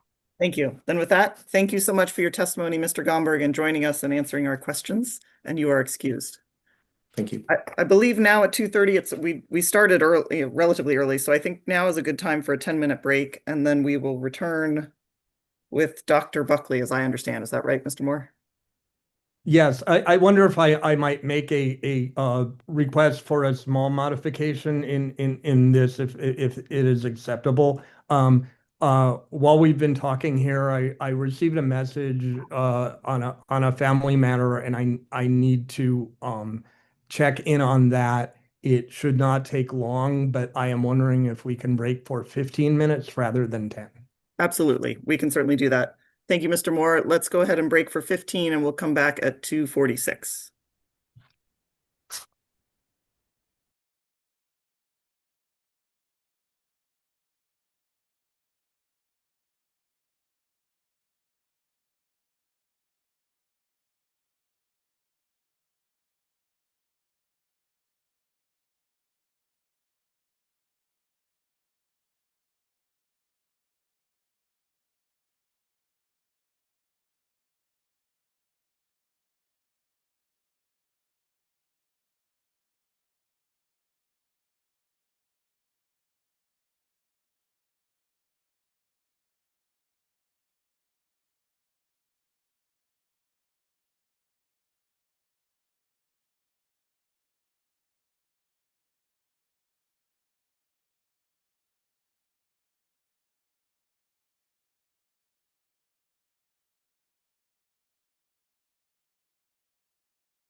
Welcome back. I will look to the court reporter. Are you ready for us to go back on the record?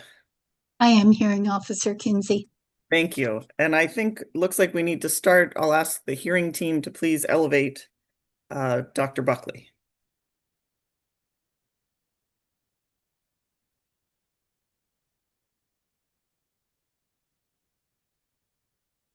And I certainly want to make sure Mr. Moore is back with us.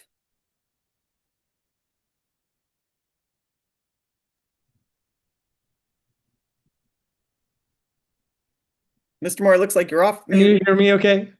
We can hear you, we just can't see you. Okay, good. Yeah, I have what I think will be a readily correctable technical issue that I expect. I expect I will be both audible and visible in about 2 minutes. Okay, thank you.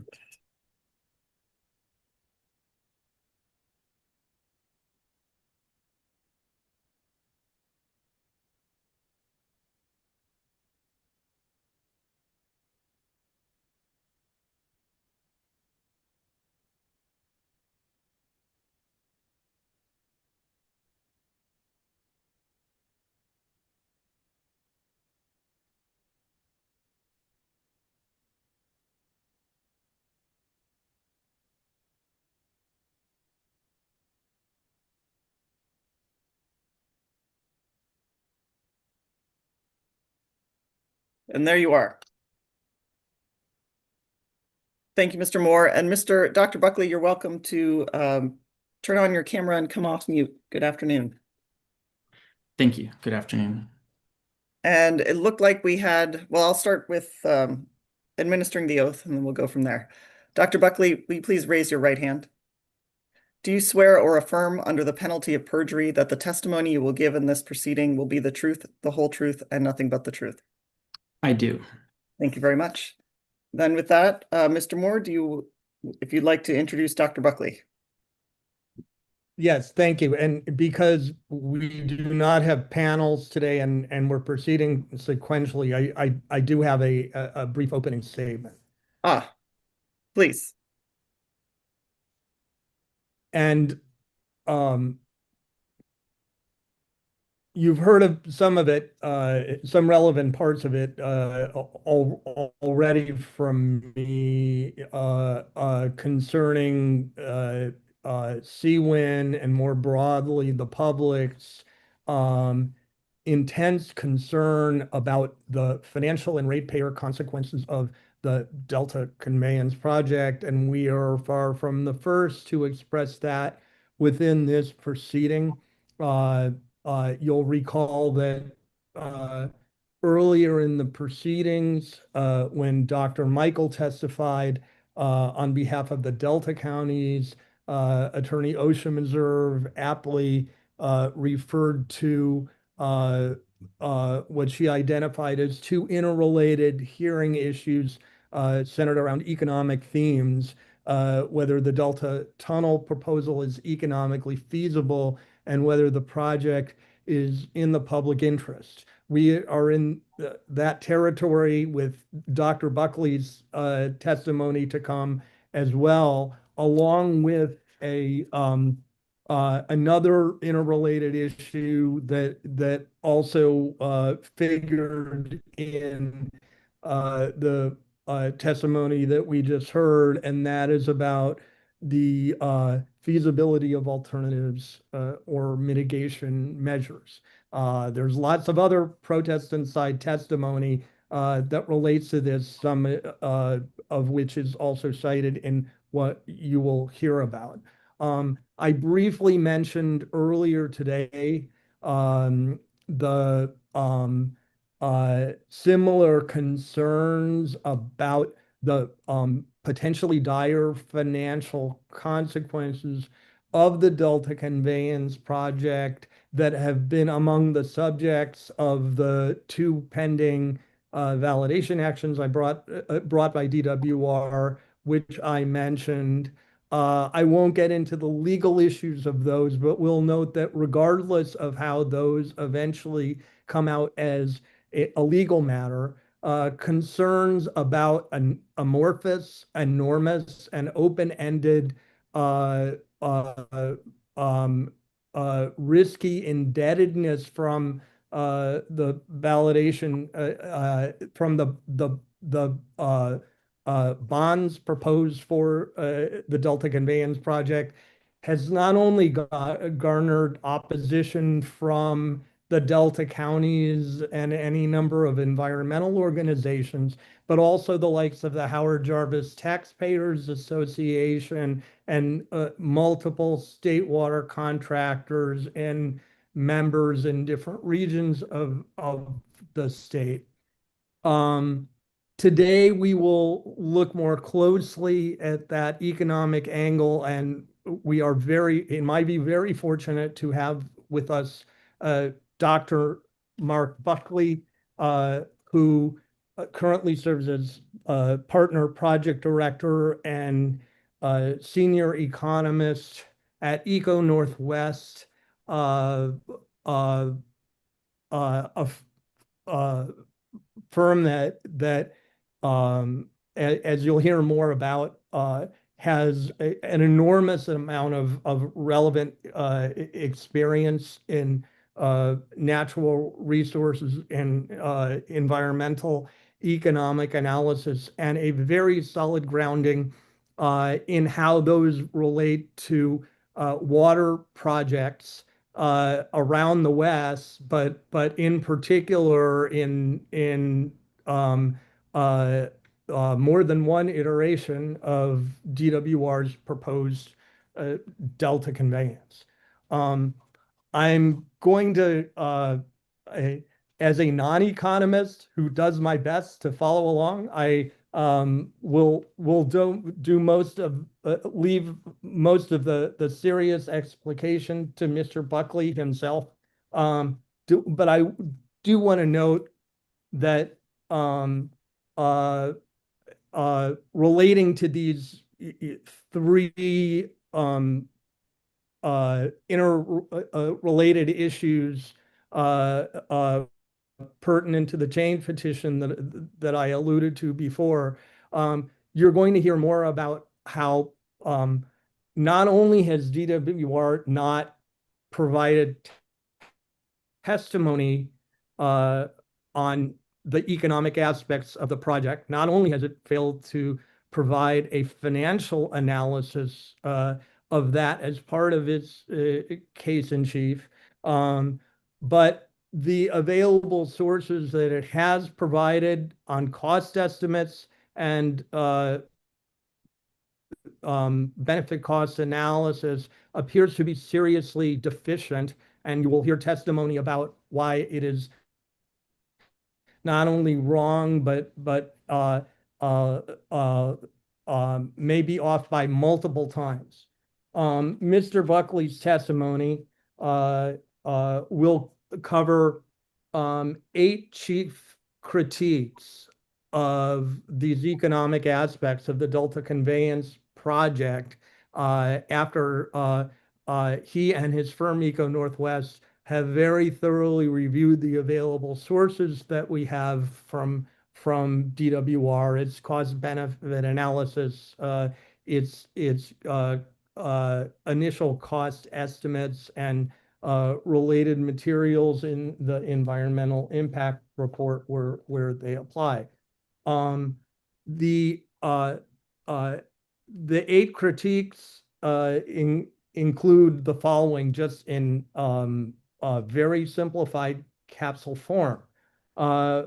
First, the DCP's total cost for construction is likely to be much higher than DWR and its supporters have projected.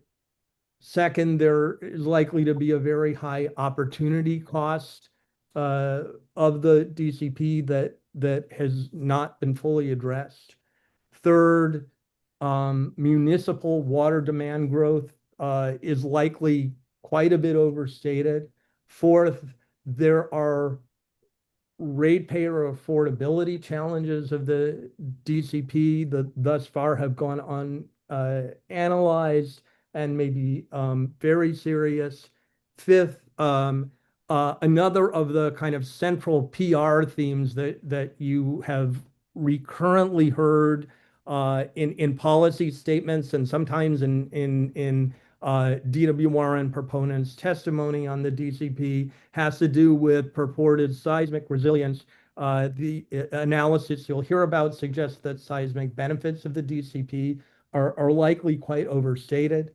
6, agricultural market values of water are likely overstated in the analysis that DWR has provided thus far. 7th, the full DCP costs for agriculture have not been accounted for.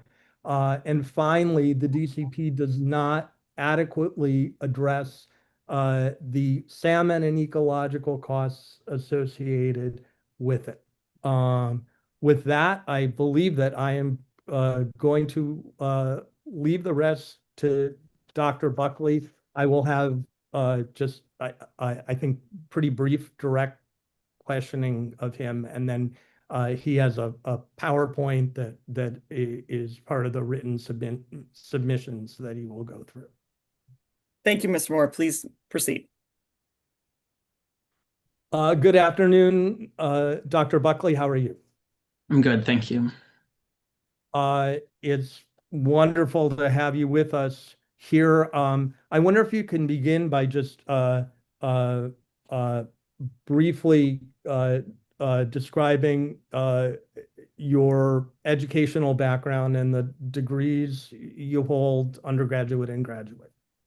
Yes, certainly. My undergraduate is in economics, and then I worked in the Center for Economics Research at Research Triangle Institute for a number of years before proceeding to grad school, where I focused on economics and science that relates to water and land resource issues. I did that at University of California, Santa Cruz, and then I had a postdoc position at University of Montana in the forestry school, and then I worked on water quality trading in the Tahoe Basin for a period before joining Echo Northwest in 2008, an economics firm. I am married to a proud banana slug, and I know that she commends you for your excellent choice of graduate schools. What is your current professional position, and what titles do you titles do you have there? Yes, Echo Northwest is a firm. We're over 50 years old, focusing on economic and other quantitative social science oriented analysis of public policy. I'm a partner. I've generally led natural resource environmental projects and that practice in my time here since 2008. Most of my work involves some dimension of economic analysis for natural resource oriented public policy decisions in terms of programs, projects, other forms of investments, and increasingly funding and financing questions, as affordability has emerged as such an important issue for a number of reasons. So that work has generally been conducted for state and federal agencies, but also irrigation districts, municipalities, at times nonprofit organizations. And I do serve as a testifying economic expert witness in litigation matters at times when it relates to this work. And in that context, I've worked for U.S. Department of Justice on behalf of U.S. EPA and other federal agencies, as well as other state and municipal departments of justice, attorney generals, and such. I've also done some teaching in economics, environmental economics for undergraduate and master's level, and I do have related publications. And in the course of your work, have you become familiar with the economic and related environmental aspects of Delta conveyance proposals by the Department of Water Resources? I have had the opportunity over several years to be involved in different aspects. Various colleagues of mine at Echo Northwest, almost the whole time I've been here, have worked on these issues at times. And back to some of my time in graduate school in California, I supported, before I had my PhD, I did support some professors on somewhat related issues.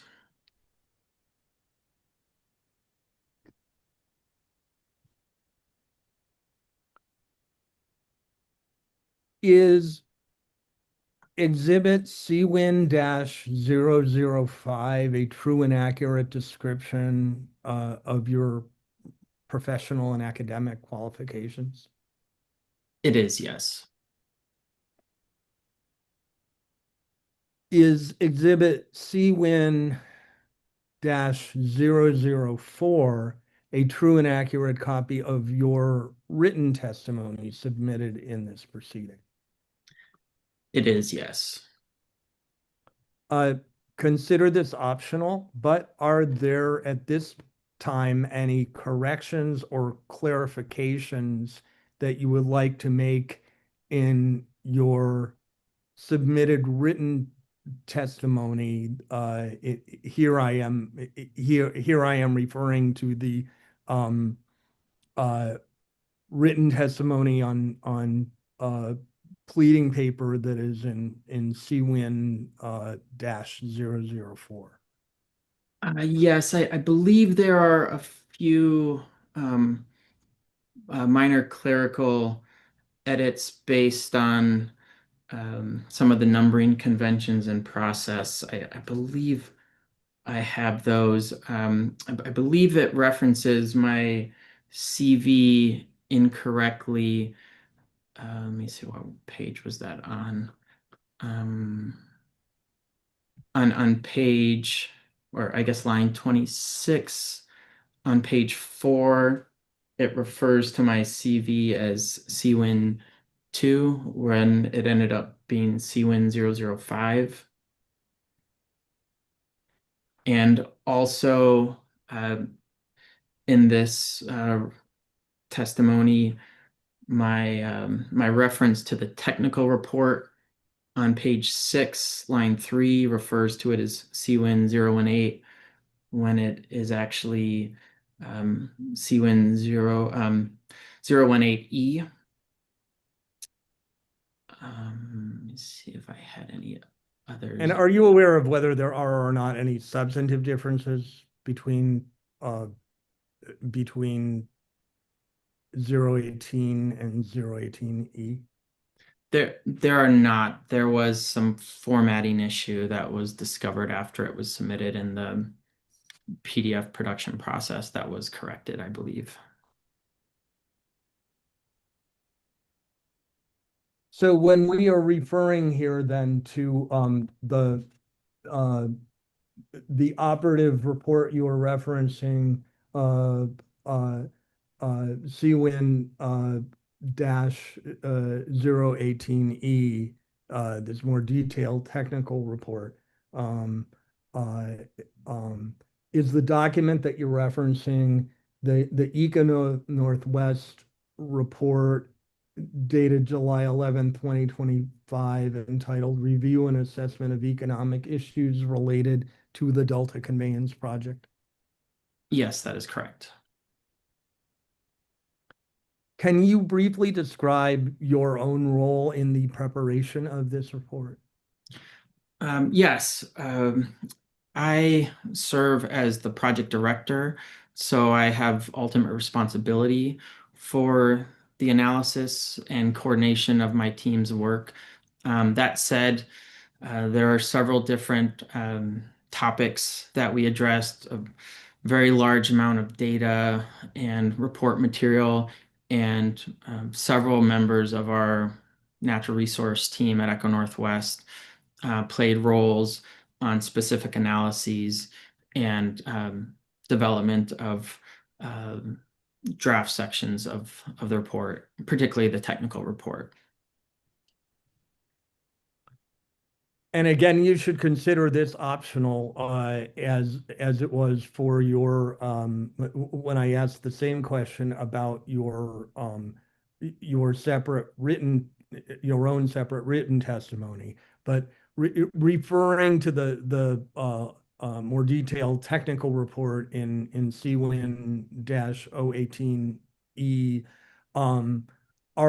are there any citation references or technical corrections that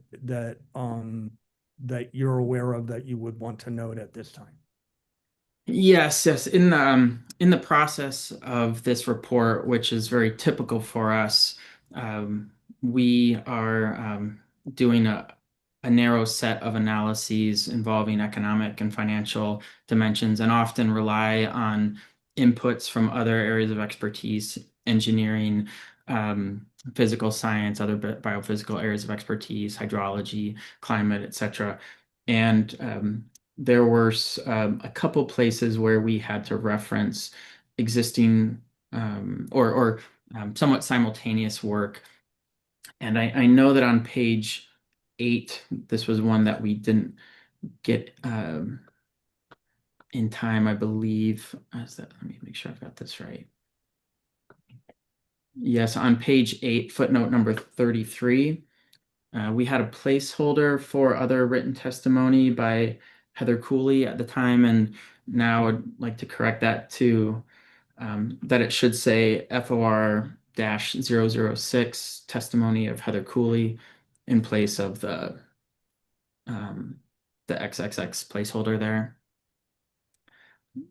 And I'll also add that on page 19, again, unfortunately, a formatting issue with the PDF production. On page 19, in that first paragraph, there was an error reference, and where it says error, it should just say "See Critique 2 Municipal Water Demand." It's just an internal reference to another section of the report. I don't believe I have any other corrections at this time in terms of specific references. I realize there are probably some little typos and such, but I'll leave those alone for now. Your written testimony makes a reference to other CWIN exhibits submitted in this proceeding, as I understand it, which are delineated in the Eco Northwest technical report, that is CWIN 018E. My question is, with this chart in front of there are quite a lot of these, so I'm going to go through it quickly rather than one by one. But in your written testimony and in the Eco Northwest technical report that it references, did you also rely on CWIN exhibits 007, 008, 009, 010, 011, 012, 013, 014, 015, 016, 017, 020, 022, 023, 024, and 100? Yes, I did.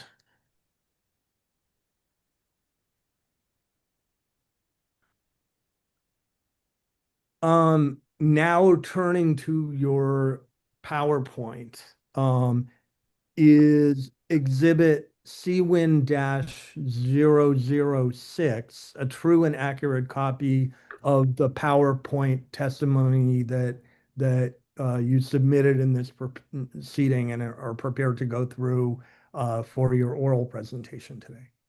Yes, it is. Thank you. Thank you. I have no further initial questions, and I'm hoping that we can now proceed to Dr. Buckley's oral summary based on his PowerPoint, and that means that we would be pulling up exhibit CWIN-006. if I have the number right. There we have it, I think.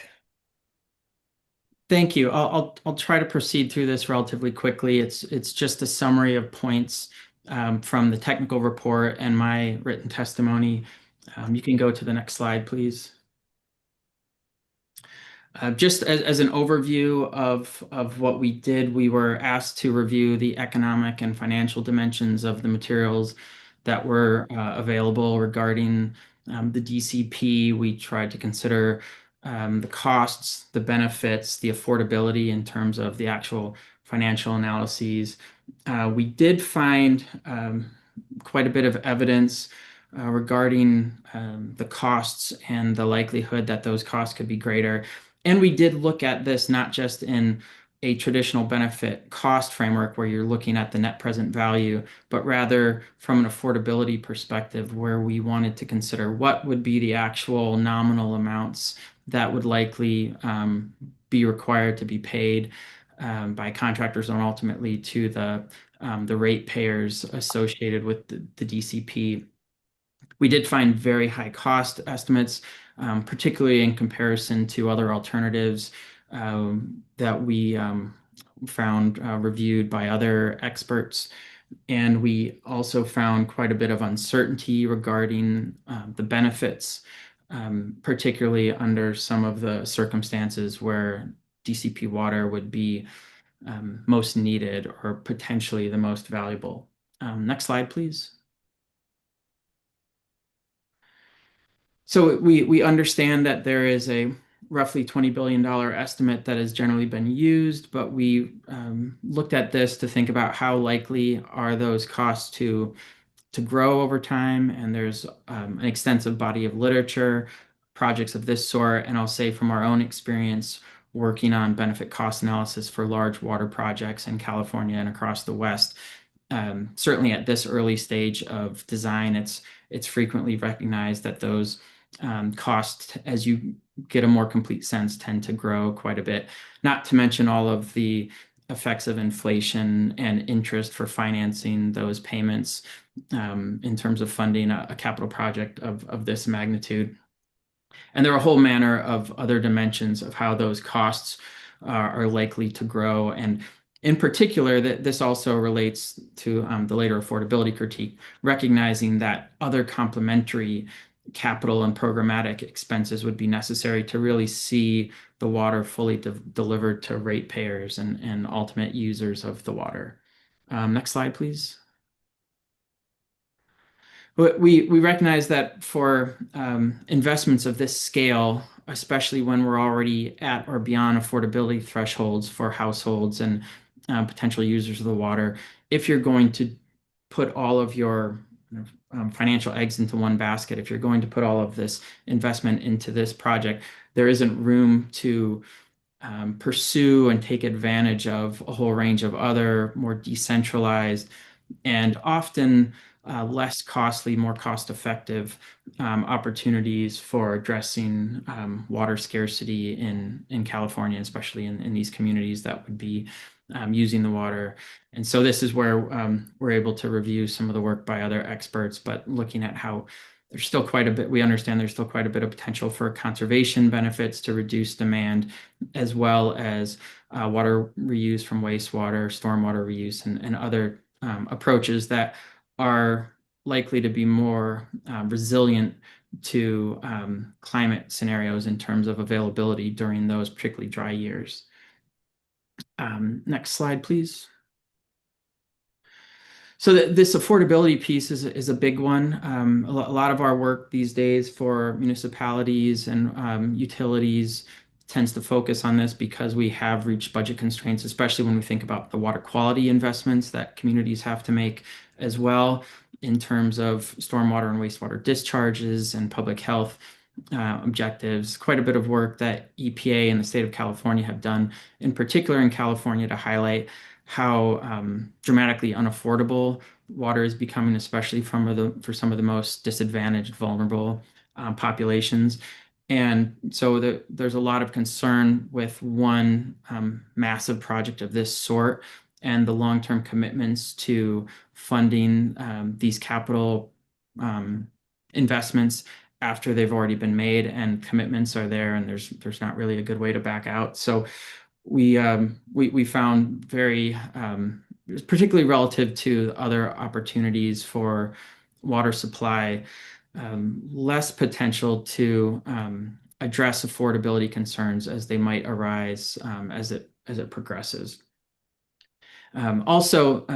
This also relates to some of the related issues that we see in here, how those affordability issues are exacerbated when we think about how much water might actually be available during drought, severe dry years, how much additional investment would be necessary to take advantage of the DCP for those periods in terms of additional storage and conveyance capacity.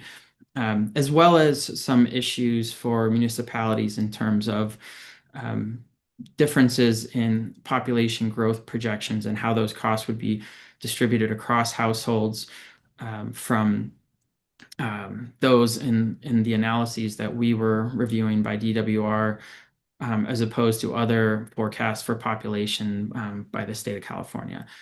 Next slide, please. So we know that this is already a growing issue. I probably touched on most of these issues already, but I think just recognizing the uncertainty that a project of this magnitude and that the science suggests could see some real uncertainty about the availability of water through the project in the future, as well as the equity issues. And I think it's important to think about the full set of social costs of these projects. My understanding from other biological, ecological experts that there are some real potential social costs of this project that are ultimately non-market costs borne by the public as a whole as well, which further makes the cost effectiveness of this investment more uncertain and important to evaluate in a more extensive and detailed way than we've seen in the materials that have been available so far. Next slide, please. The seismic benefit issue is not one of the largest, most prominent, but it's still important in the sense that it's been say brought forward as an important benefit and a key driver behind the DCP, whereas the analysis that we saw isn't very transparent and doesn't seem very comprehensive, especially in the context of how long it will be before we actually see the DCP in operation and all of the other seismic resiliency adaptation investments that we understand contractors are already undertaking and will need to undertake in the interim before the project's available. So we're not suggesting that there are no seismic benefits, but there seems to be quite a bit of uncertainty of what those actual benefits would be. And I think a more transparent analysis and a more regionally specific analysis would be helpful to really gauge this benefit category. Next slide. The agricultural market values. Now, there are several agricultural dimensions to the DCP, and it certainly can be confusing. We'll try to be somewhat systematic about this. Here, the one key point is that we're recognizing that the values being applied in terms of the willingness to pay for the water from the agricultural sector are based purely on severe drought years. And our analysis, and also very intuitive, shows that the willingness to pay, the scarcity of water for agriculture is much greater during droughts than in average years or wet years. And by applying those values across all years, it overstates that willingness to pay. And I think it generally speaks to some of the affordability issues that I don't think are too difficult to anticipate for farmers, for the agricultural industry of this project. And just having worked on agricultural supply projects extensively at this point for about 2 decades, we often see that ability to pay by farmers is quite constrained. And again, it's not quite clear how this project would ultimately see its full funding and financing realized if those costs are, at least the portion of costs for farmers and irrigation districts are beyond what they're able to pay and beyond what the market will support in terms of their ability to pay. Next slide, please.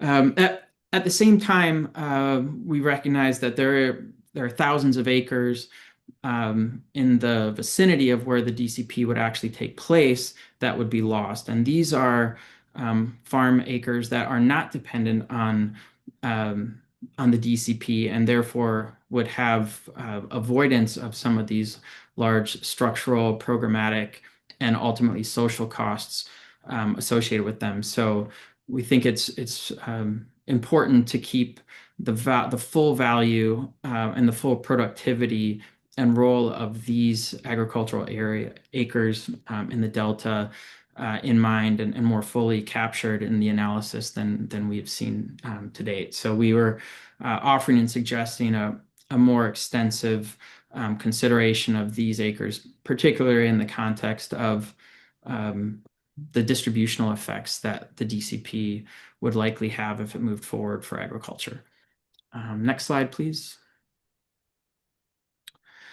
The salmon and ecological costs, this is an area where we're fully relying on the expertise of biologists such as Dr. John Rosenfield, who I understand testified as well, where he has argued and I believe demonstrated that the DCP would have substantial effects on the most critical factor, as he identifies it, freshwater flows through the estuary and the Delta for several threatened and endangered species, salmon, sturgeon, smelt, and then the other ecological dimensions of that. And again, in his estimation, the mitigation proposed would be incomplete.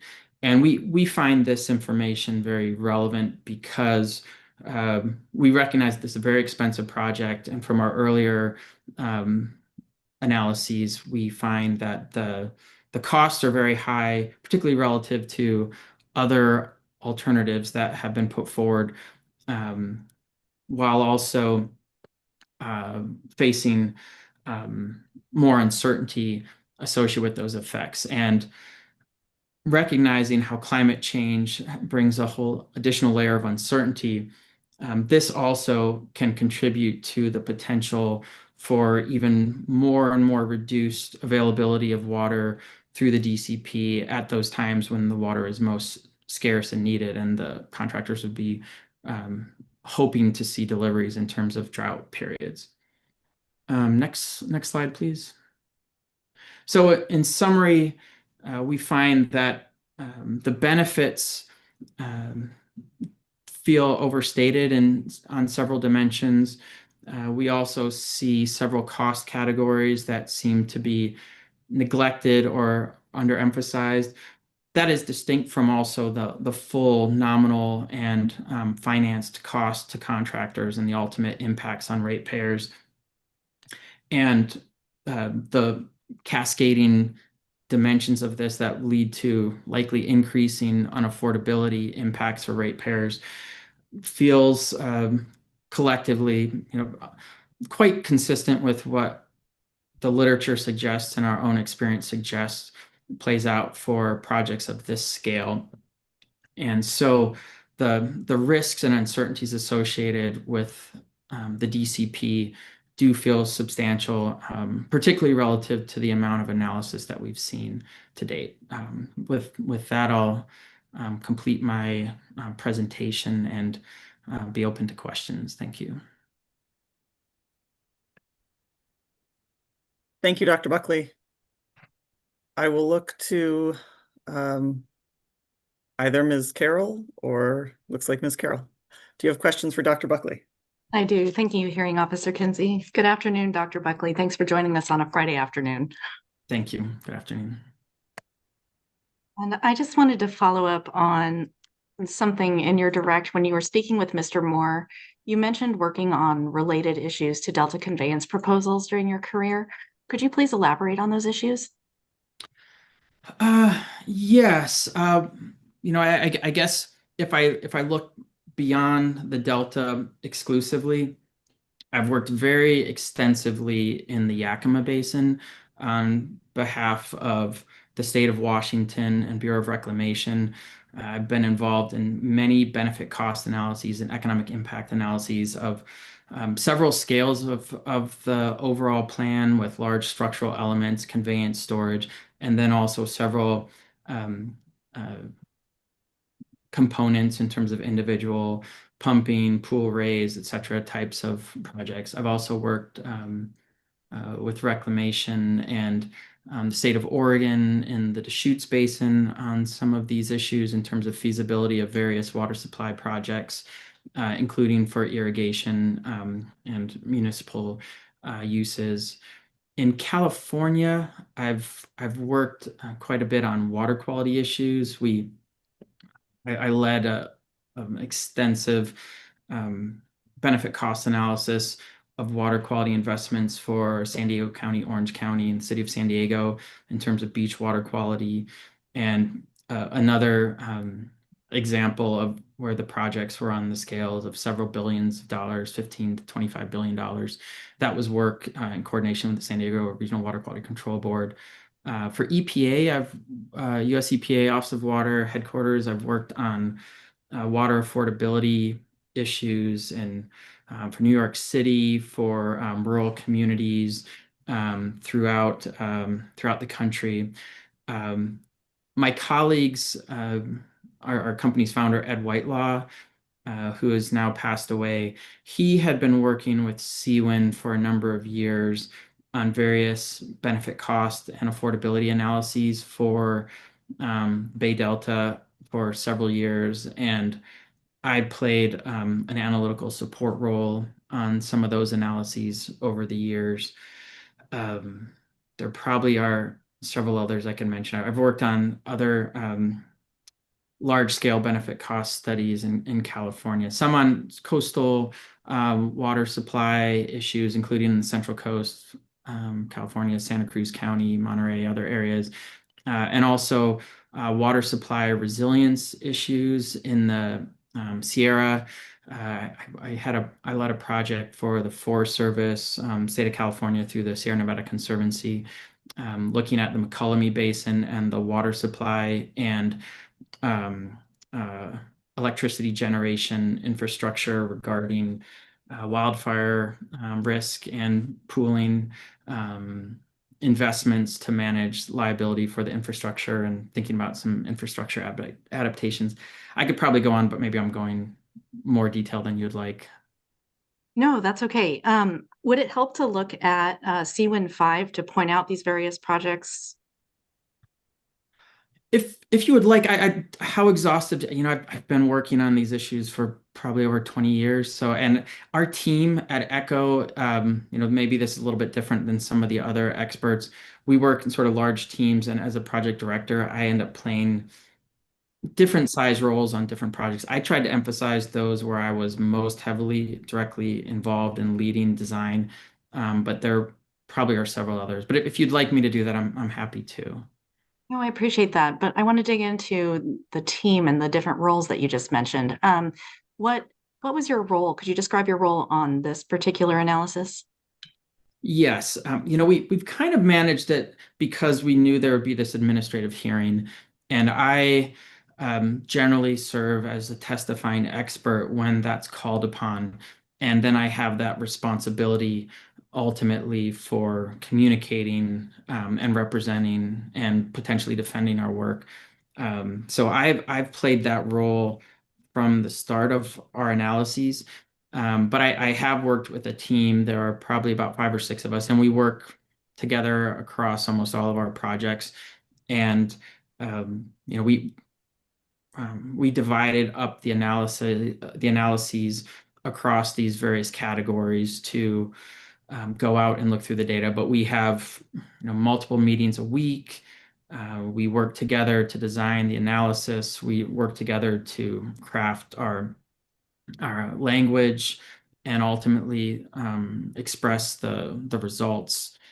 I'll say that I've certainly been involved with every dimension of our analysis, but all of the technical analyses, I also had support in terms of data compilation, literature review, literature summary, data summary, helping us to understand what would be relevant data and information to use for our assessments.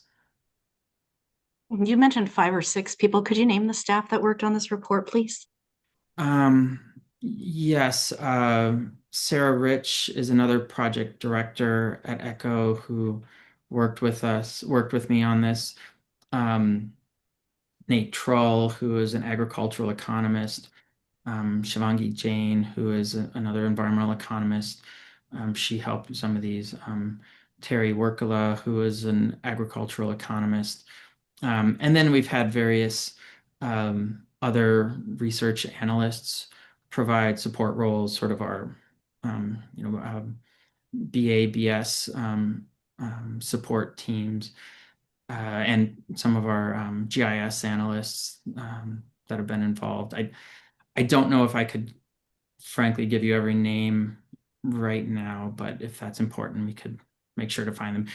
To some extent, you could look at the website for ECHO Northwest. We have all of our staff listed, and you could see who is associated with our environment natural resource work.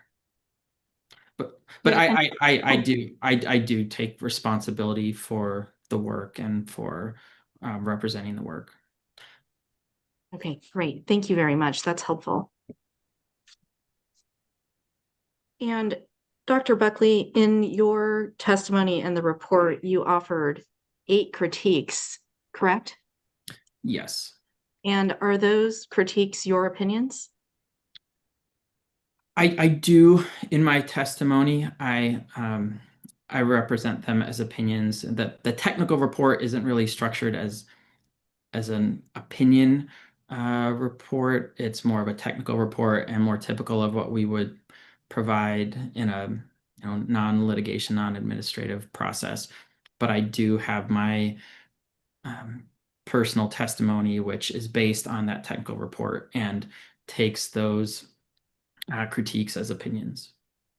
I'm going to butt in here for a second. The witnesses answered the question pretty thoroughly, I think, but the question was vague as to what types of opinions are referred to. The standing objection applies, of course, if it has anything to do with legal opinions, and I would not want a misunderstanding of a positive response about it to the question of whether his opinions were involved to suggest that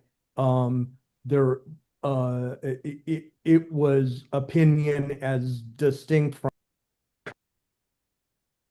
Mr. Moore, we lost you at the very end there. You are also not on camera, although that's okay, I think. What was the last sentence? Better. There we go. Very briefly, we have the standing objection. The word opinion there was vague and should at least exclude legal opinion. And I wasn't sure if the question was indirectly trying to insinuate something related to facts, but so the question has been answered, but it just shouldn't be understood in any way as a legal opinion or suggesting more than. Thank you. Back to you, Ms. Carroll. Thank you. On behalf of which clients did you produce this testimony, Dr. Buckley? This was for CWIN, California Water Impact Network. Okay. Do you know if your client supports the Delta Conveyance project? My general understanding is that they see many social costs and unaffordability issues as Roger laid out at the outset. And were you given any direction by your client in preparing your testimony? In terms of my written testimony? Yes. Well, we did receive our assignment, and the assignment was to review and critique the available economic and financial information regarding the DCP from provided by DWR. Thank you. And were you given any time restrictions in preparing your testimony or your report? No. Objection, it's vague as to who was doing the restricting. It probably goes without saying that the hearing officer has, multiple orders that have set timeframes, some of which did not allow extensions that protestants Ms. Carroll, do you want to clarify your question, please? Sure. Were you given any restrictions by CWIN in preparing your testimony or report? No, we were not. Thank you. And how many hours did you spend preparing CWIN 18 or 18E?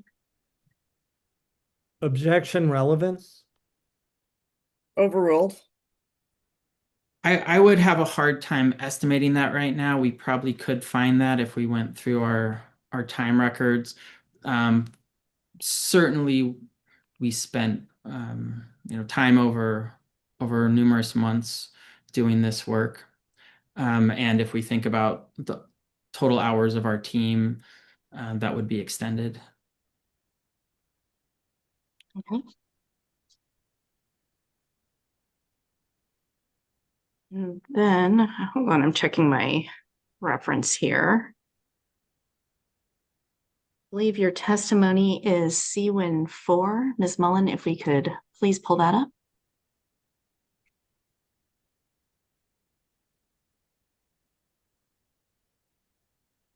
And if we could go to page 3, please, line 20. And Dr. Buckley, if you see me looking up, it's because I have a larger screen in front of me, so I'm not trying to avoid you. And my screen's to my side here, so I'll be looking at it over here too. Thank you. And do you see where you mentioned deterrence there on line 20? Yes. Could you please describe to me, what do you mean by deterrence?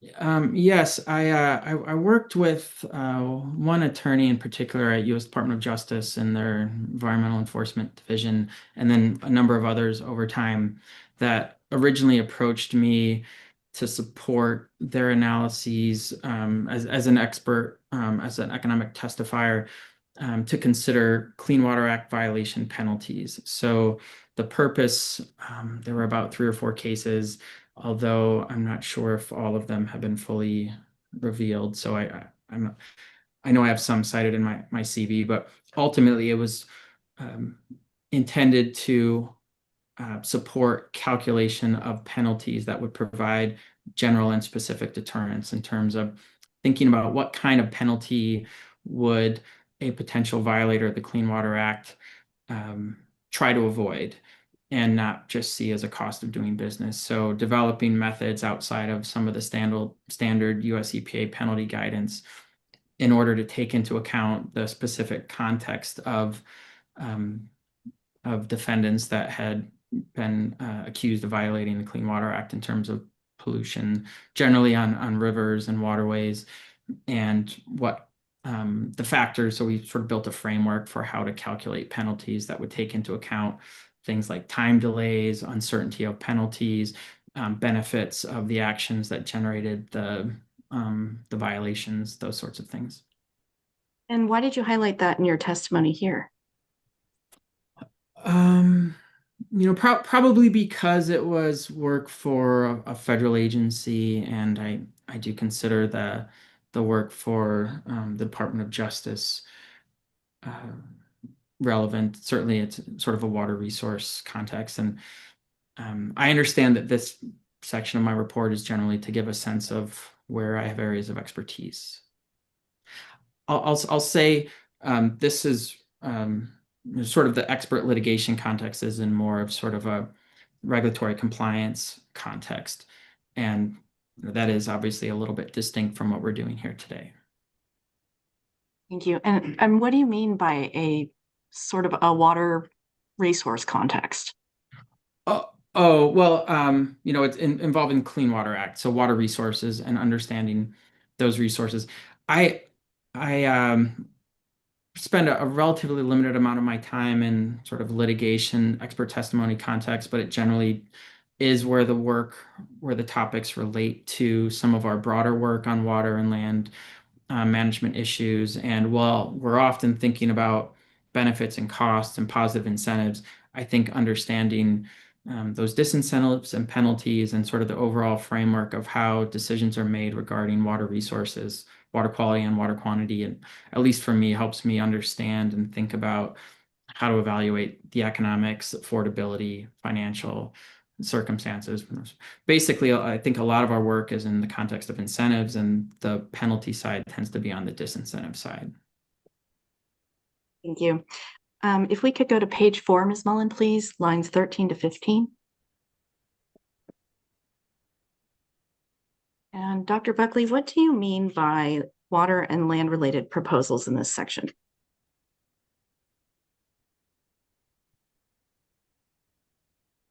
At the end of the sentence on line 15, if that helps.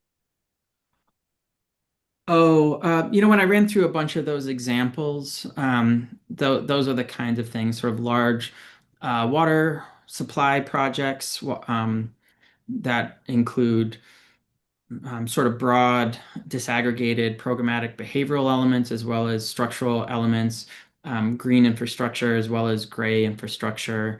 A lot of my work has been in municipal contexts for Clean Water Act compliance, where we're looking at green and gray decisions, and often that's done at a watershed scale. So land management, land resources are related, and increasingly wildfire is a dimension of that work for its indirect consequences for water quality and quantity, but also all of the other risks for society and infrastructure that fire introduces. And I do work on those land management issues for land managers as opposed to purely water utilities or water management agencies.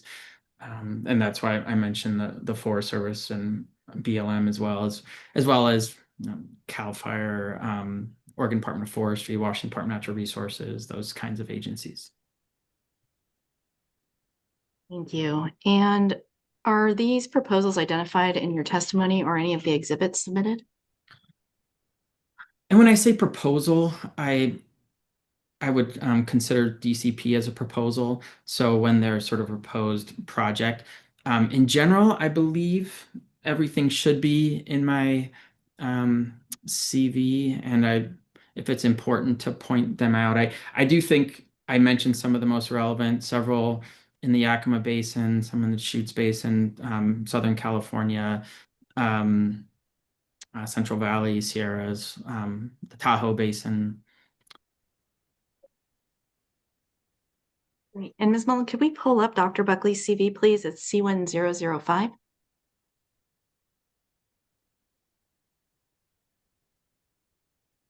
And Dr. Buckley, your PhD is in environmental studies, correct?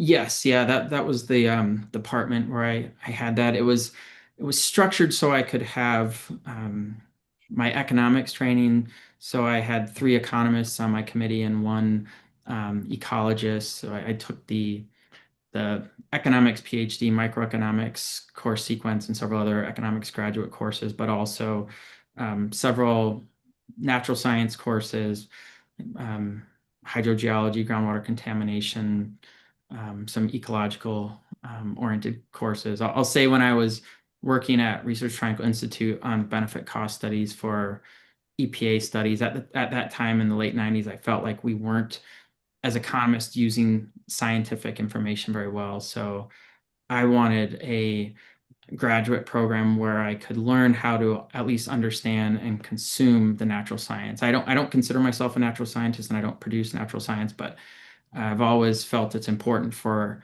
us to do environmental economics well. We need to understand the science that the scientists are producing. I appreciate that. And your PhD work, what percentage would you say was economics versus natural sciences? Oh, the vast majority was economics, and I had a NSF dissertation grant in economics. Um, as far as coursework, the majority of my coursework was economics, and as I mentioned, 3 of my 4 committee members were economists. Maybe 75% would say. That sounds like good lawyer math to me. Um, Also looking at the CV, and we could scroll through it if you need, but it looks like you have a lot of experience in economic evaluation for restoration and resource allocation. Is that correct? Yes, and that probably does reflect my dissertation, where I was focused in the Sacramento Valley and looking at what was sort of the economics and behavioral issues to consider when trying to restore landscape scale watershed functions like water quality, habitat, water supply, while also respecting and recognizing other uses on the landscape like agriculture, residential, municipal areas, and the like. So, yeah, sort of understanding how we manage and conserve the public benefits associated with natural resources has always been my focus. And it also appears you have experience in evaluating priority of fuel treatment. Is that correct? Yes, that was when I mentioned some of the wildfire projects that I've worked on in California and across the West. And in looking at your CV, and this may be where it takes some time, Dr. Buckley, could you please point to where you provided a cost benefit analysis for construction of a water infrastructure project? Yes. Sorry, could you repeat the question? Make sure I have. Sure. I'm looking to see if in your CV you list a project or a paper or testimony where you provided a cost benefit analysis for construction of a water infrastructure project. Yes. Well, just what we're looking at right here on this page, that Bull Run treatment plant for the Portland Water Bureau in terms of water supply.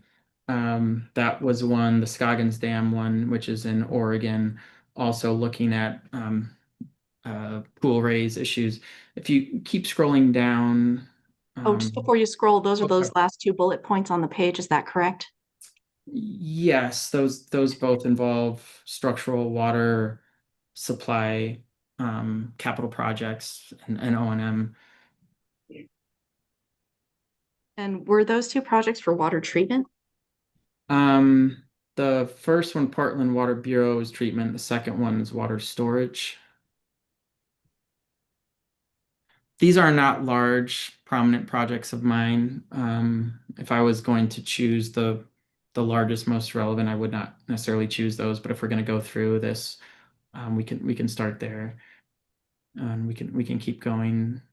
Oh, I guess actually that third bullet here, the Deschutes Basin project, that was one as well. That was funded by the state of Oregon, as well as funding from an irrigation district in the Deschutes Basin, and it was generally focused on evaluating some large water supply capital proposals for augmenting irrigation water supplies in the Deschutes Basin in Central Oregon. And on that Deschutes project, was that for one project or multiple projects? I've worked on several, but that I would say is one particular project right there.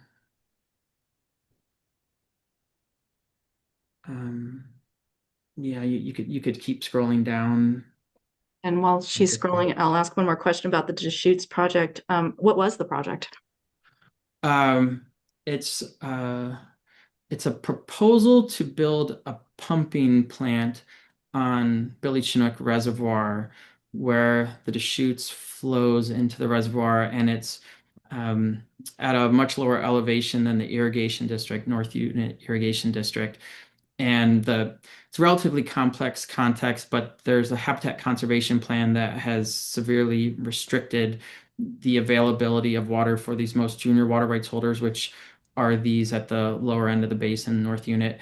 And they're proposing, and this was work in coordination with Bureau of Reclamation as well, to put a pumping plant down at the base. So rather than piping and storing the water elsewhere, leave the water in stream, because a lot of the ecological concerns, but also social and recreational concerns, are associated with keeping more in-stream flows, more of a natural hydrology. And functionally, if this pumping project would be built, you could leave the water in stream through the upper and middle deschutes before the irrigators would need it, as opposed to storing it in the upper watershed and diverting it to canals and pipes, bypassing the upper and middle deschutes segments. So sort of a project looking at a potential large capital infrastructure project that would involve a lot of energy as well,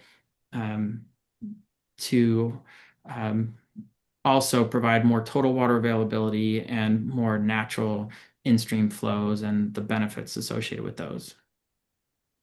And Dr. Buckley, do you recall the size of the pumping plant? In terms of volume or in terms of the dollar cost? Well, let's start with volume and then go to dollar cost. Oh, goodness.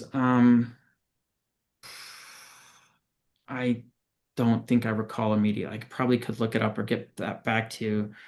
I don't think I remember the specific numbers well enough that I should put something on the record, unless. Well, understandable. Thank you. And were you evaluating the benefits of the project or the total cost of the project? Both. This is certainly one of these cases where we worked with teams. There were engineers providing the cost analyses for the structural elements. We had some energy market, electricity market expertise. We had some biologists. We coordinated on some of the fish pieces. Oftentimes our job is to compile, coordinate, and bring into a consistent analysis a whole range of benefits and costs, as a benefit cost is always intended to achieve. Should I keep going? Yes, please. Gosh, I'm trying to decide how many to speak to. These next few are generally focused on stormwater and wastewater issues that generally focus on water quality, but often have a water quantity element to them in terms of non-potable reuse or irrigation benefits, and often looking at a mix of green and gray strategies in terms of the kinds of capital infrastructure that's associated. You could keep going. I haven't done this with my CV in the past, but I assume we have a lot. Actually, you can pause right there. Maybe if you go up just one more click. Oh, okay, no, sorry. Yeah, we had that. So, let's see any that we would particularly mention. I've had a couple projects for the state of Utah looking at maintaining water levels in Great Salt Lake and a variety of strategies, and thinking about the benefits and costs of maintaining lake levels, because the lake is declining, and it's not only having public health and environmental effects, but also several industries are affected, and agriculture is a big part of that. Also work in the Bear River watershed on that issue. This one for Seattle Public Utilities and King County Wastewater Treatment Division. I've done a lot of work for those two agencies, focused on large-scale water quality investments, generally in terms of stormwater and wastewater, green and gray infrastructure, some of the most recent in terms of nutrient runoff, but also a whole manner of stormwater permit and wastewater discharge permit responsibilities. Yeah, I can see there's another one just on the edge of the screen at the bottom on there. You could keep scrolling down maybe to the next page, because I do feel like I should get to the Yakima Basin ones. I think are some of the most directly relevant. I guess this second to the last bullet showing right now, Switzler Reservoir, that's a project we've been doing for the state of Washington, and some of the communities in that vicinity of South Central Washington, looking at the state's potential use of Columbia River water rights and the cost feasibility of a off-channel storage facility where you would pump the water out of the river and store it there when there are excess flows and water rights available to the state from the Columbia River, and then release those flows. Several of these are the kinds of projects, though, where I've had a lot of experience digging into the benefits and costs, and these large structural projects often go for many, many, many years, similar to various strategies for the Delta, trying to find a way to address the issue, and often dealing with very large costs in initial proposals, and then trying to find strategies that aren't as costly so that you can get to something more cost effective. You could keep scrolling down. This is sort of more similar water quality investments. This TMDL one right here, so the second bullet showing right here, that is the one I mentioned, that was focused on water quality, but very, very large expenditures. Basically, what that project was about was looking at a question posed by the Regional Water Quality Control Board of what it would mean to make the beaches, the waters of San Diego and Orange counties safe to swim in after storms. That generally the guidance from a public health perspective is you don't get in the water right after a storm and for 3 days, and what would it cost. And a whole team of engineers, a large epidemiological study of surfers. There was a surfer health study that cost $3 million alone. That was a feed into our work. We also had microbial risk assessment built into it to look at how it translated to public health. And we had several different engineering teams feeding into the work, looking at stormwater management, wastewater leakage issues, septic systems, restoration approaches to managing water quality. So looking at several various structural and non-structural and programmatic approaches to addressing the water quality public health issues there. Yeah, I mentioned, so this next bullet then I kind of compile, because I've done a lot of work over several years for EPA Office of Water on their affordability methods, as well as tools to help communities calculate what would be affordable and what wouldn't, because there's language in the Clean Water Act that gives variance opportunities for communities if the costs of complying with any particular Clean Water Act rule is considered unaffordable. And we've done that for specific communities, but also we built tools for entire states targeted at rural areas. Then it starts to get into some of the Yakima Basin work. That, as I mentioned, has spanned since I started at ECHO in 2008. First, looking at the overall integrated plan proposal, where there was a large storage project initially proposed, Black Rock Dam. And when we looked at the benefit cost of that large storage project, it just didn't pencil out. And so it's gradually moved into more decentralized trading opportunities, but also to make that trading and efficiency work well, various connections, small storage, small pumping projects, et cetera. So there's been a whole series of work there. And that was work where Reclamation Ecology had me present the results for legislative committees and other public contexts.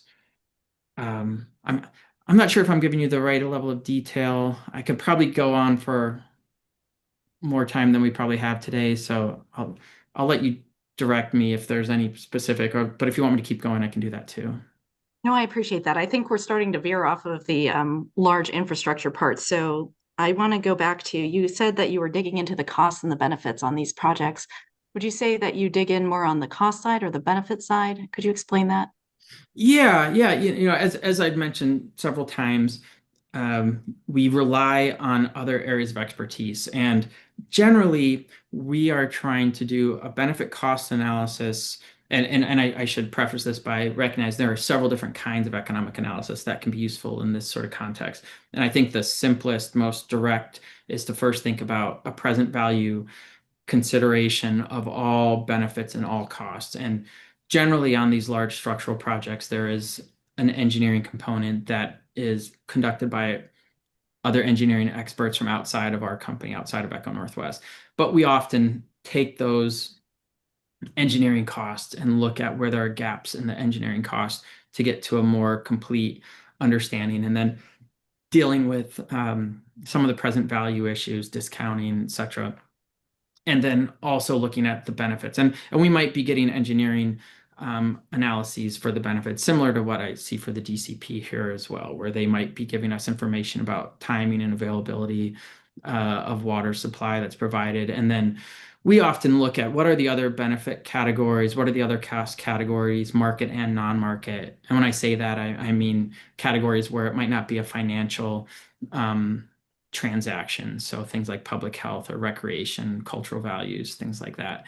And then ultimately trying to distill it into a single benefit cost consideration across several scenarios generally and hopefully. And then there's a distinct separate set of economic analyses, often in terms of economic impact, where we look at any market expenditures and how those will translate for jobs and income, industry effects. And that's often where a lot of the public interest is. And oftentimes for federal agencies, there's a high focus there. Not many of these larger ones, especially with sort of a more dated approach, have had the sort of full funding and financing calculation included. Although I'll say what has often occurred is once you look at those costs, especially when, say, for several of these, you evaluate scenarios where the state and the feds are sharing the capital cost, and then the beneficiaries are paying the ongoing O&M costs, where we'll have projects where even just that O&M portion of the total cost is more than the beneficiaries can afford or commit to. And therefore you go back to the drawing board and look for other options or ways to scale back to fall within some range that is affordable. Am I getting at your question? I think so. So what you're saying though is you rely on engineers to provide you with the infrastructure cost, and then you perform these additional analyses.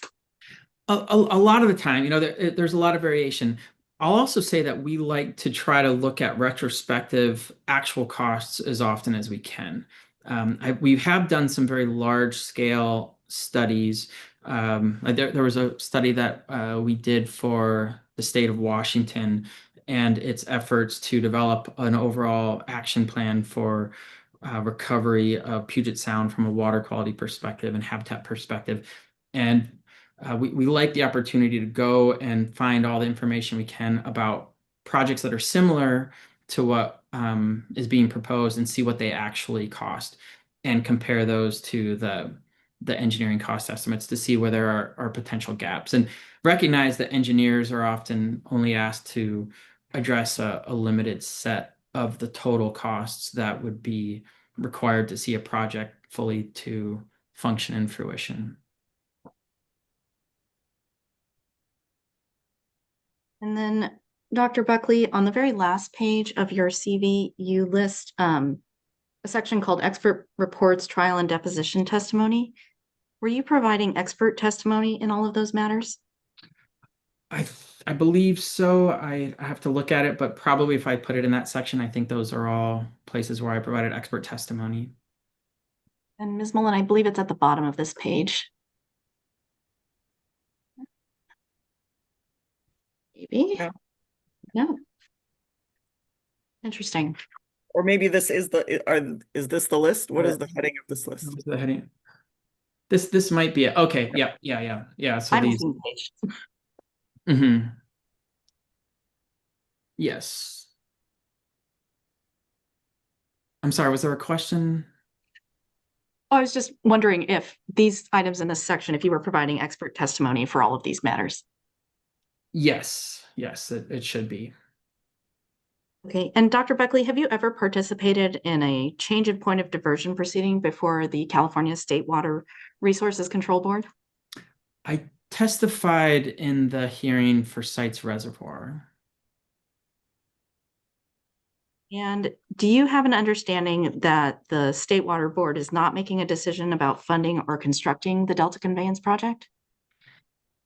I generally am aware, but I will certainly say that I don't know the full legal context for the analysis, but I understand what the petition at stake here is in terms of a point of diversion. And have you ever provided expert testimony on the public trust doctrine? You know, it certainly comes up in my work quite frequently because as I said, I feel like our role is often to fill in the gaps between some of the readily available data about what I would call private costs and direct financial costs and benefits into thinking about sort of that whole suite of benefits and costs. So I would say that the general principle of the public trust doctrine underlies a lot of my work. And I know back to my dissertation, that was often an underlying dimension of how this kind of economic analysis would fit into the policy context. I'll just butt in briefly with my standing objection to the extent that any of the questioning is related to legal aspects, as distinct from, what I'm not disputing would be economic aspects of the public trust. Noted.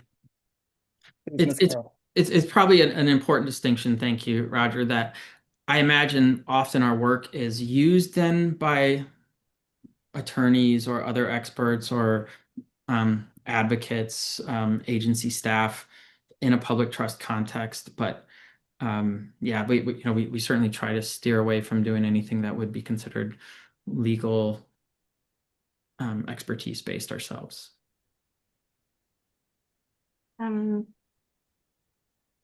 Okay, thank you, Dr. Buckley. Could we please go to CWIN 18E, Ms. Mullen? I believe this is your technical report, Dr. Buckley. Yes. And if we could go to PDF page 8, please. Can you make a statement on this page that the actual cost of the Delta Conveyance project could be up to 400% higher? And I wanted to know, what is your basis for that statement? This is based on this literature review summarized in the table in terms of other large projects, and in particular focused on tunnel projects, as well as some of the other literature that we reviewed where we have where there's quite a bit of evidence that large projects involving tunnels have had a track record once you move to full construction of seeing costs much higher than initially estimated. And did you submit any data for those projects? Well, this table, we did submit. I guess we could scroll up and look at it more if you'd like, but.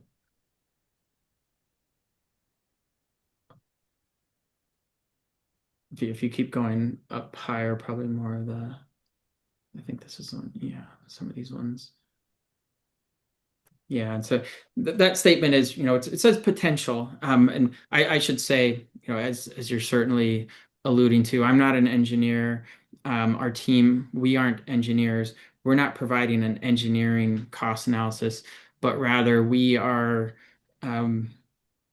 conducting the kind of analysis that we've often been asked to do to consider what ultimate project costs would be. And here, as I was saying, I really like when we can use real empirical, real world data. And these are some examples of large capital projects of the scale, of the order of magnitude of the DCP that did see their costs balloon to over 400% of initial estimates. Thank you. And Ms. Mullen, can we go to page 4, please? PDF page 4. And then Dr. Buckley, here you make a statement that 91.5% of large-scale infrastructure projects exceed their original budget, schedule, or both. Did you provide any data to support this statement? Can you scroll that down there? I think that's a reference that we pull directly from another study that we reference. Can you, must be farther. Is it on this page? Is it farther down? Oh, are we on page? Oh, maybe that's on page 1 of the PDF. So that's probably page 7 potentially or so of the. See if I can. Are you looking for, Dr. Buckley, you're looking for page 1 of this document? Well, I think there's a reference that you're trying to steer me towards, I recall, and I think believe it's it. above the table. I'm sorry. Is it? Oh, at the bottom of this table? Above it. Above it. I'm sorry. I'm confusing things.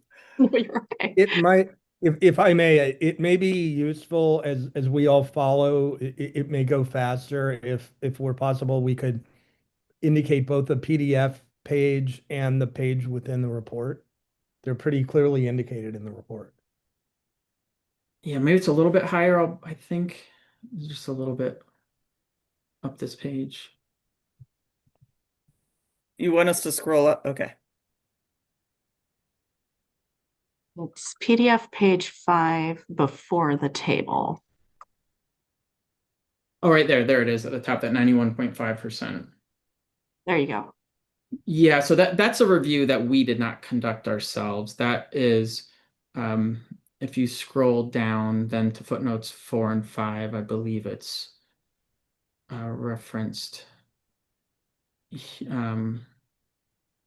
here. Yes, it's one of these other references that we didn't do that analysis ourselves. We're just cite the work by others who did that. Okay, but you did submit C17, and is that an article from which you pulled that information? Oh, is it? Sorry, I could open up those citations. I'm sorry, maybe if I could look at it Yeah, myself. Ms. Mullen, could we please pull up C17?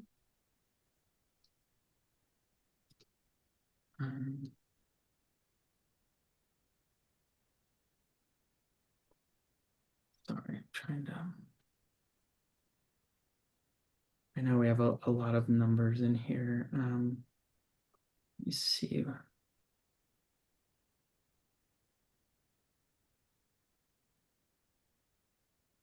If you scroll down, I believe it's in bold. I think it's a large headline on the 3rd page, a 3rd PDF page. Yeah, okay, there it is. There's that 91.5 right there.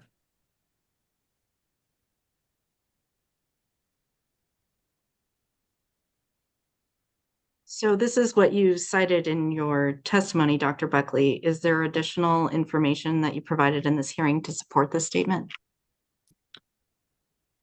I don't believe so. We did not replicate that analysis or do anything other than reference it. Okay. I think, there are several references here that are trying to speak to some of the mechanics and the underlying dynamics that contribute to projects going over budget. Oftentimes when we're doing a prospective analysis looking forward, we're trying to look retrospectively at data that we have, empirical evidence from other similar projects, but then try to think about where are there similarities for the prospective analysis and where are there dissimilarities. So trying to understand, and this is sort of this literature collectively tries to highlight some of those issues. I know we mentioned some of them in the report, but also, this is not something I would consider a precise engineering analysis by any means, but rather these categories of effects that contribute to the risk or uncertainty associated with the project costs becoming much greater than current estimates suggest, that the public contractors, the state should consider.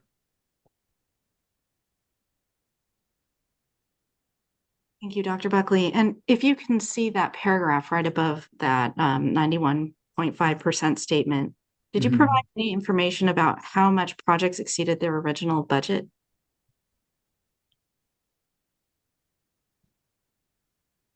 You're asking me if I provide other information from this report. Yes. Um, oh, I believe we made some other references to this body of literature.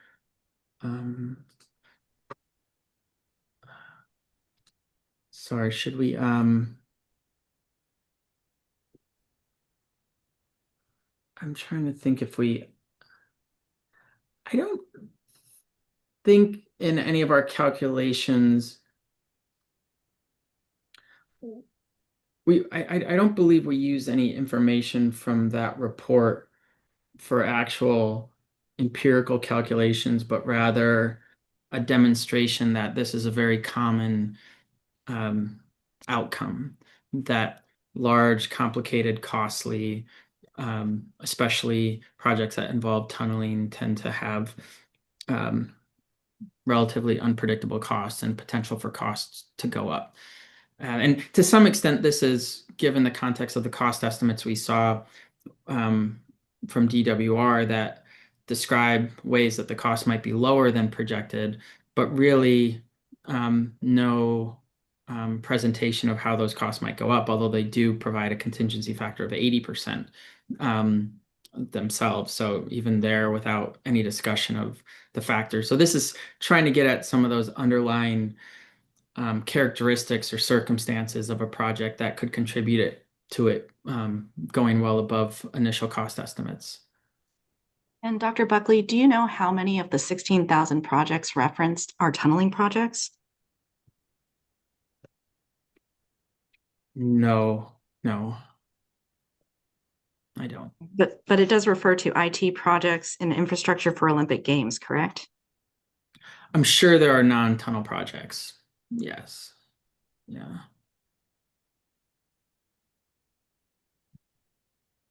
And you did say you were relying on other work, but would you agree that you're relying on the work of Bent Flyberg to support your opinions about this 91.5% of mega projects having cost overruns? We do, yes, we do reference his work. Okay. And do you have any data for the location of the 16,000 projects referenced in this article? Oh, I know there is more overall documentation in the more extensive report, and I'm not sure off the top of my head, I don't recall if there's any geographic description of the projects.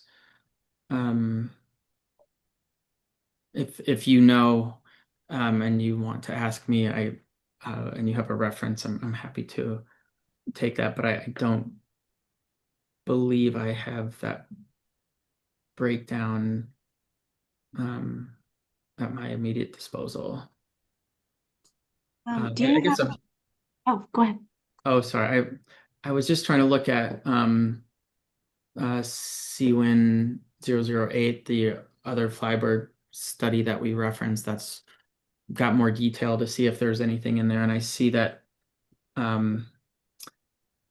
it does have a list of some projects, some of the projects that they reference. And it does look like the majority, or at least the largest source of those projects is from the US, but they are international projects. And Dr. Buckley, where are you looking in CWIN 8, please? Table 2, it looks like page 29, PDF page 29. Maybe that's actually, it looks like it's the print page number and the PDF number, I believe. Great, thank you very much. That's helpful. And Ms. Mullen, could you please pull up CWIN 8, page 29?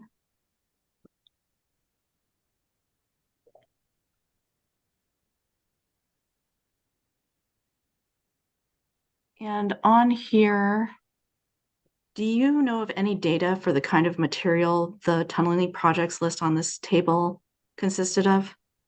No, I definitely do not. And that would be engineering expertise that we certainly do not have. Okay. And then Ms. Mullen, if we could please go back to C1 18E. Mr. Moore, that's pages 4 and 5, or PDF page 7 to 8. Dr. Buckley, you mentioned 7 projects in this report. Is that correct? We're talking about this table. How many are in the table? Is that what you mean? Yes, I believe so. Um, let me do the quick. Yes, looks like we've got 7 in that table. Okay. And on page 3 of this document, you claim that this Exhibit 1 illustrates a range of large public works projects that are a scale similar to the Delta Conveyance project, correct? Yes. How many of the projects listed in this table would be considered a water conveyance project?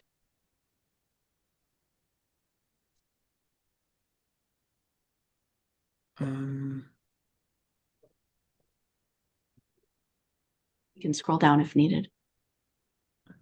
Yeah, I guess it probably depends on how you think about water conveyance, but I guess for water supply, for drinking water, you probably could argue that none of these are direct conveyance of, say, potable water or water supply. I guess Oroville Dam spillway certainly related to water supply. Yeah, the Pure Water San Diego project, I can't recall the specific composition of that project, but yeah, maybe 1 or 2. Certainly none of them are exactly the same as the DCP. And I think that's one of the key factors, though, that you see when you're looking at some sort of projects of somewhat of an unprecedented scale and magnitude, that the uncertainties, the cost risks escalate. Frankly, if we had a lot of examples of projects like the DCP that we could use, that would reduce that uncertainty, and we would feel sort of more confident understanding what the bounds on those costs to the public would be. I believe this was sort of largely sort of, to some extent, these are projects that involve tunneling, which I understand can be particularly challenging to predict the full costs from an engineering perspective. Okay, and for the Oroville Dam spillway reconstruction, that wasn't a new infrastructure, that was a repair, correct?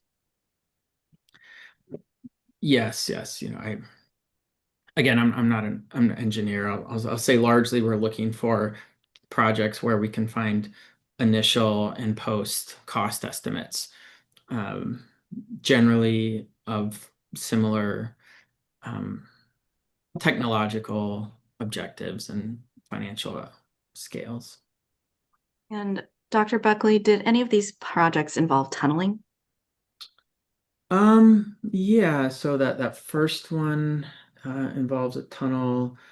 I guess the last one has a tunnel. I'm trying to think of it. I guess we tried to point out some of the characteristics associated. And sorry, I should clarify, do any of these involve water projects involving tunneling?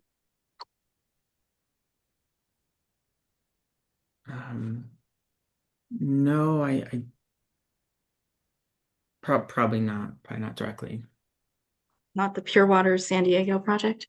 Yeah, I guess, yeah, sorry. Pure Water San Diego does, yes. And do you happen to recall the size of those tunnels? Maybe not, since you didn't recall the project. Yeah. I did not dig into the details on the engineering costs for that one myself. I don't think any of us did. Okay. Did you create this list of projects? I was involved with our team. I had my team looking for this kind of data. So I directed the development of this table, and trying to get a sense of what sort of magnitude of costs you might experience, and then also sort of what are some of the drivers where literature information suggests the sort of drivers of cost overruns. I'm going to switch gears a little bit on you, Dr. Buckley. In your opinion, would projects beginning construction during a world pandemic be potential outliers for cost comparison to other projects? It certainly depends on the cost categories. I've had to do a lot of economic analysis of structural projects since the COVID pandemic. And understandably, there were all sorts of impacts on supply chains and material availability and the like. And there was obviously some very dramatic inflation for a lot of macroeconomic reasons right now. I shouldn't go into that led to inflation for estimates from before 2020 to after. We haven't really seen much in the way of deflation, though. I think we generally are still concerned with the impacts of inflation. So I think projects that start before periods of dramatic inflation or dramatic supply constraints are likely to have those kinds of exogenous factors driving cost overruns.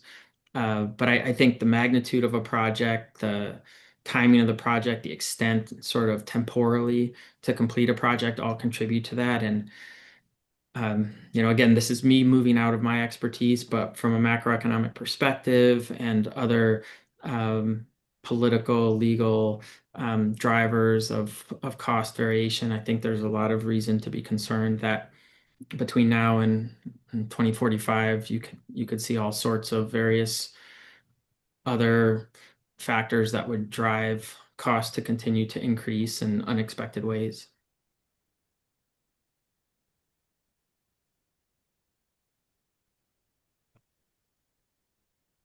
Dr. Buckley, do you know when the pure water construction began?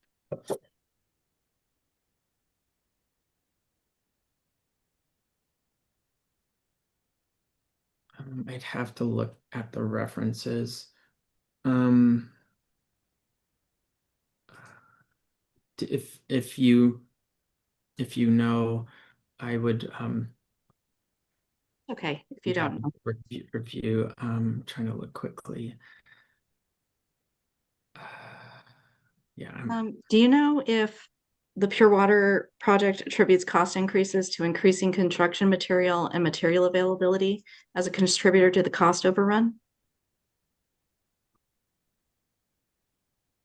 Yes, I believe that's what we found in our literature review.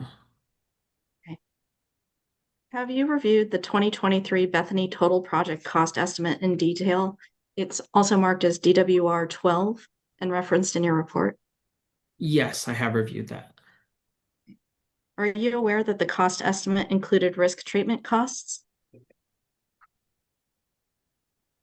Yes, and I know there are contingency factors. Is there a specific element of that? I have read the whole report. I'll keep asking you some questions. Maybe we'll get to it. Okay. Yeah. Are you aware that in addition to those risk treatment costs, that there's also a contingency included? I am aware of the contingency, and I recognize that's a standard protocol for engineers and engineering cost estimates. Do you have experience in cost estimation for construction projects? We don't do the cost estimation directly in that sort of primary modeling sense. We work with engineers. That said, we often are taking engineer raw estimates and translating them through to that full benefit cost context. Okay. And what is your understanding of a contingency? Oh, it's a factor to prepare for unanticipated costs, or at least costs that were not yet calculated. And I've certainly seen those kinds of analyses frequently. I will say, for my work in the Yakima Basin, I've seen projects go from one stage of engineering design, go from 250 million up to 500 million quite quickly. So I know that the contingencies can cover a certain range of costs, but by no means, in my experience, do they always capture the full extent of what could happen to the costs, as we see more full definition of the, or even capture of sort of non-engineering specific costs. So would you agree that in the DWR 12 cost estimate that a contingency is an amount added to a construction cost estimate to account for uncertain items, conditions, or events that are likely to result in additional project costs? Is that a direct quote from how they Yeah, Ms. describe Mullen, it? can we please pull up DWR 12 PDF page 9?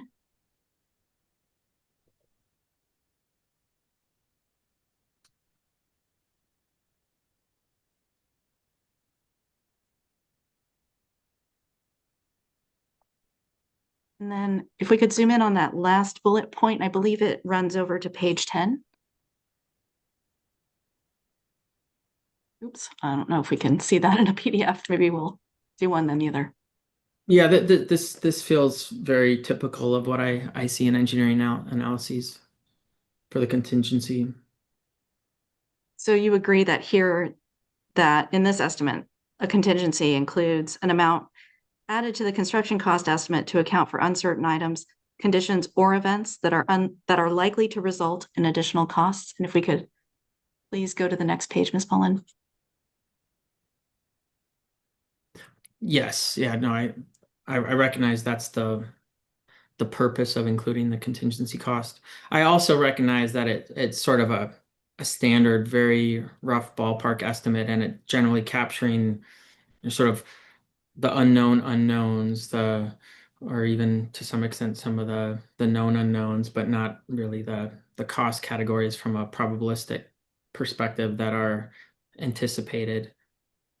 I'm also here going to object on the ground that this line of questioning has already been asked and answered. As I recall, the witness already indicated in his earlier testimony that there was a contingency embodied in this cost estimate, but he indicated reasons why he did not believe it was sufficient. I don't think there's any controversy about whether there. You're on mute again, Mr. Moore. We lose you at the end. I don't know. It must be something something. Your computer either has a ghost or something. Yeah, there may be a ghost or anyway, I'm doing my best here, but I hope you heard that I made an asked and answered objection because Dr. Buckley in his earlier testimony already acknowledged and I think correctly referenced how contingency was handled in this very estimate. But indicated reasons why the scale of the consistency was insufficient. And I'll allow Ms. Carroll to continue to the extent you think it's productive. I will try to stay productive. Ms. Mullen, can you please go to PDF page 53? I know this is small, Dr. Buckley, but would you agree that all project elements except for 2 have a risk treatment percentage ranging from 3 to 6%? It does look like that on there, yes. Okay. And then I already asked you that, so I will skip that. Did you know that the contingency was also applied to each of the risk treatment percentages? Usually that contingency is something after sort of a subtotal that, that's usually where it occurs. I haven't gone through these tables in a little while, but that's what I would assume. Okay. For your reference, it's on PDF page 10 of this document. Okay. And Ms. Mullen, could we please take on SWEWIN 18E, page 12, PDF page 14. And on this page, Dr. Buckley, you referenced the 2020 integrated, MWD's 2020 integrated resource plan. Did you review that plan? Yes, I reviewed portions of it myself, and my team dug into all the details of it. Do you know if the scenarios in this plan only vary in the water demand forecasts? I believe this is the one that also has climate variation included, that there are climate scenarios evaluated. Are you familiar with NWD's sources of imported water? I would not call myself an expert on all of the sources of water that they draw upon. Do you know if one of those sources is the Colorado River? I'm generally aware of the Colorado River's access and use, yes. Okay. Does MWD expect its source of Colorado River supplies to be stable in the future? I don't believe so, no. Do they expect those supplies to be reduced in the future? I believe they expect that, yes. So, Dr. Buckley, I believe you challenged the MWD demand assumptions as unrealistic in the cost-benefit analysis. Is that correct?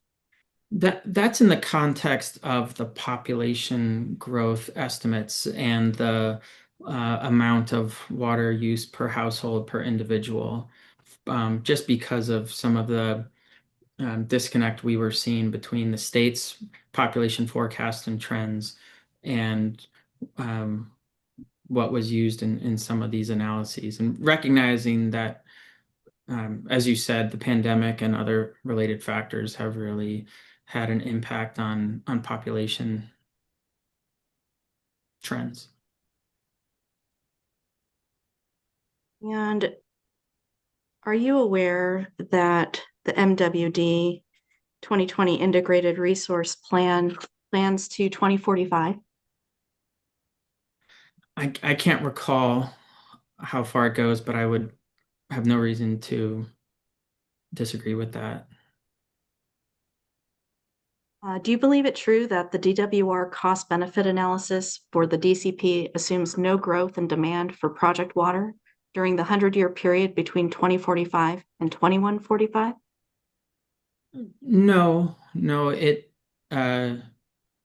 does. I believe it does include the demand scenario that would see population growth, so growing demand. Is that what you mean? Yeah, well, let me see if this helps. Ms. Mullen, could you please pull up DWR 114?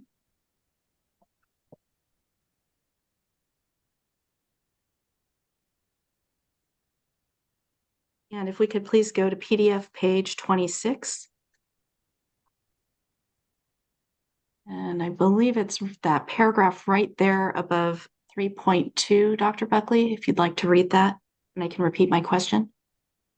In the 2020, that paragraph? Yes. Do you want me to read it out loud or just read to myself? You can read it to yourself. Thank you.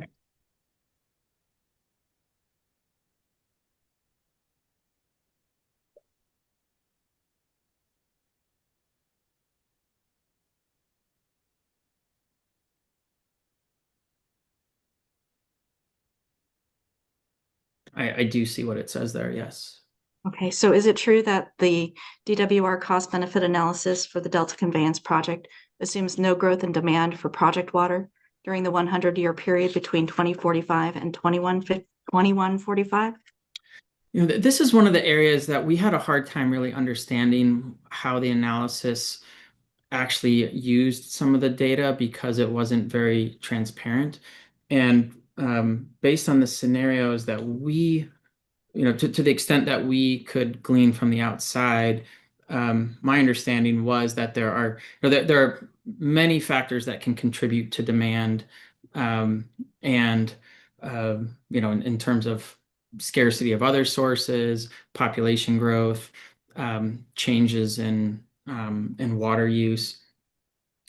So it's not clear how some of these assumptions translated through in their analysis. So I don't think I can be sure how their analysis in particular addresses all categories of demand, because I do know if we go I guess back to our report. Sorry, I'm trying to really have that. Um,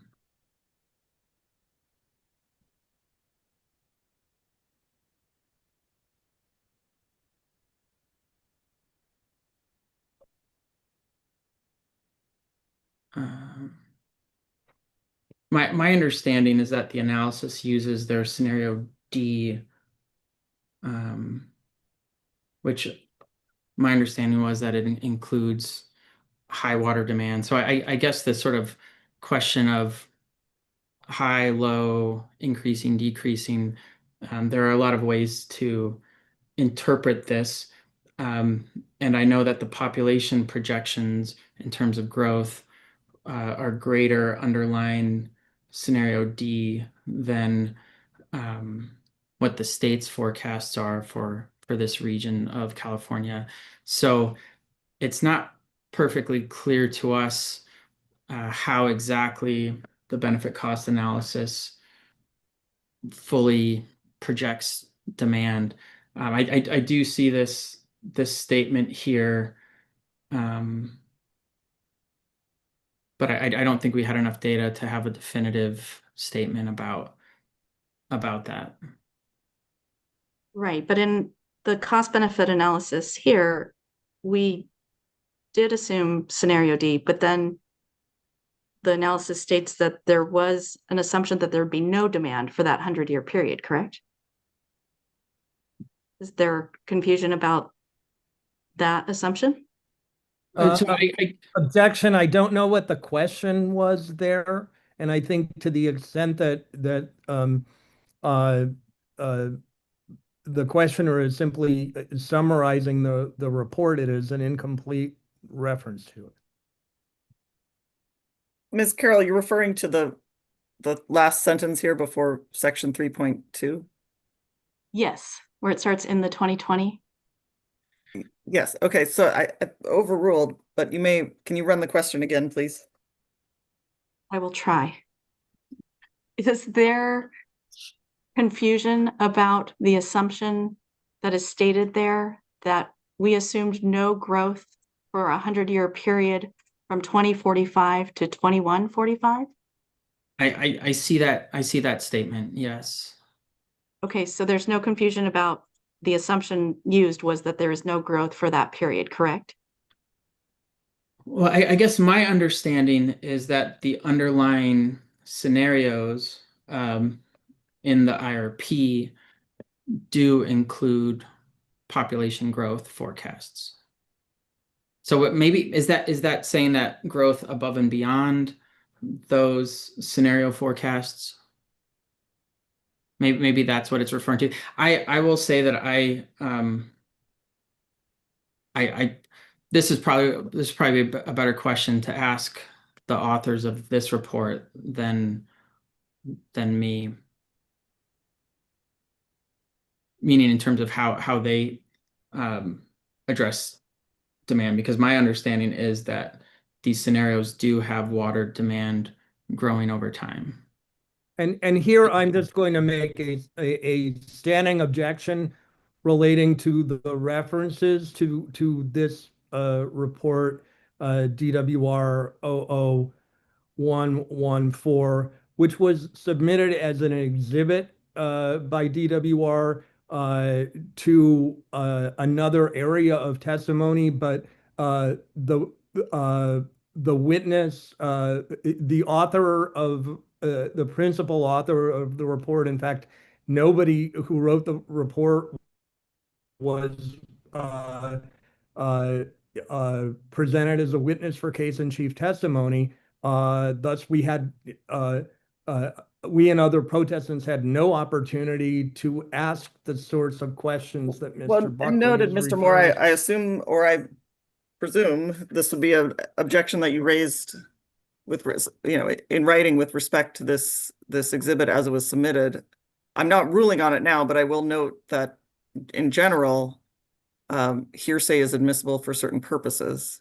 So I think we can continue with this questioning. I'm not ruling on that objection, but I think that's properly an objection to the exhibit itself. So I'll allow this line of questioning to continue since I haven't ruled on those objections, which is on me. I'm working on it. To you, Ms. Carroll. Thank you. And to clarify, the deadline for those objections is passed, correct? Correct. Thank you. So Dr. Buckley, the MWD report assumed population growth up to, 2045, correct? I believe so. I know there are different scenarios and some involved, there's sort of different levels of demographic change. And your understanding is that was scenario D that you referred to, correct? Yes. And then in this analysis, the assumption is that after the demand growth up to 2045, there is no demand assumption for the 100 years following, so up till 2145. Oh, okay. Yeah, I'm sorry. Yeah, No, that's right. okay. We're not using the forecast. Yeah, sorry. Yeah, this is the 2045 here. I was thinking about demand growth at all on the analysis, but yeah, okay. I'm sorry. But yes, I see Okay. what you're saying. And again, I don't think we can really see all of it, but yes, I'll certainly take literally what they say here. Okay, just to clarify the record, could you please let me know what your understanding is? I don't have any reason to argue that against their statement that they don't include additional demand growth beyond 2045. Okay, thank you very much. I'm glad we got there. Okay, sorry. No, it's okay. It's late afternoon. Dr. Buckley, are you aware of how water rates are set in California? I understand that water rates are a very complicated process, and I've been involved in water rate setting analyses myself, and I recognize that it varies from context to context, and there are lots of factors, but I recognize there isn't a single way that all rates are set, and it involves lots of different factors. But ultimately, the rates have to be able to cover the costs of the services. Okay, thank you. Are you aware that, and Ms. Molly, I'm sorry, you can pull this down. Are you aware that DWR provides water to 29 agencies? That sounds right. Objection relevance. I recognize I recognize there are many. I don't have any reason to dispute that specific number. Okay. Are you aware that the agencies that DWR provides water to set their rates for their water users? Yes. Okay. Are you aware that some state water contractors are wholesalers? I am, yes. Are you familiar with the water supply contracts between DWR and its contractors?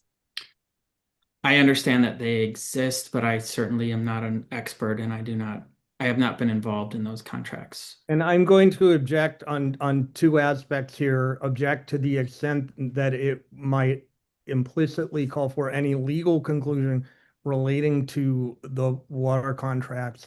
I'm also not sure there's any foundation in the record. DWR's time for case in chief has passed, and correct me if I'm wrong, but I'm not aware that the 29 water supply contracts and their numerous amendments are anywhere in the exhibits provided by DWR. Your objection is noted, but to the extent I'll allow Ms. Carroll to continue her questioning. I think her question was was the extent of Dr. Buckley's familiarity, and he said he's not familiar. So I think we can but knows of their existence. So back to you, Ms. Carroll. And just noting the time for you, you've probably seen it. We probably have about 5 more minutes, and then I'll give a final call. Or Well, if maybe it's a good time to break, it's up to you. yeah, I was going to say, maybe it's a good time to break. I've got a few more questions, but maybe I can cut them down for Tuesday. Excellent. Well, I think with the new reordering is my understanding, Mr. Moore, that Dr. Buckley will return to us on Wednesday. Correct. Wednesday morning, because of the revision that we talked about at the beginning of today. To make sure we get through the panel from, I believe, EID. EID and TCWA, I believe. Yeah. My apologies, I'm looking at the old version. Well, I think it's not, there was no written evidence of this, this change.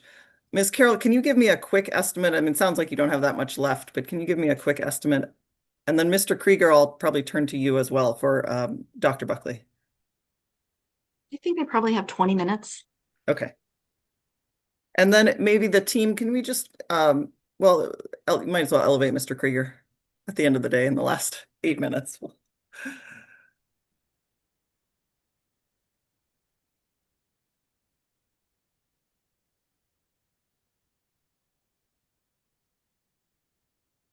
Good afternoon. Good Friday afternoon, Mr. Krieger. Welcome. Hearing Officer Kenzie, Miles Krieger for the State Water Contractors. I was able to whittle some of my questions down, but I'm probably still at about the 10 to 15-minute mark at this point. Excellent. Thank you for that update. So we'll get through Dr. Buckley fairly quickly, but at least it's not a tiny little tail end that we have.